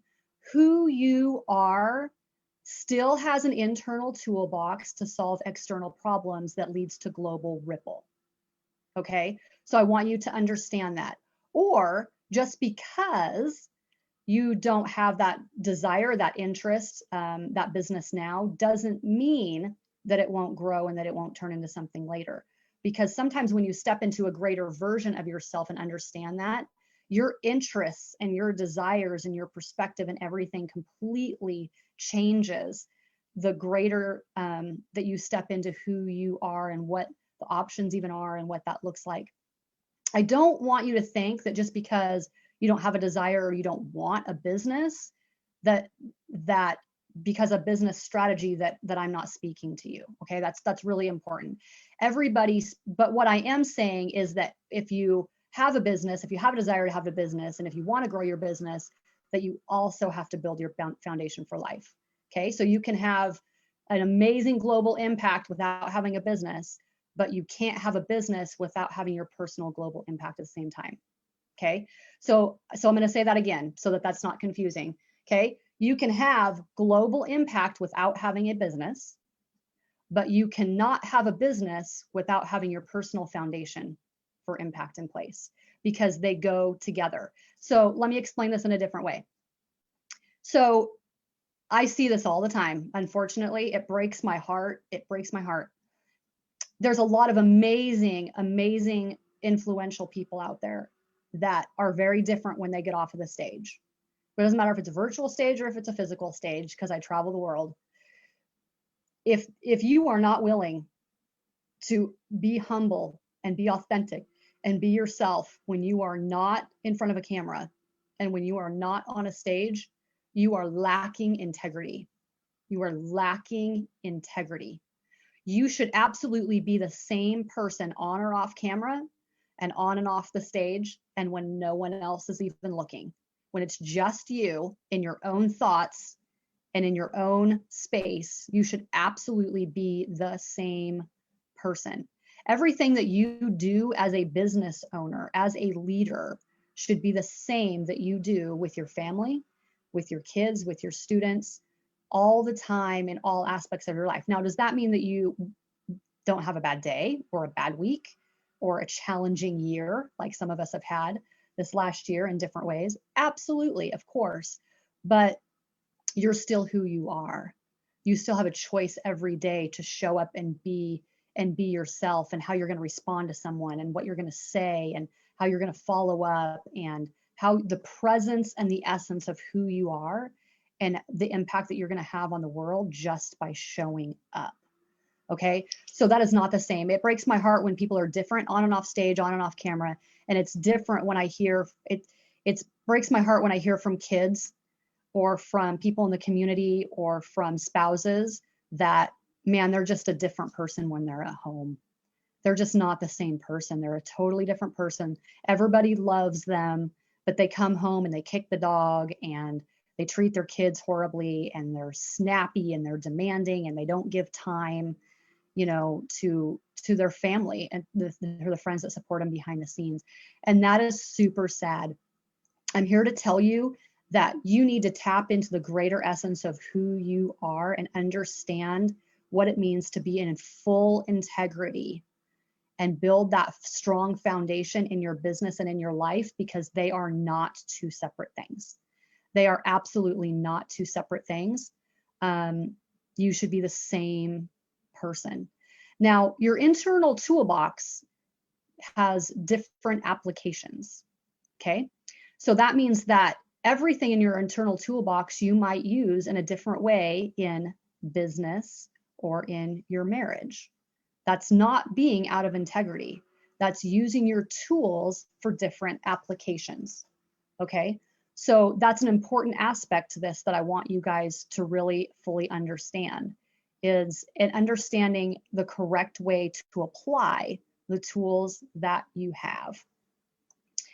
So this sense of stepping into a greater version of yourself and living in full authentic integrity is one that unfortunately a lot of people struggle with, whether you're in business or not. A lot of people struggle with this. And it might be because of limiting beliefs. It might be because they get, too big in the head as they gain momentum and success and all of that. There's a lot of different reasons as to why people struggle with this, but it's really sad that so many people out there struggle with this. So let's talk about integrity for just a minute, because this absolutely is an important part that needs to be in your toolbox, and it needs to be practiced and refined and perfected and a focus on a regular basis so that you can best utilize this as a tool in various applications. So what does this look like to be in full integrity? I talk to a lot of people who say, well, it's just a matter of, asking for forgiveness from somebody or following up with them if you missed an appointment or whatever. Yeah, that's true. That's part of it. That's certainly part of it. But it's actually so much more than that. And there's so much more to getting in integrity and staying in integrity than what people give thought to or what they've ever heard before. So I want you to really let this marinate and take notes if you need to, because this is really important. And this should be a tool in everyone's toolbox. Like I said, whether you have a business or desire to ever have a business or not, this is about who you are and being authentic in who you are. So absolutely, you need to follow up with people, apologize, reschedule, those kind of things. But what is it that is keeping you out of integrity? What is it that allows you to constantly miss appointments, or to constantly have a chaotic schedule, or constantly be messing up, real or perceived, whatever that looks like? For a lot of people, and everybody has, something that pops up now and then and needs to reschedule. That's not what I'm talking about. What I'm talking about is the greater reason as to why you are constantly out of integrity. And let me tell you that when you are in a perpetual state of chaos, and when you're in a perpetual state of bad time management, let's just say, whether that's with your kids, your spouse, your business partner, your clients, whatever that looks like, there's a deeper problem there. There is a much deeper problem there than just, oh, I'm so busy and everybody's busy, so they'll just understand, right? So yeah, sometimes things come up out of our control, but it's more than that. It's about, what is it that's keeping you out of integrity? Do you actually need to have better time management? Do you actually need to get up earlier? Do you actually need to stay on schedule better? Do you need to hold yourself accountable in a different way, or put those accountability measures in place that are driving you to be better, all the time? There's different things that are causing that foundational issue that need to be addressed. So to learn to be in integrity is one part of it. But what happens if you get out of integrity? How do you get back into integrity? So let me use an example of whether that's with your client or whether that's even with your child or your spouse. Once let's just say you're running late and you told your son that you would absolutely be at his baseball game, and you're running late and it was super important and you had to help a client with something and you were sweating bullets because you knew you were going to miss your son's game, and this other thing is important and it came up and it wasn't expected. Okay, this is a very real scenario that happens a lot with parents when we're trying to juggle so many different things. What do you do? So yeah, you need to have a conversation and you apologize. But then how do you get back into integrity that puts you in an authentic way that's real to them?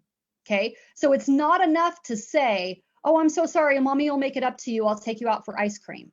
Okay, that might seem like a really great check of the box and a solution, but does that really, really satisfy what he felt and what he was real or perceived in his mind and in his heart and in his spirit? So how do you truly get back into integrity with your son without you presenting the solution that you think is good enough?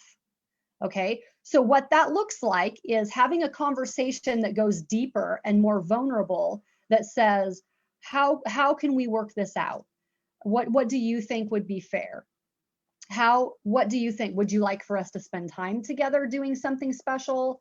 What is it to you that we can do, or how can I kind of make this up to you? And be open to whatever the suggestion is and having that conversation. So here's the difference. As adults in this scenario, or even if we're busy with if we have a client, whatever, what we think is the solution isn't necessarily the solution to the person that we're trying to serve. It's not necessarily the solution that's fixing the problem. It's getting it checked off the list. Okay, this is really important. So how do you get back into integrity? You not only say, I'm so sorry, let's reschedule this. How can I make this up to you? But you open yourself up to what best serves you, what best adds value to you. And how do you literally, in an authentic, deeper way, enroll them in the conversation that says, I hear you, I care about you, I value you, and I value what's important to you and what you think. That's a very, very different conversation that you have with someone versus just, this is what I'm proposing and what I'm willing to do to make it up. Very, very different. And then the other piece of that is, how are you holding yourself accountable that keeps yourself in integrity and keeps yourself from having to have that conversation as many times, right? So that should be a major red flag for you. If you're finding yourself out of integrity and you're finding yourself having to say, I'm sorry, I'm sorry, I'm sorry, I'm sorry, there's a deeper issue there. You're out of integrity with yourself. You're out of integrity with life, maybe with your family, maybe with your clients. You're out of integrity with what the vision and mission of your business truly is. Okay, so the ripple effect of this is vast. That's why, as you step into a greater version of yourself, you have to understand why this is a required tool in your toolbox that is going to help you build that impact strategy that's ultimately going to get you to that global ripple effect. Okay, so this is an important aspect that I want you guys to dig deeper into as you really start to build out your life in a completely different way, as you start to build out your businesses in a completely different way. Most of us that are on here, you wouldn't be here if you didn't care about people, if you didn't care about having a greater impact, if you didn't care about being more successful and trying to figure out, how to add the tools to your toolbox that you need in that, which is going to be different for everybody. For some people, it might be that you need to step into reading more books, listening to more podcasts, aligning yourself with the right people. And I mentioned it a minute ago, but I want to talk a little bit about higher mindedness. And I truly believe that it is not enough to surround yourself with like-minded people. What you want to do is surround yourself with higher-minded people. And the concept is very simple. When you're all at the same level, and when you're all roughly thinking at the same level, somebody might have a good idea. Somebody might have a good brainstorming session, and you might be able to put some pieces together. But you're going to reach a ceiling, you're going to reach a cap, because there's not anybody thinking higher that's actually driving you, encouraging you, holding you accountable, and kind of pulling you up. Okay, so it's not enough to surround yourself with like-mindedness. You always, always should be surrounding yourself with higher-minded people, higher-minded opportunities, higher-minded resources, higher-minded options and resources across the gamut. Okay, and that's something that is taking your thinking to that next level thinking. So this might be another activity really for you is, who do you consider to be like-minded in your circle? And who do you consider to maybe already be higher-minded, but that you haven't had that faith over fear to reach out to them in the way that you should and start to build that authentic relationship? And who do you want to connect with that's at a higher level that you need to, that's not in your circle? Like they don't even know who you are. You've never had a conversation with them, but you again need to have that faith over fear and start to build that relationship with them so that they can then become that mentor, so to speak, or that influence in your brain in some way, just to have in your sphere that is getting you to that next level of higher thinking just by being more connected to them. Okay, so in a lot of ways, some of what I'm talking about to move that needle from wherever you are to where you want to be starts with that next step, starts with having that faith over fear and stepping into that greater sense of authenticity, whether that's through integrity or whether that's through creating higher minded, people in your network versus like-mindedness. Whatever that looks like for you. Because again, your higher minded person, your like-minded person is going to be different than somebody else's.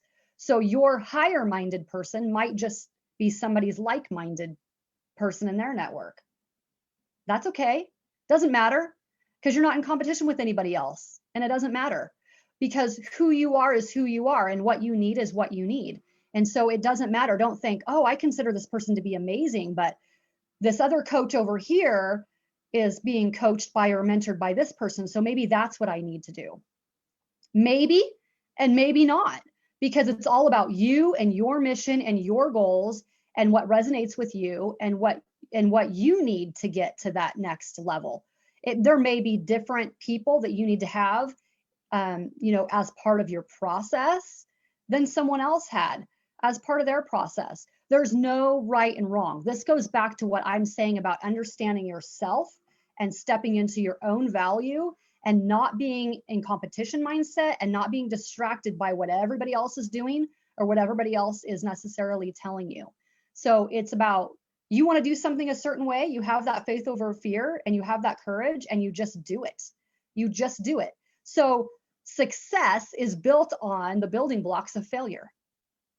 If you think about it, think about all of our great inventors in our world, right? You can say, oh, I don't like that person, and this person did this and didn't do this and didn't do this. It took the courage, the courageous, intentional action of so many people before us, the last 200 plus years, that led us to amazing technology that we have today, amazing business principles that we have today, because success, failure, process, everything in between, they're all building blocks of success. So now think about that in terms of your own personal toolbox and your own personal success. Everything in you that's who you are, that's how you show up in the world, it's all part of the process. It all matters. There's all amazing gold that is in all of that. Whether your goal is to be 6 figures, million, 10 million, whatever it is, it doesn't matter. It's unique to you. It's whatever your goal is, the number of people you want to impact in the world, the number of stages you want to speak on, whatever. Everything that led you to this point right now today is success, because it all matters in who you are, how you show up, and how you impact the world. Build your impact strategy that creates that global ripple effect and that true legacy that you're really after and what you're wanting to accomplish in the world.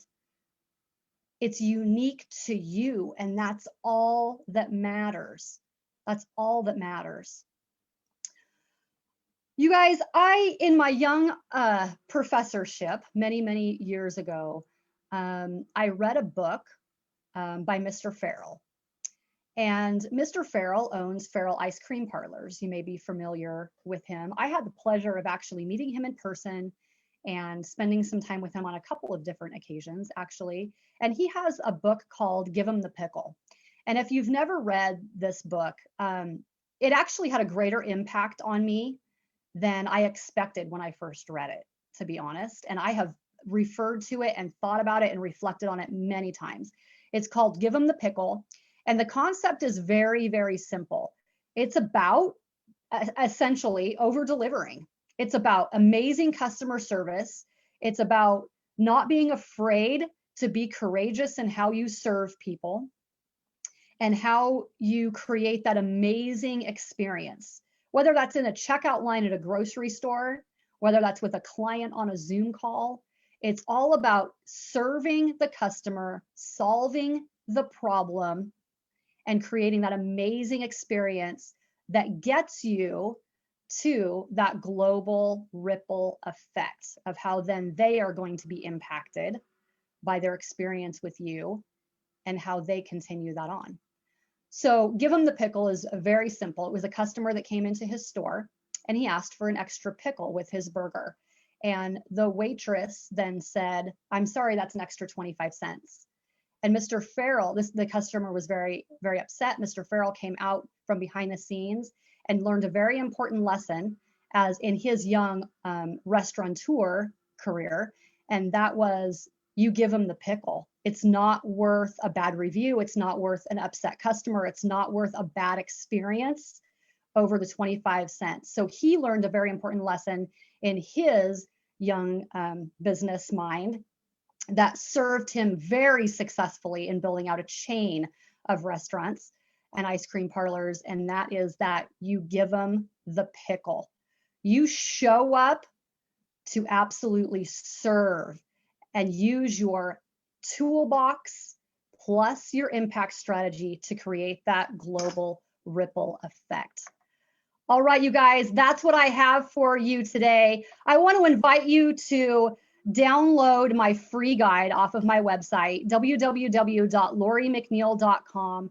I have amazing strategies, essential business strategies that you can download from my website as a free guide. Use it just as that, as a guide, as a blueprint to do a deeper dive in yourself, personally and professionally, and figure out what tools you need to add to your internal toolbox. Have a fabulous rest of your day and enjoy the rest of the event. Mwah. Thank you so much, Lori. That was awesome. That was awesome. Thank you so much, Lori. I wanted to share your card for everybody to see. Just give me 1 second and see if I can pull this off. Whew, right here. Come on. Come on. Thank Nope, you. wrong one. Much, Lori, all the infos, and now the people has the tool to add to their toolbox now.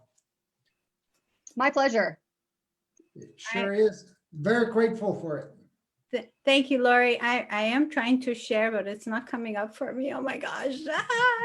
So sorry. I will pull it up. Just keep talking, you two. I will pull it up. Yeah, and to anybody doesn't know Lori, well, me and Della actually are being coached by Lori. So when we say she's the media queen, we mean it. She's everything that you can ask for. So when she talks about toolbox, believe me, she has a big toolbox in a nice way, I guess. I don't want to offend her. Is the thing is that the knowledge that she has is incredible, because it was able to, like I said, from even myself 8 months ago to rise up to where I am today. Not that I think I'm way extremely high, but to be able to do summits like that, I think nobody really understands the amount of work and understanding of everything that the technology, media, and everything that we have to learn. We need a coach. We wouldn't send our young kids to play hockey with no coach. The coach gets you to push behind. The coach will get you to push beyond what you think you're capable of pushing. And this is what the coach is for. And that's either in life, in sport, in anything. We always outdo ourselves. You will never see an athlete without a coach. You'll never see a sports without a coach. So why should we go through life without a coach? And that's the $1 million question. Why should we go through life without a coach? It's beyond my understanding. Absolutely. And it's interesting because in all of my years as an educator and as a business professor, there's a little bit more of those programs that are popping up now in the formal education system. But in all the years that I taught in business, there really weren't a lot of coaching type focus or programs and things like that, as many as there are today that are starting to pop up. So even as a business professor, it wasn't really like how I coached and how I mentored and how I instructed and how I did things. There's this whole concept of coaching that wasn't really completely understood back then. And so as I stepped into being a coach, my frame of reference changed even more than I thought based on what I thought a coach did. So it was really, really interesting. And now I want people to understand how vital it is, whether you're trying to repair your marriage or build a business or have a better relationship with your kids or increase your communication skills or your relationship, whatever it is, because there's specializations in everything, right? In media, for instance, whatever that is that you're trying to be better at doing, that's going to level you up in life and level you up in business, you have to have someone of higher mindedness that's walked that walk, that's talked that talk, that's been there, that's willing to walk beside you and take you through the journey, that has the pathway already built for you so that you can get to where you want to go much faster. And that's what you're talking about, Jacques, is that why stumble through life when you can hire a coach to have all of the tools that you need that then you can add to your toolbox that's going to get you to where you want to go faster versus spinning your wheels trying to figure it out, thinking that you're saving time and money when really you're not. You're wasting a ton of time and money. It's so sad when I talk to people who say, oh, I'm just not quite ready yet, or I really want to do this, but I'm scared, or I need to save more money, or I need to do this. And it's like, okay, well, where were you 6 months ago? And where were you a year ago? Like, you've been saying this same stuff. And they're so stuck and they know it, but they're so frustrated. Hire a coach and see the difference, because it will be a game changer for you. And Della and Jacques, it's an honor to be your coach. And I'm so proud of both of you guys. Thank you so much, Lori. Thank you. I seem to be having some technical difficulty and I can't pull up your card. Can you please, again, one more time, tell people how they can get in touch with you? Absolutely. My main website is www.lorimcneil.com, and that will take you with me on social media. You can send me an email. You can I have my blog is on there, and you can download my free guide for business essentials that I referred to. So lorimcneil.com. Oh, there it is. Thank you, Lisa. There we go. Thank you so much, Lisa. Lisa to rescue. Thank you. Okay, perfect. Thank you again, Lori, for being here today with us and sharing all of this amazing knowledge and experience. My privilege. Thank you so much. Enjoy the rest of the event. Thank you, Lori. So, Jack, how you doing? We're doing just incredible. Okay. You know, like we got so many stuff. There's notes left. I don't know, like I'm a second pager on my notes, because even though you hear the same thing, you always take different notes every time you hear, even though the same, like we were coached by Lori, and even though we heard that before, but when you hear it again, you know, you hear different stuff. And that's what the importance of having someone to be there to help you out, to help you rise up. It's always good reinforcement for me every time I hear Lori. It's new information every single time, and I love that she talks about higher minded people. I heard the other day someone say, if you are in a room and you're the smartest person in that room, you need to leave. If you want to grow, that is. So I wanted to tell Coach Lori that there were lots of comments, just lots of cheer, lots of yay and amen to that. Amazing. Love your message. People loved higher minded. So there was a lot of comments that came through. Marianne Pageant sending you lots of love. She says, I love you, Coach Lori. And so I wanted her to know that. And thank you so much again. Okay, so Jack, I'm happy to tell you that the thermometer on our fundraiser has moved a little bit. Oh, so good. Yes. Because I was gonna put the camera on the back of my house, watching the squirrels, because giving the information that we're giving, we need at least to get people to donate, you know, to push that button and donate a little bit, whatever you can. You know, don't give what you can't afford, but please do. If you can't afford it, please give. Okay, so far we have had people sharing the fundraiser page, which is great. Also, if you yourself can't afford to support it, please share it with other people. But if you can afford it, really nothing is, there's no limit. Like if you want a receipt from them, I think you need to donate $25 and over. But if you don't care about a tax receipt, then donate whatever you want. It's going straight to the Canadian Mental Health Association, so they'll send you a tax receipt. So far, we have raised 100 and like this, $195. It's a start. It's a start. Absolutely. Thank you so much. It's better than seeing zero.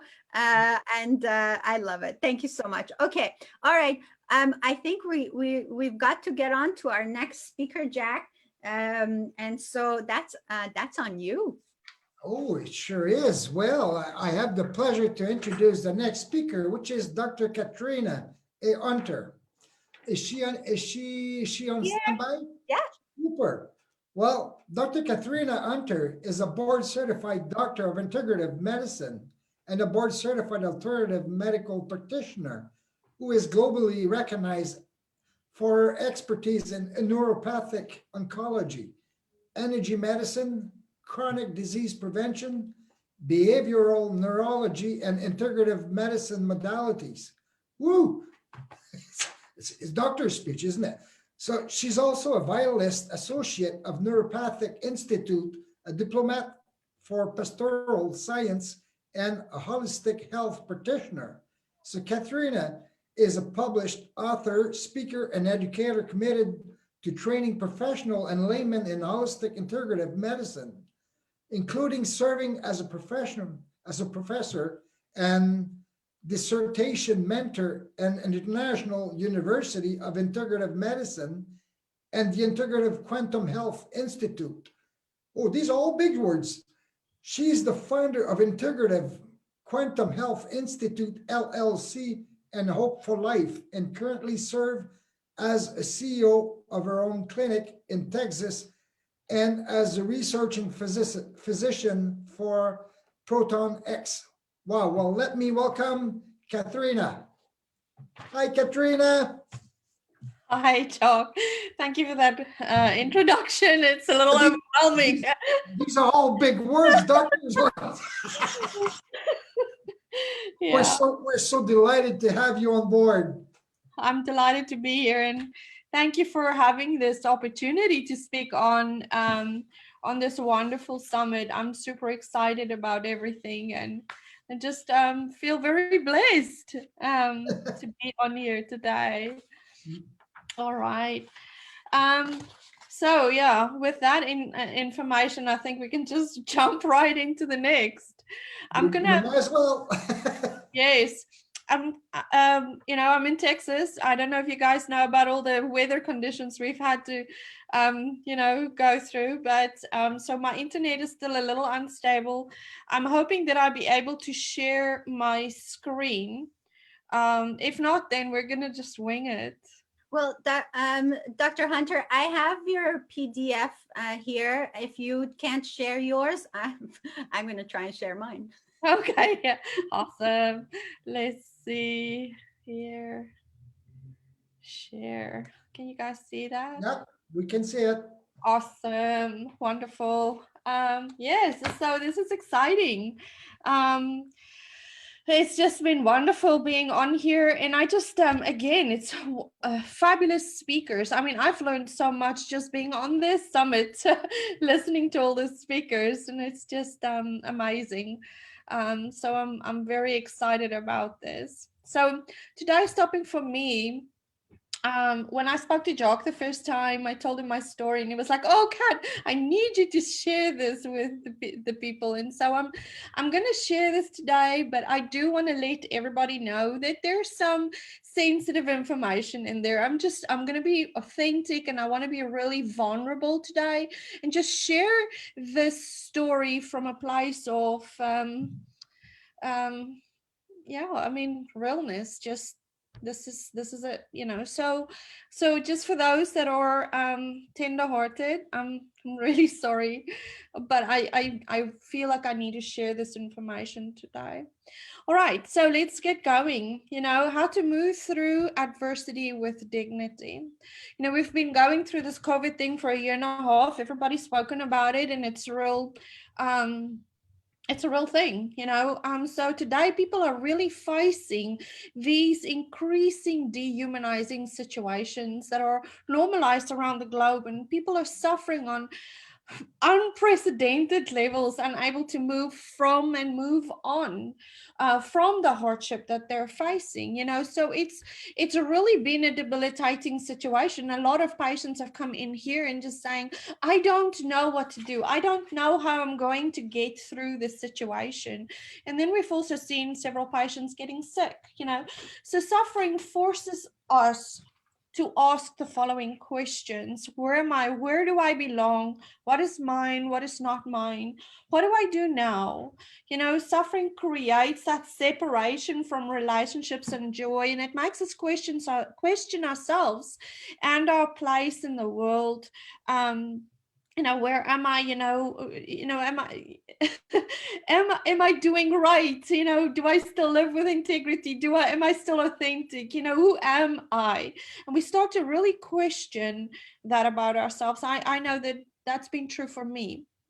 Anyway, and so when you know, suffering creates that separation, it gets to us, and sometimes we start acting from a place of fear. It changes our behavior, it changes ourselves, you know. And once we start thinking negative, we start creating these pathways, and those pathways puts us in a different place. And once we follow those pathways, we start developing these negative beliefs about our life, about our world, what is ours, what is not ours, and so on.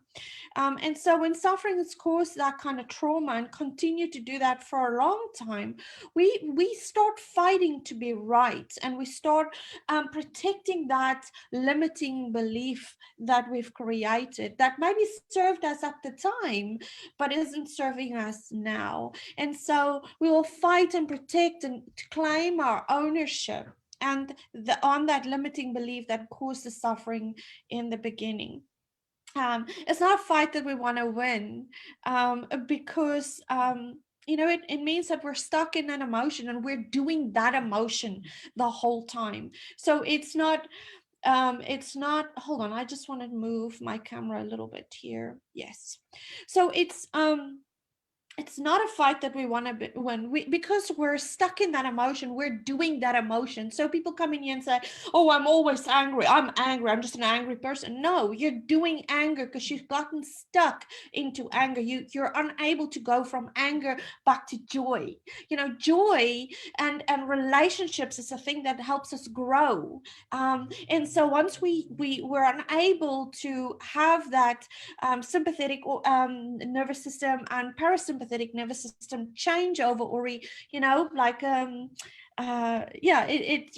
we're active and then we're in flow, we're calm and quiet, and so if we're stuck in a sympathetic state, we're not going to go back to joy, we're not going to go back to flow, we're not going to go back to just relaxing and enjoying. We're going to be go go go, but then stuck in anger. And so we claim ownership of that limiting belief that caused the suffering in the beginning because it helped us survive.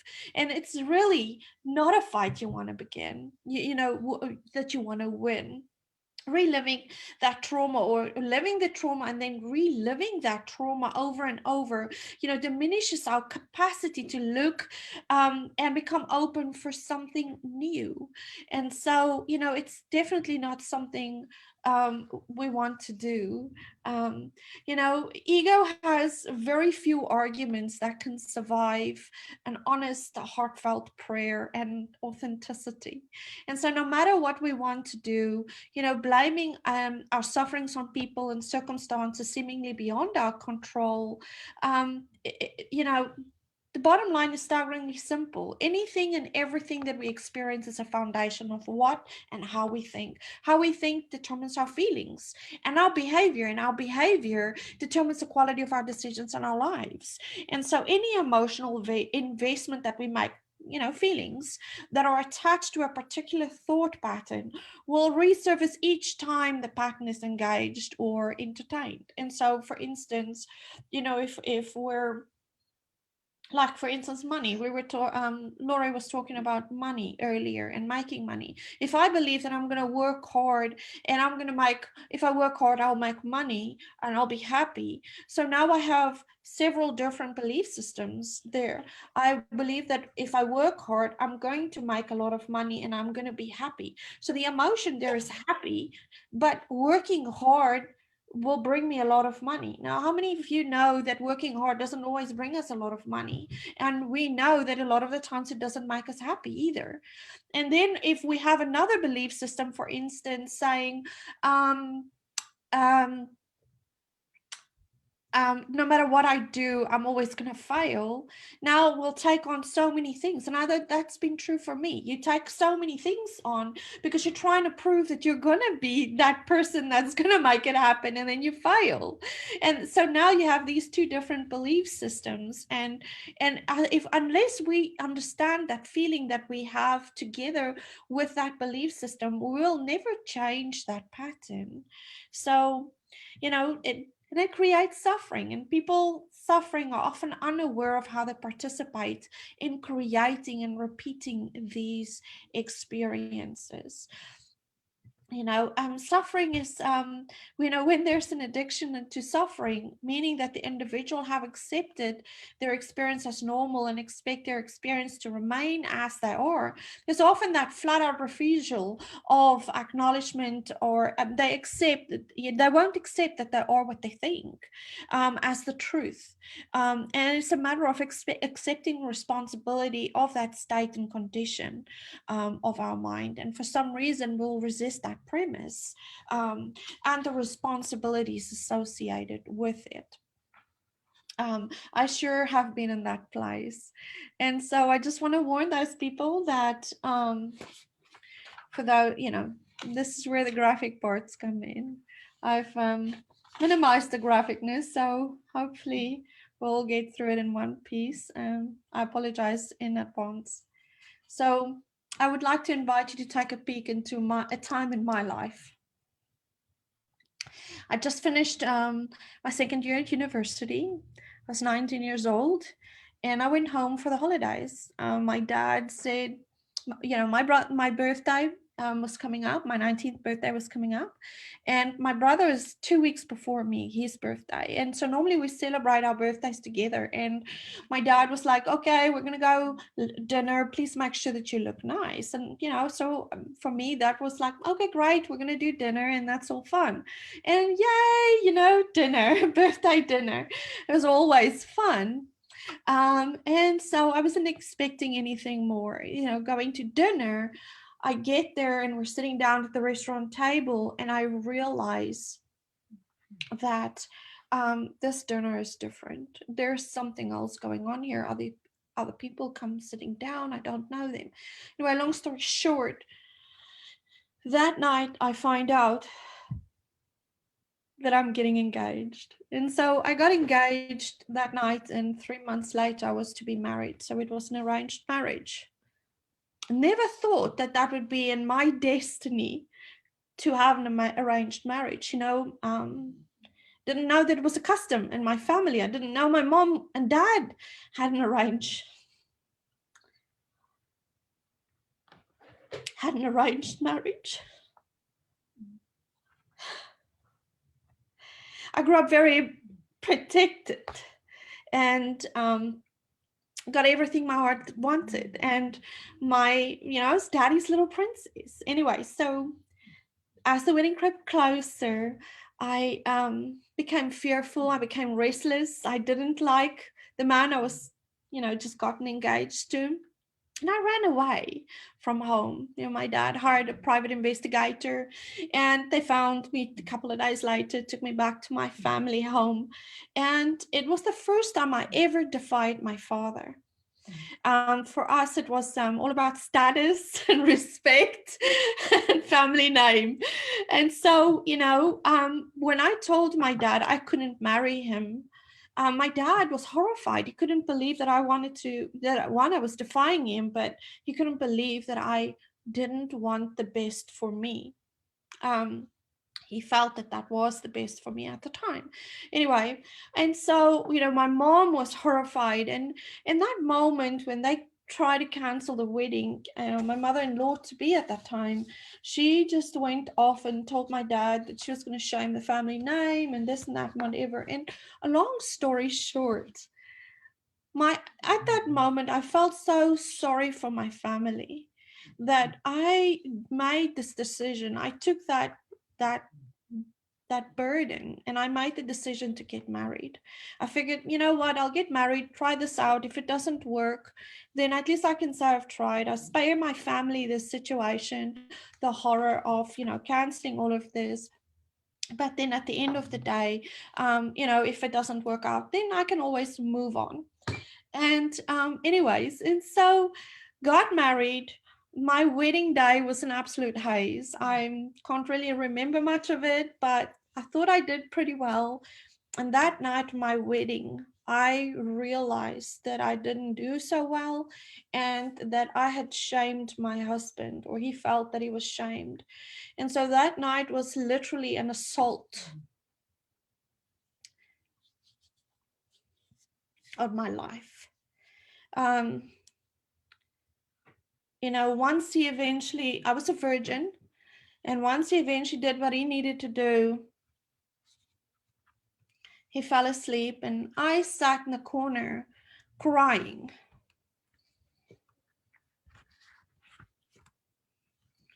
Covered in blood and feces.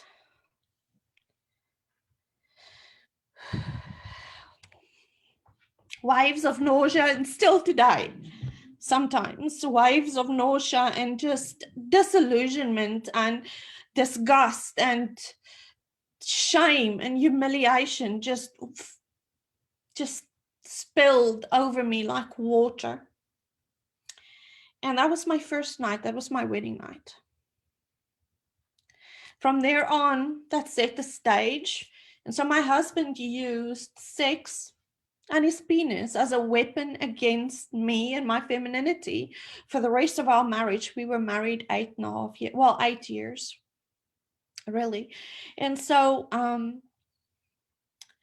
for me, it was, he shamed, for me, shaming him that night specifically of our wedding. He cuffed me and did all sorts of things that even today that I can't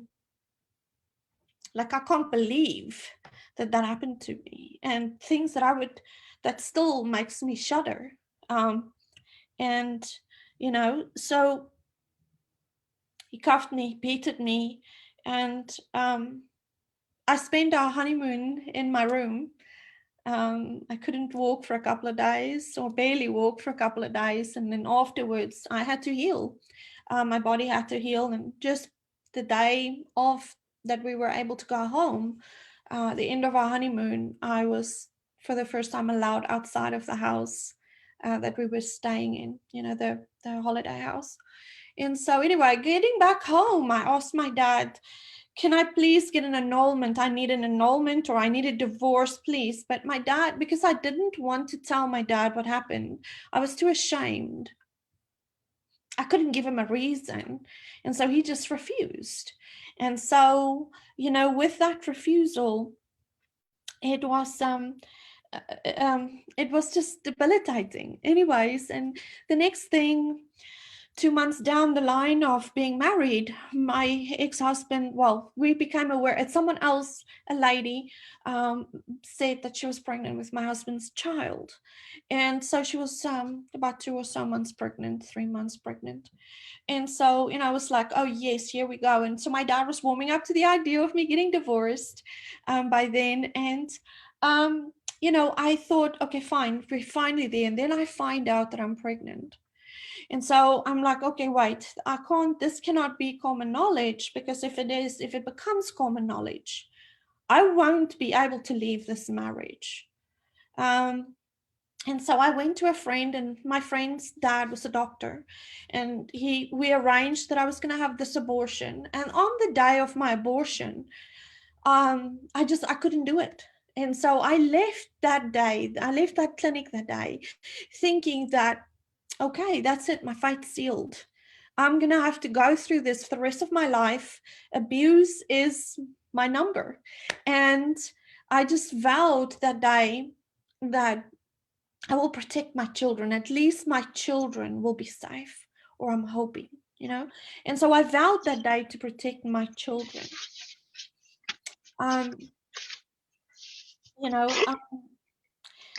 So, excuse me.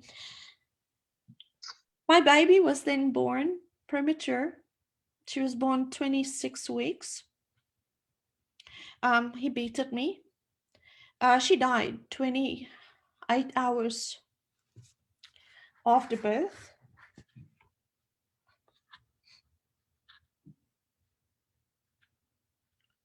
And first time I held my child, she was dead. I went on to have 3 more children under miscarriage. My first and my last child died. My last child died 25 days after birth, same situation. She weighed 738 grams, and she was 25 weeks gestation, but she was growth retarded 23 weeks. And so it was quite a story. My husband found delight in hitting me whenever he felt like I was a bad wife, to inspire me to become a better wife, more submissive. And, I lived for my girls. And so he marveled at disciplining me. And he especially marveled at disciplining me using sex against me. And so later on, he found delight in starving me and then hunting me. He would wait until I was naked, and then he would let me know, okay, time to run, girl. And so he would literally hunt me. And so I became really good at climbing trees. And then later I became really good at hiding my humiliation, my shame. And then I became really good at hiding my marks. So nobody saw. And the ones that saw didn't say anything, because they knew that if they would say anything, that there would be trouble for them as well as for me, because my ex-husband was a judge. He was a magistrate. And so it was just something that nobody spoke about. Plus, he was a reservist for the police. So, it just didn't work out in anybody's favor if we spoke about it.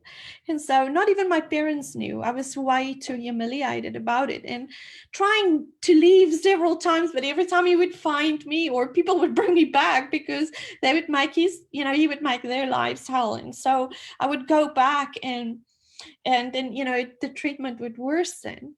And so on my, the last straw was basically on my 8th anniversary. The night before our anniversary, I paid for a whore to do the business so that I wouldn't have to. And I accidentally chased her away. And so that night I got a beating. And then the next morning was our 8th anniversary. So I'm waking up and I'm all beaten. And then he wants what he wants, because he didn't get it last night. And so I was very defiant, and he grabbed me and just did what I needed to do. And when he was done, he threw $50, which is 50 Rand, is $5 in South African money. Or in American money, it's $5. He threw $5 on the bed and told me I was really bad at doing it. He called me a name. I'm not going to call that name today, but anyway. And so, you know, for me, it was like I was a faithful wife, and I was like, okay, wait, I'm being what I was just told now is basically equal to a whore, and I was never that. I was faithful. I was a virgin, and I've never done anything like this to have the treatment. And you know, that day something snapped on me, and I just decided, you know what, there's more to me than this, and I don't deserve this. And yes, it may have been a decision that my parents made, but I don't deserve this. And so I just decided that day that that's it, no more, that is that. And so when he left, I cleaned up, packed my bags, packed my children's bags, because at that point in time I have 2 children. And when he came back that evening, well, I packed our bags, and then I took my children to a friend's home where I knew he wouldn't have any access. And so when he came back that night, he came back with French perfume and roses. And I took the roses, I looked at him, and I threw it in the trash. And I took the perfume and I just threw it out in the disposal. And I'm thinking, oh my gosh, what am I doing? Anyways, and it was probably the scariest moment in my life at that time. And so he was shocked. I mean, I grabbed my bag and I ducked, I left. And so I knew that if my husband would catch me that day, that he would probably kill me. I was sure that he would kill me. And so that night I went to a safe home. That was the first time I used a safe home. I went to safe home, and that night I knew beyond a shadow of a doubt that I cannot go back. Even if he killed me, no matter what happened, I cannot go back. And that was the start of my true journey. You know, clawing myself back to who I am, because I had tried to become the woman and the wife that he wanted me to be. And I suffered tremendously. Anyways, and so the next morning I went and got my children, made sure that he wasn't at the house. I went back, packed all our bags. But then he came back and he caught me while I was still in the house, and he put a gun on my child's head. He put a .308 hunting rifle on my daughter's temple, and he told me, sign the paperwork or I shoot. And so I gave my ex-husband my children, because at the time it was more important for me that they're alive and that they're safe. Because I refused to go back to him, my family shunned me. They walked away from me. They sided with him. And it took everything in me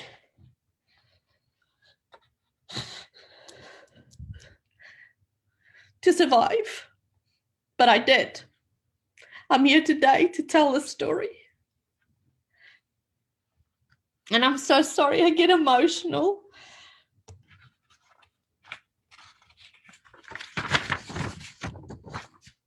Anyway, it started an 8.5-year custody battle, the ugliest case in 93 years of South African history. The court would award me custody and he would steal them back. It happened 5 times. The third time he stole them, after the third time I stole them, we found out that he was using my children in a way that no father should.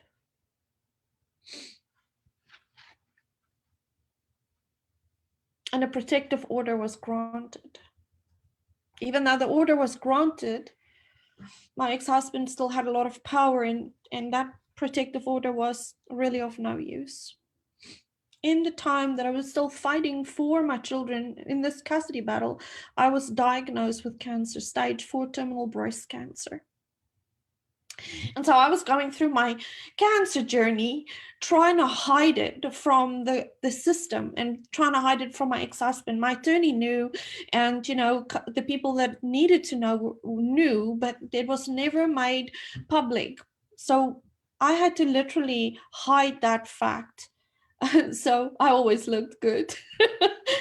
Anyway, so the, you know, I went through all of that, and right at the end of our court case was the first time he discovered that I had cancer. But at least at that point in time I was in remission, and so he couldn't use that information against me.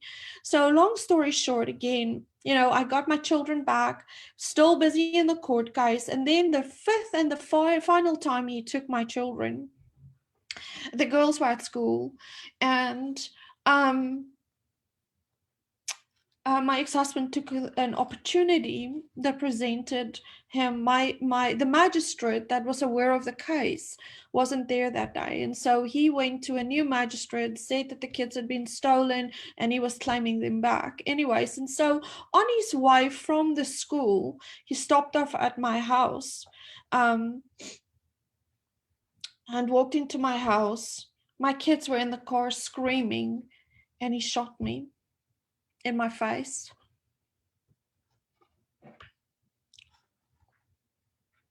And left me for dead.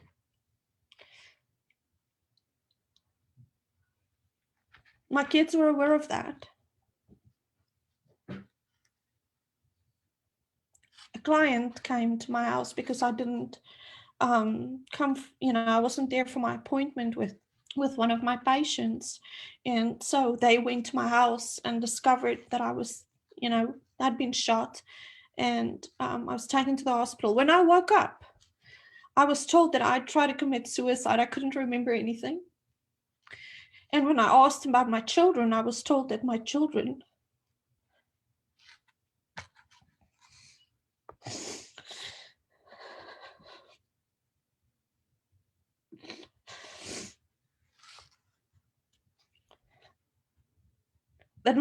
had died in a car accident.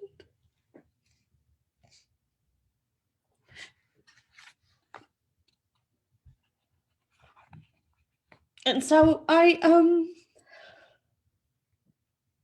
went through my reconstructive surgery. I still have some scars. I went through my reconstructive surgery, and when I got home, I just couldn't handle it. So I left for the UK, which is the best thing I've ever done for myself, for my life. And I'm so thankful for that today. It was a bad situation, but it turned into a really good one. And so for 18 months, I believed that my children were dead. So I started, you know, I was really, really sad. I was grieving my family. I was grieving my children. You know, not just my children, but my father, my mother, my brother, the rest of my family, because at that point in time, I'm still alone, right? No family interaction. And so, you know, a friend of mine came to me and she said to me, Kat, don't you want to come and join us for this event? It's Robert Kiyosaki. And so that event changed my life. It saved my life. And from there on, I became obsessed about coaching and just really doing the work, the emotional work, that, you know, that changed my life, absolutely changed my life. And so I kept resisting and dismissing initially, that flat out rejecting the notion that I was somehow responsible for all of this, and that the blaming that, you know, and I felt like, you know, I was being blamed for my own suffering. I couldn't accept it, you know. And then I would have an attempt and try and fix my life, and then it would fail, and then I would try and fix my life and it would fail. Anyway, in a long story short, I started getting these tools, acquiring these tools, and as I acquired these tools, my life started changing. And then a breakthrough. I got a call April 2.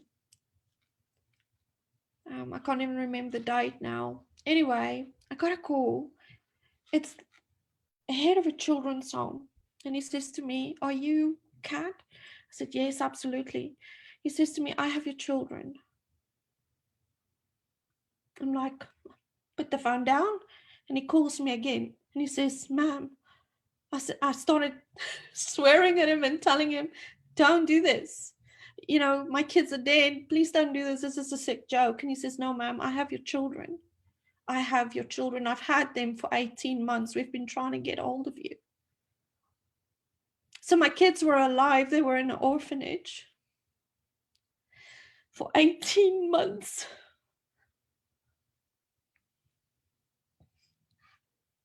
My ex-husband dumped them when he heard that I left for the UK. He didn't want them. He was just using them against me all the time.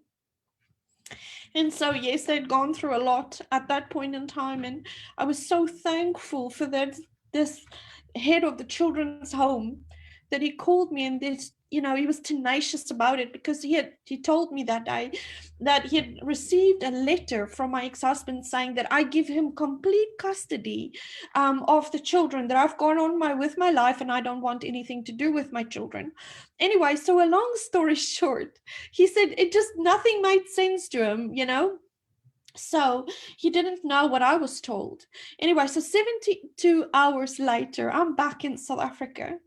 I've had time to heal. Yes, I'm still sad. And there are times when I look at this and I'm like, how can I be authentic without being emotional? You know, there are still times that I get emotional, but, you know, anyways, so I left the UK 72 hours after that call. And I went back to South Africa. 27 days later, I had my children safe in my custody. I was awarded sole custody, and gross negligence was discovered. And so the state actually admitted to gross negligence, and they gave me my children. And then 4 years later, here we are. 4 years later, I get my children back. So I get my children back, and then 4 years later, we left for America. The last time I saw my husband, I realized that I wasn't scared of him anymore, because I had done the work. I learned that, you know, suffering is something that we do, but it's a choice, you know. And because I did the emotional work, I was able to let go of all of that suffering. I was able to let go of all the heartache and the nightmares, and, you know, a lot more than I can talk about today. And so today, we're living in America. My children are safe. They're wonderful young ladies, and they're thriving, not just surviving. We did the emotional work. Both my girls did the emotional work, as well as myself. And I'm so thankful today for thought leaders like all of you today speaking and tomorrow speaking. I'm so thankful for those people providing that service, because if there wasn't somebody that could do it for me, then I wouldn't be here today. And so I just want to bless you all and thank you all for this opportunity also to speak here today, maybe impact someone else's life. And so today I have a wonderful husband that I adore and that I can honestly call my better half. I feel blessed and I feel safe. And I just, you know, we have a wonderful relationship. He's my best friend. And, you know, I can't ask for anything more. And I know that even though my life has a real messy middle, you know, I know that. I mean, somebody's, sorry. Are we good? Yes, Dr. Hunter. Sorry about that. I know that my life has a messy middle, but I know that I can impact people. And I can stay true to myself while I'm impacting those people. And, you know, I know that I'm a good doctor. I know that I practice with integrity, and I don't need other people's beliefs about me or my situation to align with me anymore. that I can do what I need to do because I know what's authentically in my heart. And so that really made a big impact in my life. You know, I can choose to hit unpause and move forward. I don't have to wait for other people's permission to do that. Um, every negative situation today that comes up in my life, I can see as an opportunity for growth and just moving forward. You know, life doesn't happen to me anymore or for me. Yeah, it doesn't happen to me anymore. It happens for me now. You know, and I feel very blessed to know that I've got the tools today. Now, is my life perfect? No. But you know what? So we learn and so we move on and so we grow. And it's just, I just want to say, if there's other people that are going through maybe some of what I've gone through, you're not alone, and you don't have, it's not that there's no hope for you. There's always hope. If I could make it, you can absolutely make it too. And so I just want to say, if you currently don't have the exact life that you want, that you see in your mind and in your heart, know that there's limiting beliefs. You have existing limiting beliefs in your life that is making you miserable. Do the work. You know, our minds together with our hearts are powerful agents for change. Um, and it makes the difference, you know. I just want to see here, sorry. You know, today the scales of humanity have tipped perilously towards the lowest common denominator, and we've become desensitized to our own suffering. I know that that's been true for me. You know, I thought, okay, this is the way it's going to be, and I would just suffer. I just did it, you know, regardless of what was going on. And when people would tell me, hey, Kat, why are you doing that? I'd be like, that's just my life. You know, and so we become desensitized to our own suffering, and then even sometimes we make it a reality show, you know. um, you know, for most people, rather than seeking, you know, to eliminate our suffering, we just aim to suffer less, and that's really not the answer. You know, men and women of all ages are increasingly ready to accept that there's a spiritual antidote, you know, that can transform those traumatic life experiences, and the resulting patterns of our thoughts, feelings and behaviors that have produced that suffering. And so while this approach poses a great deal of responsibility, it also serves as a wonderful reminder that that inherently we have the divine power as individuals, and we can rise from that situation and build a beautiful life. You know, it's a matter of not losing faith. It's a matter of not losing faith and a matter of not losing hope. And so, you know, recently I went through a situation where, again, you know, I was reading something and it triggered me, and I just started feeling, you know, negative. And I was busy with my PhD in integrative medicine, and I just had that serious encounter of not being good enough. And so, you know, I was, you know, just going down the rabbit hole. And then the next things, you know, I was feeling I'm not smart enough, I'm not good enough, no one is going to want to have my services, and people are going to just criticize me, and I'm a total failure, and this and that. You know, I even spoke to my coach and my university mentor, and I just said, you know what, I think I just need to stop. And, you know, and then for a moment I prayed. I said, Lord, just please help me see this rightly. In that moment, it became clear. I hadn't had food for 6 hours and nothing to drink. Anyways, and so we see these, even in little situations, how this affects us negatively. And so instead of just following that thought, we can stop it, we can interrupt that pattern, and then make a different, better choice. And so I went, had some food, got back, and right into flow. And today I have my PhD. And so, you know, I invite you guys to join me in my Zoom I2C masterclass, in this class we'll teach 7 master steps to reclaim your mind and your health, learning how to change that suffering into an opportunity to move through adversity with dignity. I have different courses as well. We actually teach individuals to really grab a hold of their health and become their own health practitioner, so that you don't need to constantly go to the doctor. And just basically taking that responsibility for yourself. And so I'm inviting you to join me in my Zoom I2Z masterclass.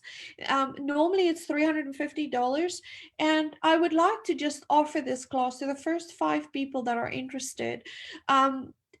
For $200, and then half, 50% of the proceeds will go towards a donation.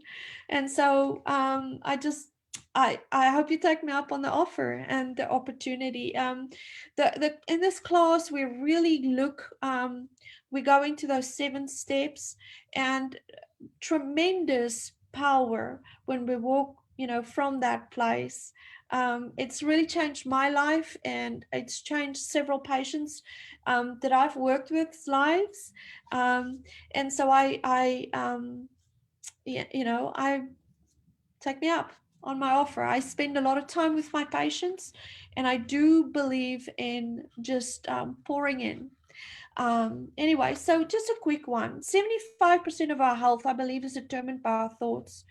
We have to learn to identify negative thoughts.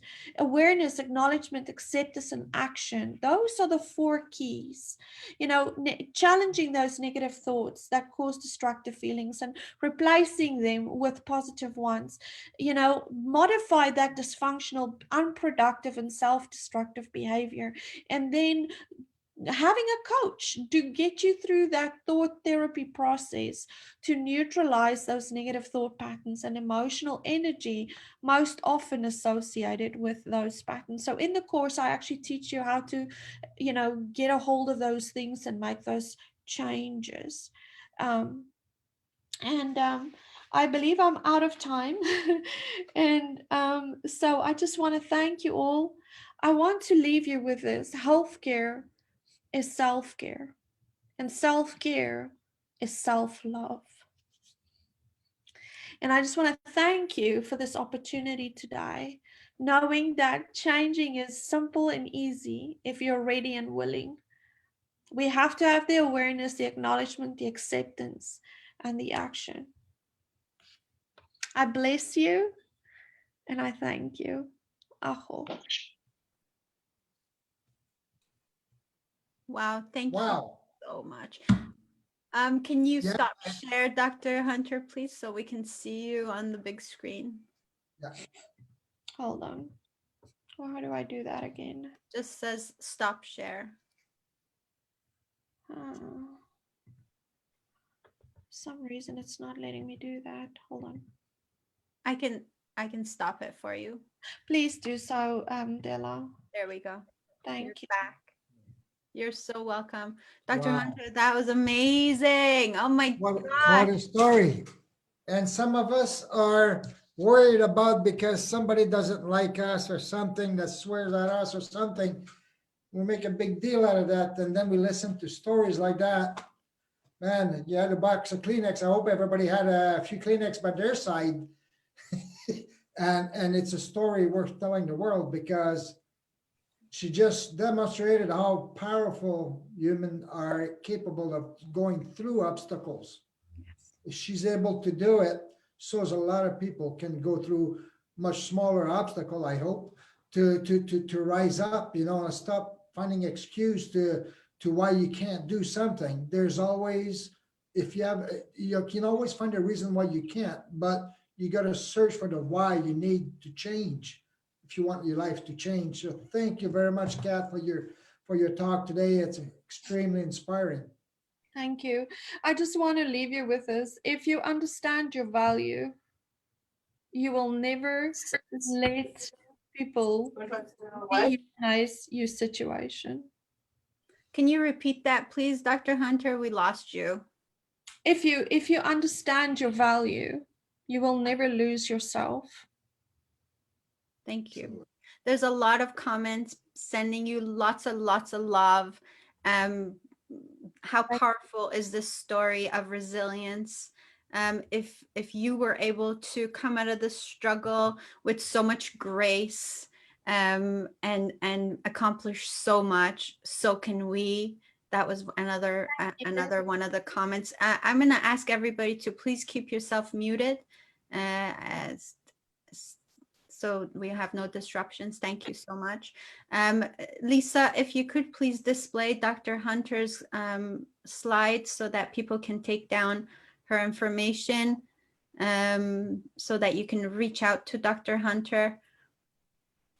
So Dr. Katerina Hunter, you can find her on Facebook.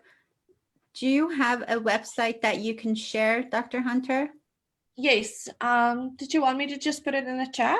Would be awesome. And then if you could also say it for the people on Facebook. Okay, so my Facebook is IQHI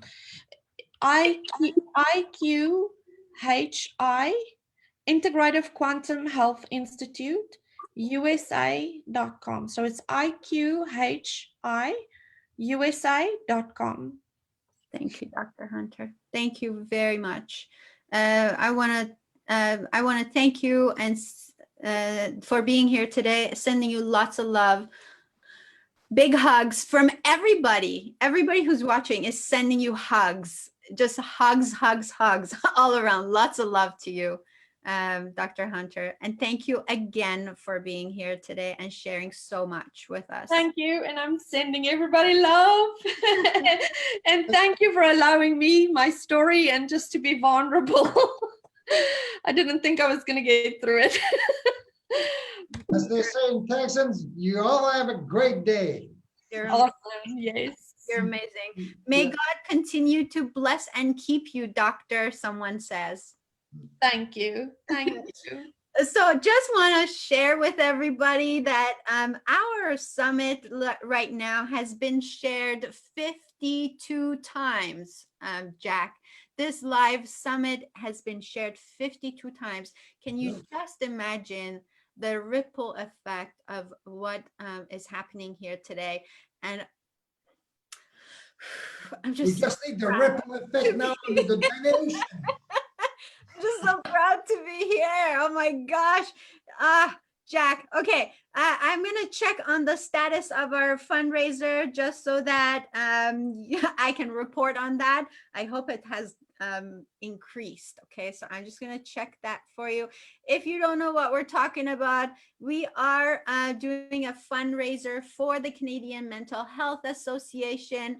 This is the time where we're speaking about this because it's such an important time, and all these amazing speakers are here to share their knowledge, their expertise, their fantastic wisdom with us for free, so that we can take that and improve on our lives. And all we're asking for everybody to please donate to our cause, which is the Mental Health Association.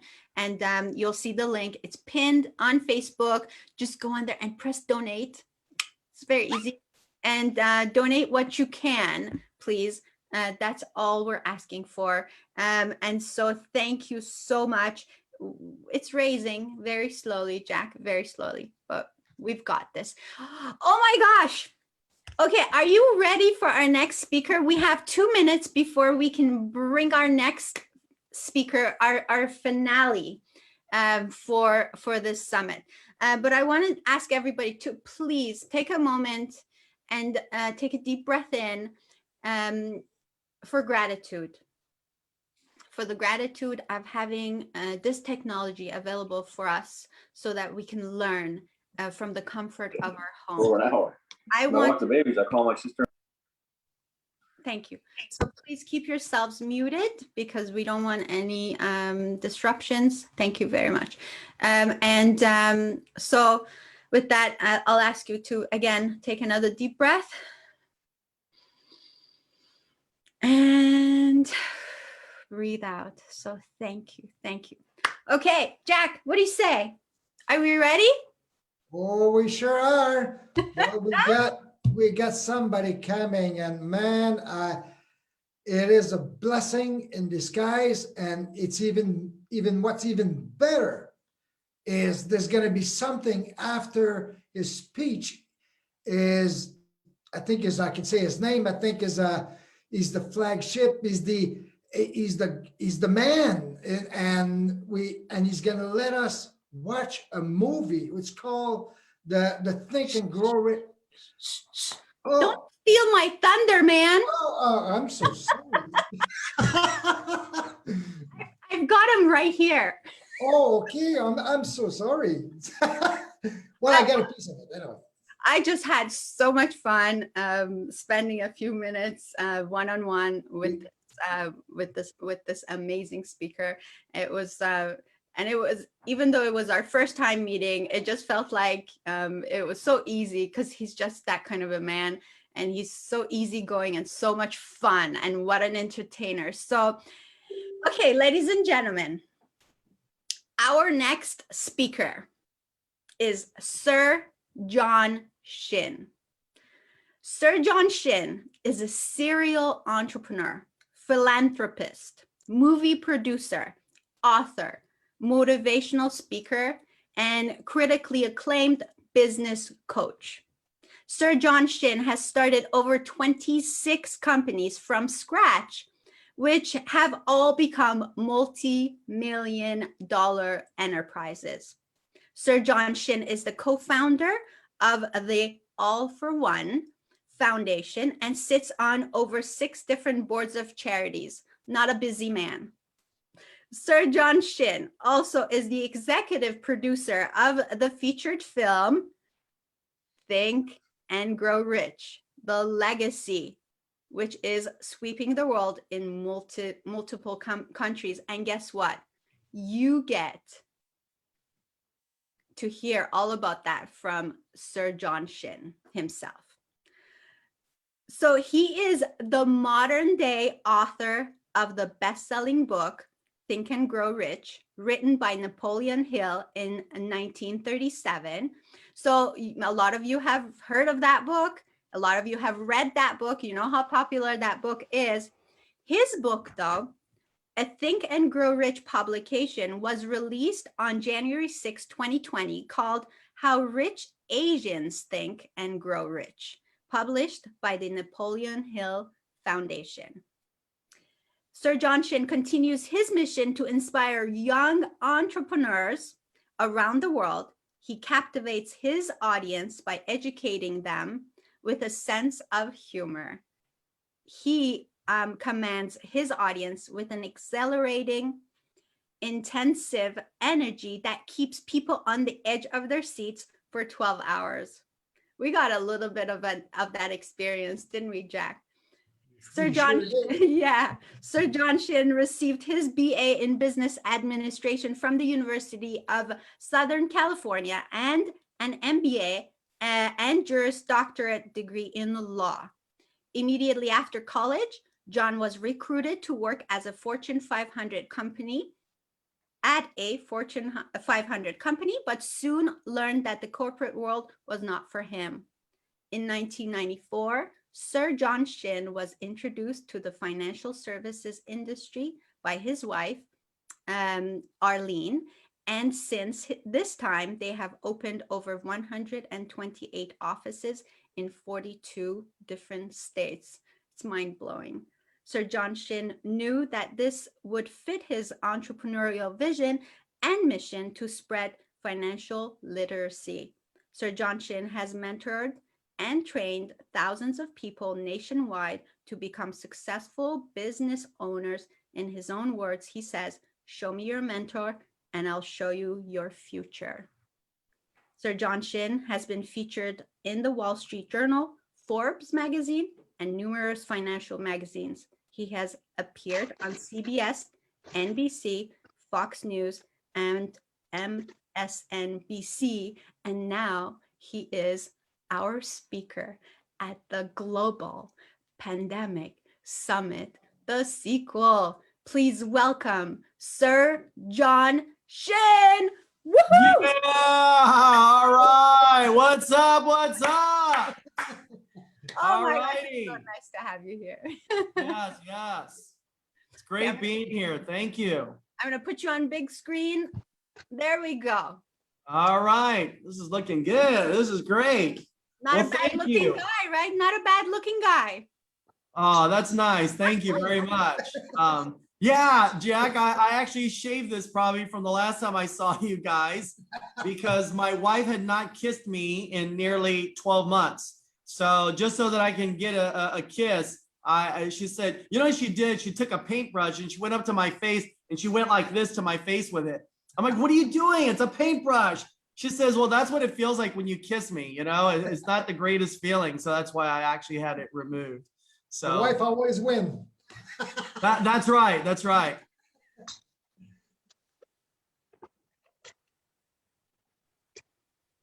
So anyway, let me, first of all, I want to thank you guys for having me on your program. This is such an incredible thing you guys are doing.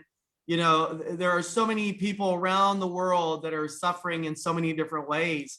And so for you guys to put this on, doing all the fundraisers that you guys do so that you guys can help people in need, it's remarkable. So I appreciate your efforts in putting this together because it ain't easy. It's very stressful putting on the event. There's a lot of moving parts, getting all the speakers dialed in, the timing, keeping everybody on schedule. There's a lot to do. So I want to get started real quickly. And just for those of you that are here for the very first time, I'm going to share with you guys my screen. And then we'll get right to it. So a little bit about my wife and I. Our journey started as in the entrepreneurial space, probably about, well, it's been since 1994. So since that time, what do you call it? You know, we've been doing a lot of things, you know, as Della had referred, you know, had done the introduction. But our journey, you guys, really began after we read this book called Think and Grow Rich, okay, written by Napoleon Hill. If you have not read this book, it is an absolute must read. It is, to me, a timeless, classic, absolute masterpiece, okay? It is an absolute masterpiece. So I just want you guys to know how important it is for you guys to read this book if you haven't already done so. And if you don't know the story about this, this is a guy, a young Napoleon Hill, who went and interviewed, you know, Andrew Carnegie, Thomas Edison, Henry Ford, Theodore Roosevelt, and the list goes on. I can be here all day because there were over 500 people that young Napoleon Hill interviewed over a 25-year period. And this book now is the only book that has crossed over 200 million copies and all the different versions, you know, of Think and Grow Rich. It's the only one. And there are only 4 books since 1937 that has actually sold over 100 million copies. That is obviously Think and Grow Rich. You've got Lord of the Rings, you've got Harry Potter, you've got Twilight Saga. 3 out of these 4 are fictitious. Some of you guys may disagree. Some people are diehard Harry Potter fans and think there is another world, you know. But the reality is that to me, and for me, you know, is that this book, Think and Grow Rich, is the most extraordinary book I've ever read. So this kind of now, can you guys hear me okay? Yep. Okay, great. So it's interesting that 3 out of these 4 have become a theatrical movie, except for this one book. So this one book, Think and Grow Rich, never turned into a movie. And that gave us an opportunity to approach the Napoleon Hill Foundation and we got the rights to make a movie. We went into production, and then next thing you know, we got the movie. We did a limited theatrical release with AMC and Regal. We did the big red carpet Hollywood world premieres. And then from there, just so you guys all know, we went to all the digital platforms. And then from the digital platforms, what we did is basically we went to Walmart. And then we decided that, you know, we would do other things. We're going to be showing a screening of this movie tonight. For those of you that want to watch this movie tonight, 6:30 p.m. We'll give you some information on it so you guys can watch the movie tonight at 6:30, depending on what time. That's Pacific time. So if you're on the East Coast, it's going to be 9:30. It's going to be complimentary. We're going to give you an opportunity to watch this tonight as being a guest here on our show today. So it's interesting. There are different versions of the book. You got Think and Grow Rich, Black choice. You've got a Latino choice. You've got a women's choice by Sharon Lecter, who wrote all the Rich Dad, Poor Dad books. And now she wrote a wonderful book called Outwitting the Devil. She also did Think and Grow Rich for women. So long story short, it's interesting that there's a Black, Latino, and women, but no one had ever done the Asian choice. And that's where I had a wonderful discussion with Don Green. And Don Green, the executive director of the Napoleon Hill Foundation, thought, what a great idea. Let's do a different version of this. So that's what we did, Think and Grow Rich, an Asian choice. And of course, again, what's crazy, you guys, is that I never thought I would write a book, right? Especially with the Napoleon Hill Foundation. Can you imagine? I was just a kid when I first picked up the book, and read it. Who would have thought that 20, 30 years later that I would be writing a book with the Napoleon Hill Foundation? Now, since the time we released it, after we had the book, the publishers came back and said, hey, what are your thoughts about, editing, redoing the title and changing the cover? Because there are so many Think and Grow Rich titles that with algorithms, your book may not have a lot of opportunities to really, make some headway out there. So I said, hey, listen, you guys are the experts. I'll let you guys decide what you want to do with the book. So they did redo the book. This is what the new cover is. This is a new title. It is still an official publication with the Napoleon Hill Foundation, a Think and Grow Rich publication. And, I get a lot of people who call and they email and they're like, how did you get the rights? How did you get the rights, to do the movie, the book, and all that? I mean, it's with such an incredible institution like the Napoleon Hill Foundation. And here's one thing I want you to write down. What I want you to write down is to ask without fear, okay? That you ask without fear. So important that you ask without fear. I think too many of you're afraid to ask people for guidance, for support, for mentoring, for coaching. And think of all the wonderful speakers they've had here today, that somebody said something to you that really resonated, where you had a connection, where you were on the same frequency with that particular speaker. And you're like, I want to do something with that speaker. Right. And I don't know what it could be. Maybe you can go and, co-author a book with that speaker. Maybe you guys can have your own event with that speaker, whatever. I don't know. The bottom line is you got to make the connection and don't be afraid to ask. In my book, I had a lot of different people. I had white people, I had Black people, I had women, I had people from all different walks of life. I mean, different ethnicities, different age groups. Just so you guys know, I recognize that unfortunately there are many forms of discrimination on this planet. I mean, that I can say without question, there's a lot of that. However, whether it's age, sex, whatever, there's different forms. Now, I don't know if I'll ever be able to do anything with discrimination and get rid of discrimination. But one thing I do know is that success doesn't discriminate. Right? Success goes to anybody who embraces the principles of this book here that I wrote called How Rich Asians Think. You don't have to be Asian to read it. Okay. You've got to go in there and look at every chapter. And I give you a step-by-step process of what you need to do to tackle that particular subject matter. Our book made it all the bookstores. We're officially in Barnes and Noble. We're in Walmart. We're in Target, we're in all the airports now.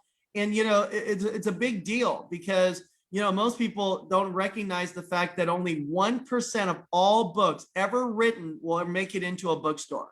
And only 0.25% of all books ever written will ever make it into an airport bookstore.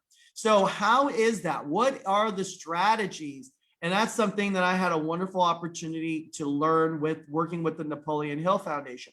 We decided to go on a tour to promote the book, the movie. It's called the Think and Grow Rich Legacy World Tour. And we went on this tour so that we get people to understand the principles of Think and Grow Rich, right? A good friend of mine named Satish, he's actually in Canada. He's up in Toronto. He is the founder of the Think and Grow Rich Institute. and the things that he teaches through the Think and Grow Rich Institute is something that you should all embrace. He's got a wonderful program there. But we wanted to take this also on the road, and we brought Satish and Sharon and other amazing speakers, right? And taught people about how to become an effective speaker, how to understand this whole thing called the sales or click funnel system. A lot of people understand this guy named Russell Brunson that seems to be making a lot of headway as well.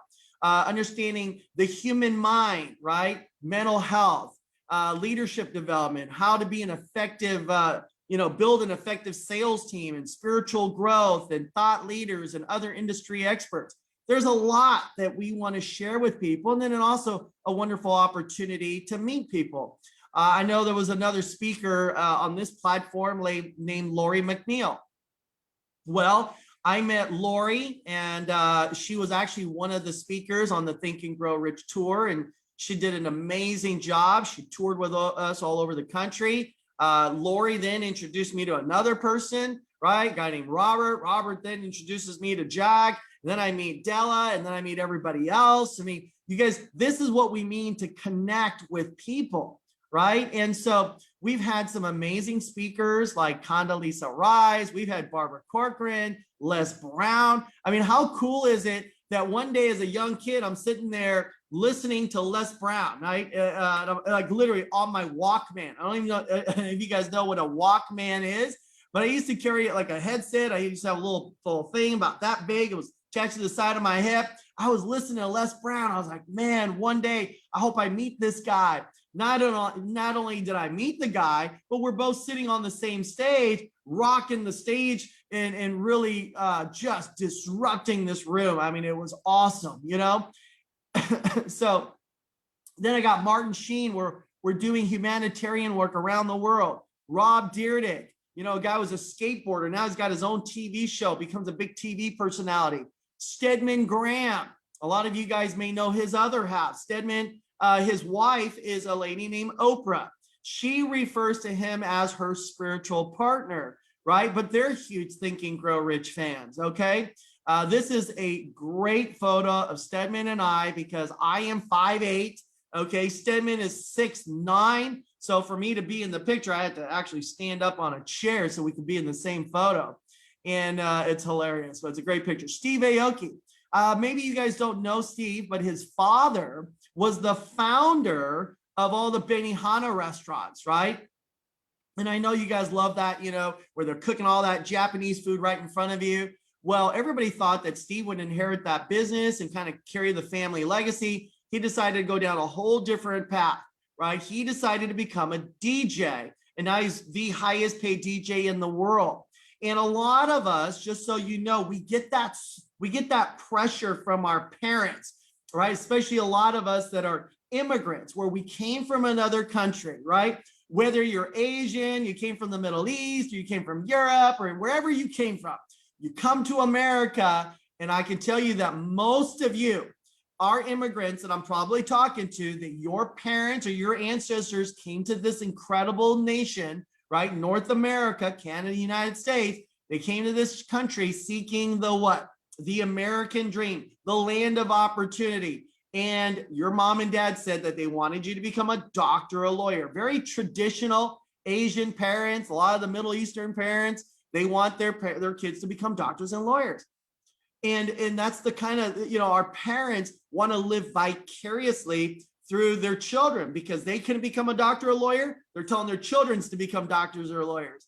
And I get a lot of people, a lot of young people today who will ask me, John, Uncle John, right? Do you think that I should go to college? Because that's what my mom and dad wants me to do, but I don't want to do it because I want to go to, you know, I want to start my own business. I want to do this. I want to be an influencer, whatever they want to do. People are always asking that question, should I go to college? And my answer to that is, it depends, like why you want to go to college, right? If you want to go to college to maybe become a doctor, then yeah, I think you should go to college, because I don't know if I would feel comfortable to have a plastic surgeon that learned how to become a surgeon or a heart surgeon or a brain surgeon on YouTube, right? Or Googled it and learned how to do it. So I think I feel a lot better knowing that a surgeon actually went to what? Medical school and learned everything. So there is a need. Lawyers should go to law school, right? But now somebody says, well, I want to go to college just to make money. Well, then I don't know if you necessarily need to go to college to learn how to make money. So it all kind of depends. Well, Steve had a different dream. And I want you guys to all to know that y'all got to start living your dream, not living somebody else's dream. Okay. And let me just tell you, one of the hardest things for me at the end of the day was to tell my own parents that I didn't want to practice law.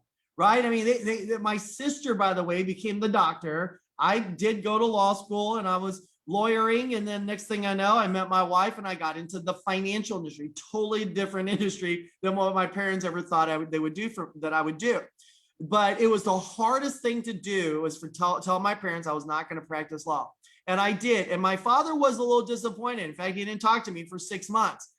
But you know what? At the end of 6 months, as I started making money and I started to grow my business, and next thing I know, I was making, 6 figures and 7 figures. And when my parents realized how much money I was making, they were totally happy. Because you know what I think that your parents want for you guys at the end of the day? I don't know if your parents really want you to become a doctor or they really want you to be a lawyer, but I think what they want is for you to have a good life, to have a life where you're not going to struggle. You're not going to have to worry about money. You're going to be happy as a family because that's what they want. Who doesn't want that? Think about who chooses to be unhappy or sad versus being happy. Who chooses to be broke and poor rather than being financially free, right? And I'm not saying when I say think and grow rich, what does rich equate to? Does rich mean money, finance? Not necessarily. Oh, there's nothing wrong with that. But what we mean is to be rich in all areas of your life, right? To be rich in your faith, to be rich in your health, we call it the 4 F's, okay? 4 F's. And the 4 F's is this. Just write this down, that you want to be rich in these 4 areas. And it's really simple. Number 1 is your fitness, right? Number 2, not in any order, is your faith. Number 3 is your finance, okay? So we got your faith, your fitness, your finance, and what am I missing here? Faith, let's see, faith, fitness, finance, and my 4th one, I forgot about it. All right. And why did I forget about faith, finance, and fitness? Okay, fitness. Did I say that one? Faith, fitness. What did I say? Family. There you go. Your family. That's right. How can I forget my family? Yeah. One of my good friends, a guy named Satish, he says that a lot of people in business, they start off and they say that you have to, fake it. Fake it until you make it. Have you heard that one before? You know what the problem with that is that people can smell and sense fake people all day. This is why I would discourage you to fake it till you make it. But what Satish Verma says is to what? Faith it. Faith it until you make it. And that's exactly what Napoleon Hill talks about in the book, Think and Grow Rich. He says that you got to have faith. And I want you to all know that you guys can do this, right? I did it, right? It's not like I'm better. I'm not going to be here to tell you guys that in any way that I'm better than everybody. What I do realize as I'm sitting here talking to you about this is, here's another cool thing is that we were knighted by the Royal Order of Constantine the Great and St. Helen. My wife was also knighted. And I just want you guys to know that, I've now gotten into a certain position with the Royal Order where I can actually now make recommendations to the prince and to the dukes to see who can become knighted next. I believe that Lori McNeil, who's here today, or maybe speaking later, I'm not sure, but I think Lori, we just nominated Lori and we're just waiting for the official review from the prince and from the dukes to have her being officially knighted as well. So she'll be known as Lady Lori, right? That's kind of cool. So again, the question we get, you guys, by no means am I sharing all this with you to say, look at me tooting my own horn, look at what I've accomplished, by no means. But and I hate to say, I want to use the word braggadocious. I don't want to be braggadocious, but what I want you to realize is that all the success you've heard from all the speakers today, you know, and the things that have happened for my wife and I and our family, how did this all happen? The fact is that all this could happen to you as well. See, that's the good news. The takeaway there should really be like, if they can do it and they can have it, so can I. And that's what I really believe, that you all can have these things, but there's got to be some things that have to change. There's no question about that, right? So let's talk about one of the things that we did. Number one, we prayed. Okay, we prayed and we prayed and we prayed. So, you know, it's amazing that we all pray for things, right? I don't know. Let me give you an example. Let's say someone says, God, please, you know, please send me $1 million, right? Or please send me $10 million, and you're praying for this. Do you really believe, as you're praying for these things, that God is in heaven, right? That he is printing up money with all the angels and putting it in a briefcase or a box and sending it to you FedEx from heaven with a tracking number emailed from heaven saying, here you go, right? You know, I don't think so. Now, I could be wrong. God works in mysterious ways. But here's what I do know is that, do you ever wonder that maybe God is sending you what you're asking for in a different package? Okay, so right now, a lot of you have been praying for like healing. Maybe you're praying for money. You're praying for an answer. And guess what? Today, right here on this platform, a speaker may have spoke to you, and that speaker is your answer. Okay, Napoleon Hill says in the book, Think and Grow Rich, in every adversity lies the seed of something of equal or greater value. Of something of equal or greater value. Now watch, and here's the rest of that quote. If you look for it, okay? And I believe whoever you are, if you're right now listening to us on Facebook, you're scrolling through your phone, you're like, whoa, what is this? There's something going live. Bam, now you're watching us right now. Or maybe you're here watching us live. I believe that all this is happening for a reason. The universe is calling us to come together and provide you some answers and solutions, okay? Let me ask you guys a quick question. Do you guys ever think about what you're thinking about? Do you ever think about that? Like, do you ever think about what you think about? You know, I saw a great movie with Leonardo DiCaprio. It was a movie called Inception. And the movie Inception was, it was an interesting movie because after I watched it, I was kind of like, huh? Like, I didn't get it. And what it was is that it was a dream inside of a dream inside of a dream. Has that ever happened to you guys where like, you know, isn't it interesting where your mind, your brain is like, you're having a dream, but inside your dream, you're saying, what am I dreaming? Like, I know this is a dream, but it felt so real. Does that make sense? And that's the power of your brain. You guys realize that most of you guys are not using like your maximum capacity of your brain. Like if you really think you're using your brain, you might be using 1% of your brain's capacity. That's the thing, right? You know, I love another movie called Star Wars, right? Because it's about the Jedi Knights. And what are the Jedis, you know, Yoda, or what's the famous line in Star Wars? Use the Force, right? Use the Force. Well, what is the Force? Well, for me, it's this. It's your mind. It's your thoughts. You see, Albert Einstein said that the world that you and I have created is the product of the way we think, right? That it cannot be changed without changing the way we think. This is everything. How do you think? Okay, so let me just tell you, let's look at the way your brain is programmed right now. What does this say? And I don't know where you are. You're on your Facebook, you're watching us right now live, and there might be thousands or hundreds or tens of thousands or hundreds of thousands. I hope we replay this. I hope someone's sharing it right now.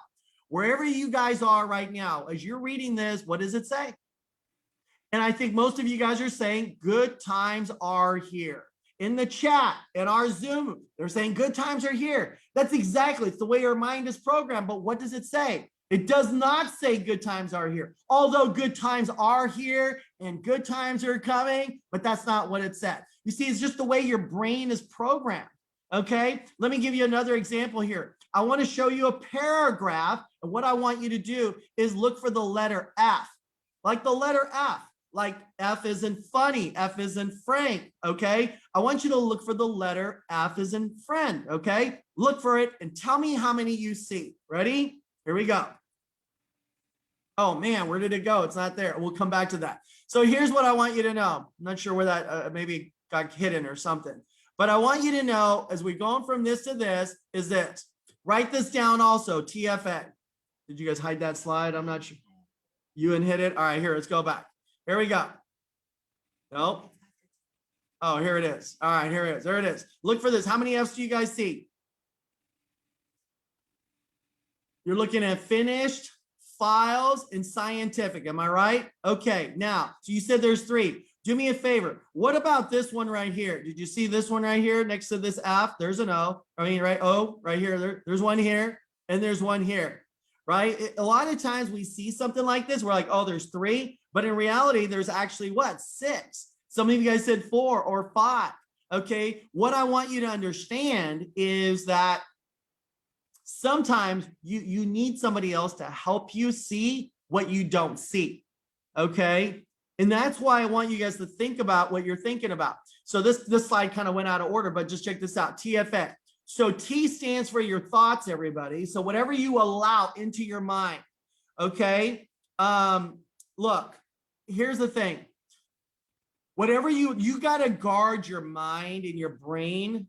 You got to put a fortress around it, right? Because I am very careful about what I let into my mind, because whatever you allow into your mind will affect the way you feel, and how you feel will affect the way you act, and your actions will determine your results. That means your results are predicated on your thoughts.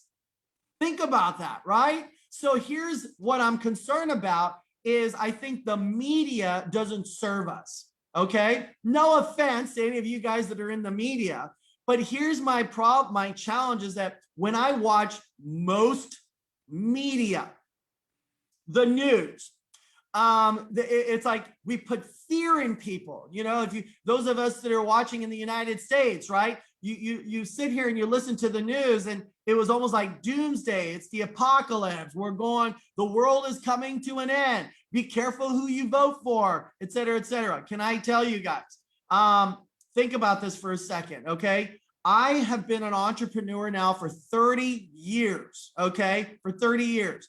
And in my 30 years, I've had Republican presidents and I've had Democratic presidents, right?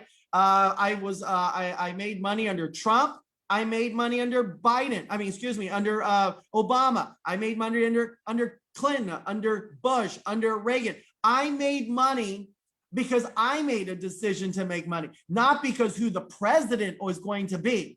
Are you with me? So here's my thing is that be careful what you do, allowing all these people to put thoughts into your head, because all that stuff will create, all these riots and hatred and people attacking each other out there. What do you think is going in their mind? Okay, what do you think has been programmed into their head? And this is what's scary and so unhealthy. We need to turn this around. I can't do it, but I got to do it with all of you guys working collectively to go out there and help people. So this is very, very powerful. Now, let me just tell you, y'all got to have some big dreams. Dr. Martin Luther King said that most people die at the age of 25. We just don't bury them until they're 80. Not sure what's going on. I'm getting a little feedback here, but Dr. Martin Luther King said that most people die at the age of 25. We just don't bury them until they're 80. Why do you think he says that? Because most people, by the time they're 25 years of age, they've given up on their dreams. They've allowed other people come and hijack their life, right? You're starting a business and most of the people around you said, don't do it, go get a job, have some stability, have some guarantees. Tell me one job that you know of where it's stable and it's guaranteed. I know people with big Fortune 100, Fortune 500 people that have been laid off. Think of all the people today that have been laid off around the world working with big corporations, right? Downside, furloughed indefinitely. Okay. So this is why I say you got to have a bigger dream to go out there and start a business. That is such an amazing thing in America, North America, this free enterprise, right? Capitalism. You can go and do whatever you want to do. Okay. As long as it's legal. And then that dream, you got to have it written down with a date, because once you have a date when you're going to fulfill your dreams, then guess what? That becomes a goal, right? And these goals that you guys have broken down to the little mini steps, that becomes your plan. See, there's a great quote. Most people don't plan to what? Fail, but they fail to what? Plan. So that's why I want you to write this down. I call it the 5 Ps. Okay. The 5 Ps stands for what? Proper protection prevents poor performance. Write that down again. Proper preparation prevents poor performance. So you got to have a well thought out, articulated plan and be ready. Okay. And then take immediate action. And backed by action becomes a what? A reality. So your reality begins with your what? With your dreams. If you got no dreams, man, you're done. It's like game over for you guys. Okay. So important, man. So important. The next thing here I want to tell you is that you got to be positive. Like most people, be positive. They need like a blood transfusion, you know? Look, how many people want to go and hang out with dull, disillusioned, dadgum crybabies every day, right? Here's the thing. You, all of you listening to me right now, you have a choice. That choice is you could be either positive, or you could be negative. Well, what do you think most people want to hang out with? You think people want to hang out with negative people all day? So that's my thing, is that you got to be what? Positive. All right. Look, you can't litter negativity everywhere, right? And then wonder why your life is so trashy, because you litter everywhere negativity. You know what's going to happen when you start dropping positive things all over the place? Then guess what? Those things will come back to you like karma. Okay, so be careful. You have choices in your life, everybody. You can either be positive or you can be negative. I wonder which one of those things you think serve me. Let's see. I could be optimistic or I could be pessimistic. Which one do you think served me? You think let's see, I could be kind or I could be mean. Which one do you think serves me? Right? Exactly. So these are decisions that you just have to make. Okay. Now, think about this. Some of you guys, this is a wonderful takeaway. I want you to understand this story. These are little monkeys that are in the jungles, and there's hunters. They want to go and get these little cute little rascals. They want to kill them. They want to hunt them. So what do? They set up these traps, and they get these little coconut deals, put a little hole in there and fill it up with peanuts. And so here comes this beautiful little monkey, goes in there because he wants the food. And what does he do? He sticks his hand in there. Now, when he squeezes his hand to get into the hole, it fits. The problem is, once the hand gets in there and grabs a handful of peanuts, he's now got a fist, but the fist cannot come out of the hole. The thing is that these hunters have now strapped down that coconut, and now they got this guy trapped. And here's the thing. They now hunted and killed this monkey. Had the monkey just released and let it go, does that make sense? It would have survived. And the takeaway there is that sometimes in your life, you got to learn to let things go. See, I believe that a lot of you guys right now are holding on to a lot of things. Okay, think about that. You know, and the thing that I'm talking about is your programming. It's your mindset. It's your programming. When you go to a circus and you see a big old elephant, and you see this elephant, and you know this elephant, right, can just plow through the audience and trample over you and your kids. But you know what's crazy is they take that elephant, they put it into the back. And one time I was curious. I'm like, man, I was so curious when my parents took me to a circus. I was like, I wonder where that elephant's going to go. So I went back behind the circus tent. I could see where it was, and it was just standing there. And you know what was holding that elephant the way it was? It was basically a 2-foot chain with a 6-inch stake, and it was just standing there. Right? And you know, that elephant could have just yanked that out and just plowed through the audience. My question is, what was holding that elephant back was a chain and a 6-inch stake. My question for you guys here today is this: what are your chains? What are your stakes? What are those things that are holding you back? What are some things that have come into your mind and programmed the way you are for you to be where you're at today? Okay? You cannot play the card, well, these are the cards that were dealt to me. Well, guess what? Why don't we put the cards back in here, reshuffle it, I'm going to deal you a new set of cards. Okay? That's what we got to do. That's not the only set of cards you get to play with. See, in poker, you get to play multiple hands, right? You get multiple chances. And life is the same way, right? You just got to take those cards that were dealt to you, throw them back into the middle. We're going to shuffle them back up, and we're going to re-deal you a new set of cards. And that is what's happening for you here today. All right? So let me just tell you this. The moral of the story here is just let it go, guys. Find out what's holding you back and then let it go. All right? So let's talk about some time wasters, things that I see people doing right now, right? I need my clock up here, guys. Number one is this: stop waiting for inspiration. Stop waiting for inspiration, and I want you to be the inspiration, okay? A lot of you guys are like, I need to be inspired. How about you? Why don't you take your life story and inspire somebody else? See, I really believe that every single one of you guys that can hear me right now, a movie could be written about you. This movie could be about you and your family and the generations that have come to this country. Man, you have no idea. Some of you guys might not even know what your parents and your ancestors and your grandparents did to come to this country to give you a choice. See, my mother and father said to me and my sister as we were growing up, hey, we did not come to this country to screw up this opportunity. Let me say that one more time. We did not come to this country to screw up this opportunity. We want to make our lives better. We want to make our next generation have a better chance.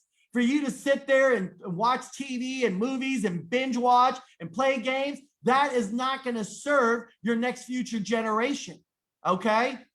Now, number two, stop worrying about what other people say. I'm sure you probably heard that from other speakers, right? Stop worrying about people say. Well, you've heard it, but why do you keep on worrying? Why do you worry about the person who's not going to pay for your bills? They're not going to take care of your retirement. They're not sending your kids to college. Okay, so what do you care what they think about? Listen, when the guy turns around and says he's going to pay my mortgage, send my kids to college, take care of my parents, and plan for my legacy and the next generations to come, then you can then I'll care about what you think about me. Okay, but until then, if you're not paying my bills, then shut the hell up. Okay, that's what I tell people, right? The greatest prison that people live is in the fear of what other people think. You don't need their validation. You don't need their approval. You've already got the approval when your heavenly Father created you. Does that make sense? They say that you being born is 1 out of 6 trillion, right? 1 out of 6 trillion. You understand that? You know what that tells me? That you are a miracle baby, right? That you are an absolute masterpiece, right? That you are a piece of the master above. See, every single one of you was actually wired for success, but you're programmed to fail. See, the system that we have in our society today is programming you to stay in their little box, okay? And the minute you go do something different, everybody says, what you doing? What you doing? Get back in this little Get in this box. And this is why I want you to know you're living in this prison. All right? Now you need to get out of that. Number 3, complaining. Wah, wah, wah. You know, it is so easy to complain. Let me just tell you people that whine and complain. If you're going to complain and whine about something, then you got time to do something about it. Okay. So here's my thing that I tell people. You know what? It's so easy to sit there and say it's everybody else's fault, but nobody wants to take responsibility for what they did not do to be where they're at today. All right. Number 4, stop trying to make everybody, man, stop being a politician. You're trying to please everybody, make everybody love you, right? Look, I'm not here to be a politician. I don't want everybody to like me. Okay. I don't need everybody to like me. Listen, I've been married to my wife now for 27 years, coming on 27 years. I know my wife loves me.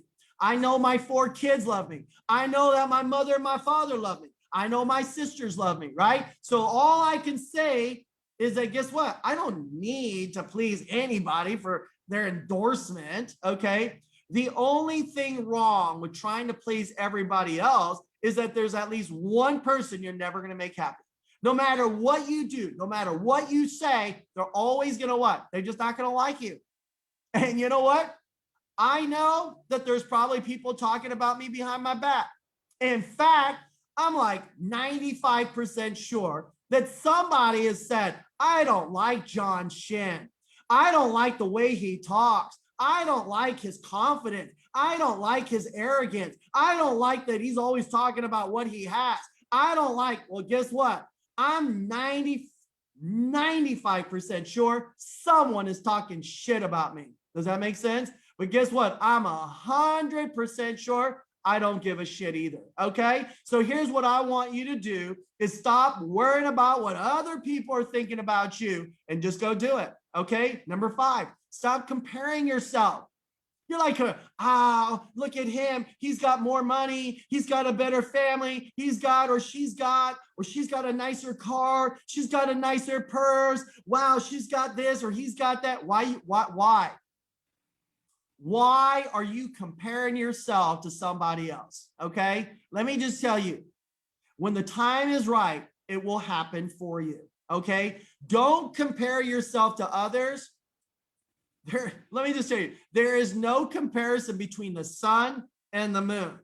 They shine when it's their time, right? Look, when the time happens, the sun comes up. When the time happens, the moon comes up. Okay. When it's your time, you will shine. Okay. But you got to just stick around long enough. All right. And be patient. Number 6, repeating the same mistakes. What a time waster. You guys, I'm not the sharpest knife in the drawer, okay, or the sharpest tack, but I know one thing, I'm not stupid, okay? If I make a mistake once, I will never make that mistake again. Because I tell people, you can never make the same mistake twice, because the second time you make a mistake, it wasn't a mistake, but it was your choice. You screwed that up yourself because you made a poor choice, all right? Number 7, perfectionism. It is well overrated. Let me just tell you, we will never be perfect, okay? And I'm not here to preach, but there's only one person who's ever perfect, and I'll never get even close to the way that guy was. And I want you to know that I am what I am, all right? I'm not looking to be perfect. Striving for perfection and excellence will motivate you. But striving for perfection, yeah, that'll be demoralizing. All right. So I want you to know, don't try to be perfect, but try to be your best all the time. All right. Number 8, lack of priorities. You got to know how to prioritize. You will never find time for anything.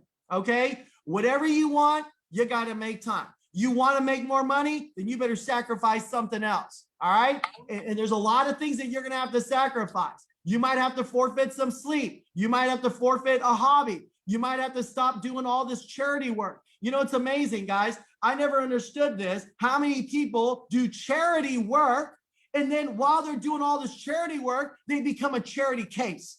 Okay. Like what? That's like, doesn't make any sense. It's like, you don't know how to swim, but you're going to jump into the deep end and try to save somebody from drowning, but you don't know how to swim yourself. How does that ever make sense? Okay. So as you're trying to go and do all this charity work, like I was talking to some people, I'm like, so where's all your time? Well, I donate my time here and here and here and here, and I give all my time. wow, that's awesome. But let me ask you a question. What are you doing for your husband and your wife and your children and your mom and dad that are struggling financially? You got to make sure that you know, there's a certain part of you that you got to be a little bit selfish. It's okay to be selfish to take care of your own family. That is, you got to be your first priority. Take care of your own, right? And then once you're in a position to help other people, then you can do it. You know, people are like in the very beginning, I hear people say, I want to do this to help people, right? Like, really? Like when people say, John, why are you doing what you're doing? I never said I wanted to go help people when I first started my business. You know, people say, why are you doing this business? Because I want to make some money. That's it. I want to make money. Why? Because I'm in debt. I had $500,000 in student loans, $80,000. That's between my wife and I together, $80,000 in credit card debt. You think I wanted to go help people? I needed to help me. Does that make sense? I was stressed out. I couldn't sleep. You know, I mean, what business do I have going to help everybody else? But I'm going in debt. I had to help me first. Now I'm debt free. I am financially free now. So now I'm in a position and I'm young enough to go do things, right? And I'm healthy enough to go and help people. All right, that's what is my calling now. Why do you think I'm on this show here today? Why do you think we've got the GPS? Because we were all in a position. We now want to go and help others. Number 9, fear of failure. Don't fear failure, okay? Fear, Tony Robbins says fear is what? False evidence that appears real. Napoleon Hill talks about the different kinds of fear, right? The fear of being broke. The fear of dying. Everybody's got some sort of fear. There's nothing wrong with having fear, but I have a different acronym for fear. F-E-A-R. You know what it stands for? Feeling excited and ready. That's what I tell myself, right? When I get those little butterflies and stuff, you know what my little butterflies in my little tummy tell me? It's like game time. It's showtime. It's time to go and step up and deliver. Does that make sense? That's what it's telling me to do. All right. Number 10, not living your life. Gosh, it just blows me away how you're not living your life right now to its fullest. Man, you guys got one chance. I'm telling you, you only get one shot. It's not like you have 9 lives like a cat. Okay. You got one shot at this, guys. And that's it. When that day comes for you, and that's it, no one's going to give a crap the cars you had. No one cares how much money you have, right? Nobody cares. You know, when Michael Jackson passed away, you think they cared about how much money he made, right? I mean, you go look at Netherlands. You think everybody cares about Netherlands? They were trying to sell it. Nobody even wanted to buy the Netherlands. Okay? People don't care about your money and all your materialistic things. Okay? Let me just tell you, upon your death, you think Mother Teresa had a Rolls Royce, had a big 30,000 square foot house? No. Gandhi. You think Gandhi had a Ferrari? You think Gandhi was sporting a Rolex watch with all this bling bling? No. But guess what? Look at the impact that these people made in the world.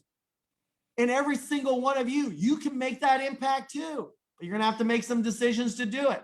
All right? If you're not living your life right now in fear, then you're just not living. I want you guys to all find your passion. I want you to find your purpose. If you don't know how to find that passion, right? Your driving force, your purpose, find a life coach. Say, could you help me find my passion, my purpose, my calling? That's what it is. You got to follow your what? This event, GPS, which is called the Global Pandemic Summit. There's been a pandemic even before the pandemic. You guys with me? But the word GPS is a little different for me. Here's my acronym for this.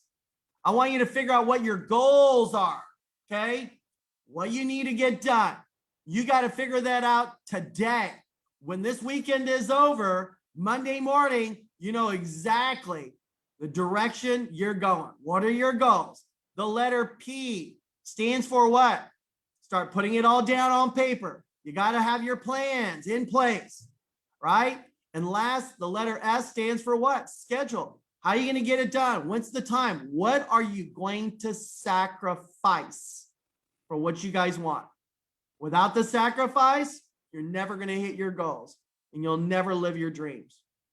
See, guys, I want you to know during this quarantine, you better start developing some new skills, get some new knowledge, start a new side hustle, maybe even start a new business. And guess what? Don't say you never lack time, right? Don't say I don't have any time. It's not that you lack time, guys. It's just you lack the 3D, right? You know, the 3D, you know, when you're watching a movie, you got it. It's like right there in front of your face. Here's what 3D stands for me. It stands for desire, dreams, and discipline. You got to have the 3D. Napoleon Hill says in chapter 1, he says that the starting point of all achievement is to have a burning desire. I hope today that you find that purpose, that fire inside you, okay, so that you'll go out there and do some big things. See, I want to help you guys. I want to help you. I got a book called How Rich Asians Think, best-selling book right now. I want to help you get your own book. I want you to author your book. I might even want to co-author a book. I don't know what your content is, but I'd love to co-author a book with you, right? I want to get you on some of our stages, some of our Think and Grow Rich stages, right? We're going on another tour, right? We'll be starting up a virtual tour. Again, we're promoting the books and the movie and things like that. Love to have you come and speak, right? We want to maybe help you with merchandising, help you with manufacturing. I want to help you with digital marketing. I want to help you develop a website. I want to help you. Maybe I want to invest in your business. I don't know what you got going on. Maybe you need some PR. You need some branding. You need something. I don't know. Like if I Google your name, what am I going to find? A LinkedIn, Facebook, Instagram, your own webpage? Do you have any other articles that the press has talked to you about? What can I get you? If not, can I get you in some of the people that I know that will get this stuff done? Like, because they did it for me and it's helped me, right? Getting speaking gigs and opportunities. You have a product, great. You have a service, great. Do you have any PR for that? We want to get that done. Do you need SEO? Do you need an app? What do you need? I don't know. But what I'd like to do is I'd like to meet with you guys face to face, kneecap to kneecap, do a one-on-one Zoom. Let's find out how I can help you. And if I can't, then I'm going to refer you to somebody else. Okay. But let me just tell you, I'm really excited about this right here. We started the sales funnel. This is what they call a sales funnel. Okay. And I want to offer this to you guys here today. So people, you guys have to understand that over 1.5 billion people have now been influenced by this book called Think and Grow Rich in the movie. 1 billion. They sold over 200 million copies. I said that earlier today. So we created this website called tgrlegacymovie.com. Okay, this is where you guys will go when you want to watch the movie tonight. You're going to watch this movie tonight, 6:30 Pacific Standard Time, absolutely free. Okay, so this is what we promote. But what I want to do is help you have your own sales funnel where you can go in there and do this. And what we'll do is we'll have a separate, it'll say tgrlegacymovie.com / and then a code, but that code is programmed to you. Our movie is now, we got Andy Garcia, big Hollywood actor, Andy Garcia. We got some big names in our book, in our movie, okay? And then guess what? Tonight, I'll be hosting this with our director, Scott Serene and I. This is where you go in there and click reserve your free ticket. But then here's the cool thing. What if I can create a sales funnel for you guys, right? And here's what happens. When they opt in and they reserve their ticket, they're now going to come to this page. Congratulations, you've reserved a link. And it's a Zoom link. Click the Zoom link, you get to watch the movie. But now they want to enter a raffle. They enter this raffle, and then guess what? We ask them a series of questions. We can customize these questions for your business, for your service, for your product. I don't care. We'll customize it for you. Give you some ideas. Are you a business owner? Are you self-employed? Yes, no. Are you in any of these industries? Yes, no, other. Are these anything of these things? Do you need a financial coach, business coach, digital marketing, PR, self-development? Tell us what you need. Click. Are you a homeowner? Do you need any financial guidance, right? Do you need to start planning for your retirement? Do you need different types of life insurance? You need to start planning for your kids' wedding or sending them off to college. And then like, what's most important to you right now? And then they fill out this information, and guess what? They book the consultation time, and then it goes to the calendar. They book a time and date. We started this program in April of last year, just so you guys know. And we have now generated over 160,000 leads, potential clients using this system. Do you think that something like this could help you? Do you think something like this could increase your leads? Do you think something like this could increase your bottom line? If so, then I want you to get with me, right? So that we can actually show you how we can custom design a funnel for you using the movie. Maybe you want to watch the movie tonight first before you decide that you want to go and promote the movie. Okay. But let me just tell you, what we're going to offer you is your own Think and Grow Rich partnership link. Okay. So this will be your own link right here. Okay. Then what we'll do is we'll, what do you call? Whoa, what just happened? Something just happened. I just got booted out. Should I come back in? Can you guys see me? Yeah, you're still here, Sir John. Okay, great. All right. We've created a state-of-the-art CRM system that we'll give to you as well to use. We'll provide you all the lead management. We'll even give you a power dialer where all you got to do is come in and click a button and a lead just pops up. The name, phone number, city, state, it just pops up and call them, say, hey, heard you're interested in my product or service. We'll give you an automatic booking system for calendars. We'll provide you all the SMS, text messaging, email automation, access to your partner program, ad campaigns. We'll provide you all these different things. Okay. And I want you to know that I guarantee this service will work. Guarantee it, because everybody else that we've been working with, this has been a massive sales generator, lead generator for everybody out there. So I want you guys to know that this program we normally sell for $19.97. Okay, but because you guys are all here today for this GPS, we want to do a special program for you. We don't do this for everybody else. We want to offer this program to you guys at $9.97. Can you guys imagine for $1,000 you get unlimited? I don't want to say unlimited, but you're going to have hundreds, right? And I'm going to say hundreds, if not thousands of leads that will come and support your product or service or business. There will be no reason why you cannot generate more sales and business using this system. And by the way, I guarantee it, right? Otherwise, you don't even have to pay us. I guarantee it. You don't have to pay us. All right. Other than that, guys, I want you to know the time is not running out, but your life is.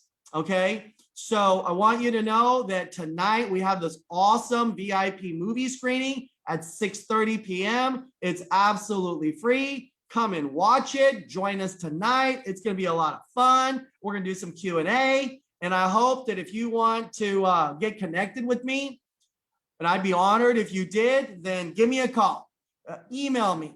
Okay. Call Matthew and book a time. Let's go meet one-on-one and let's go do something extraordinary and change people's lives. All right.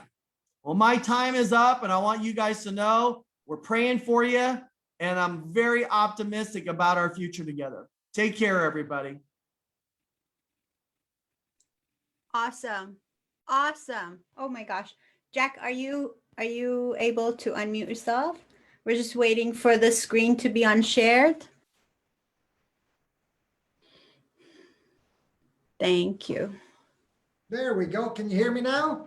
Yes. Ah, wow. What a guy. I tell you, is when I watch guys like John, it's like going back all the 28 years of watching all these transformational speakers, motivational speakers, live.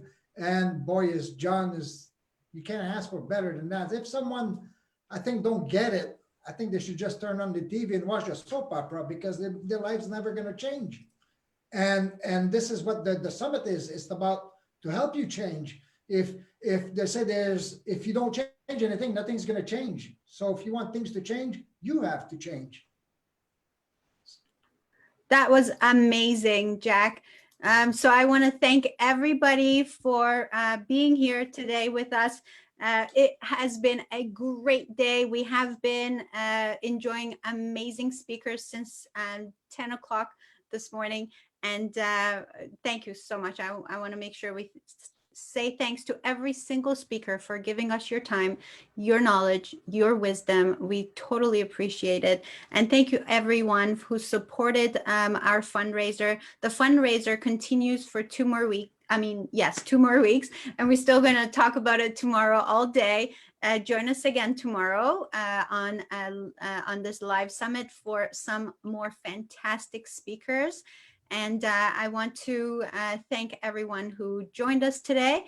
And is there anything else, Jack, that you want to add before we leave and say goodbye on Facebook? We're still going to stay on Zoom for the continuation of this amazing event. But if you'd like to add anything to our Facebook users, you can say that now, and then we can say goodbye.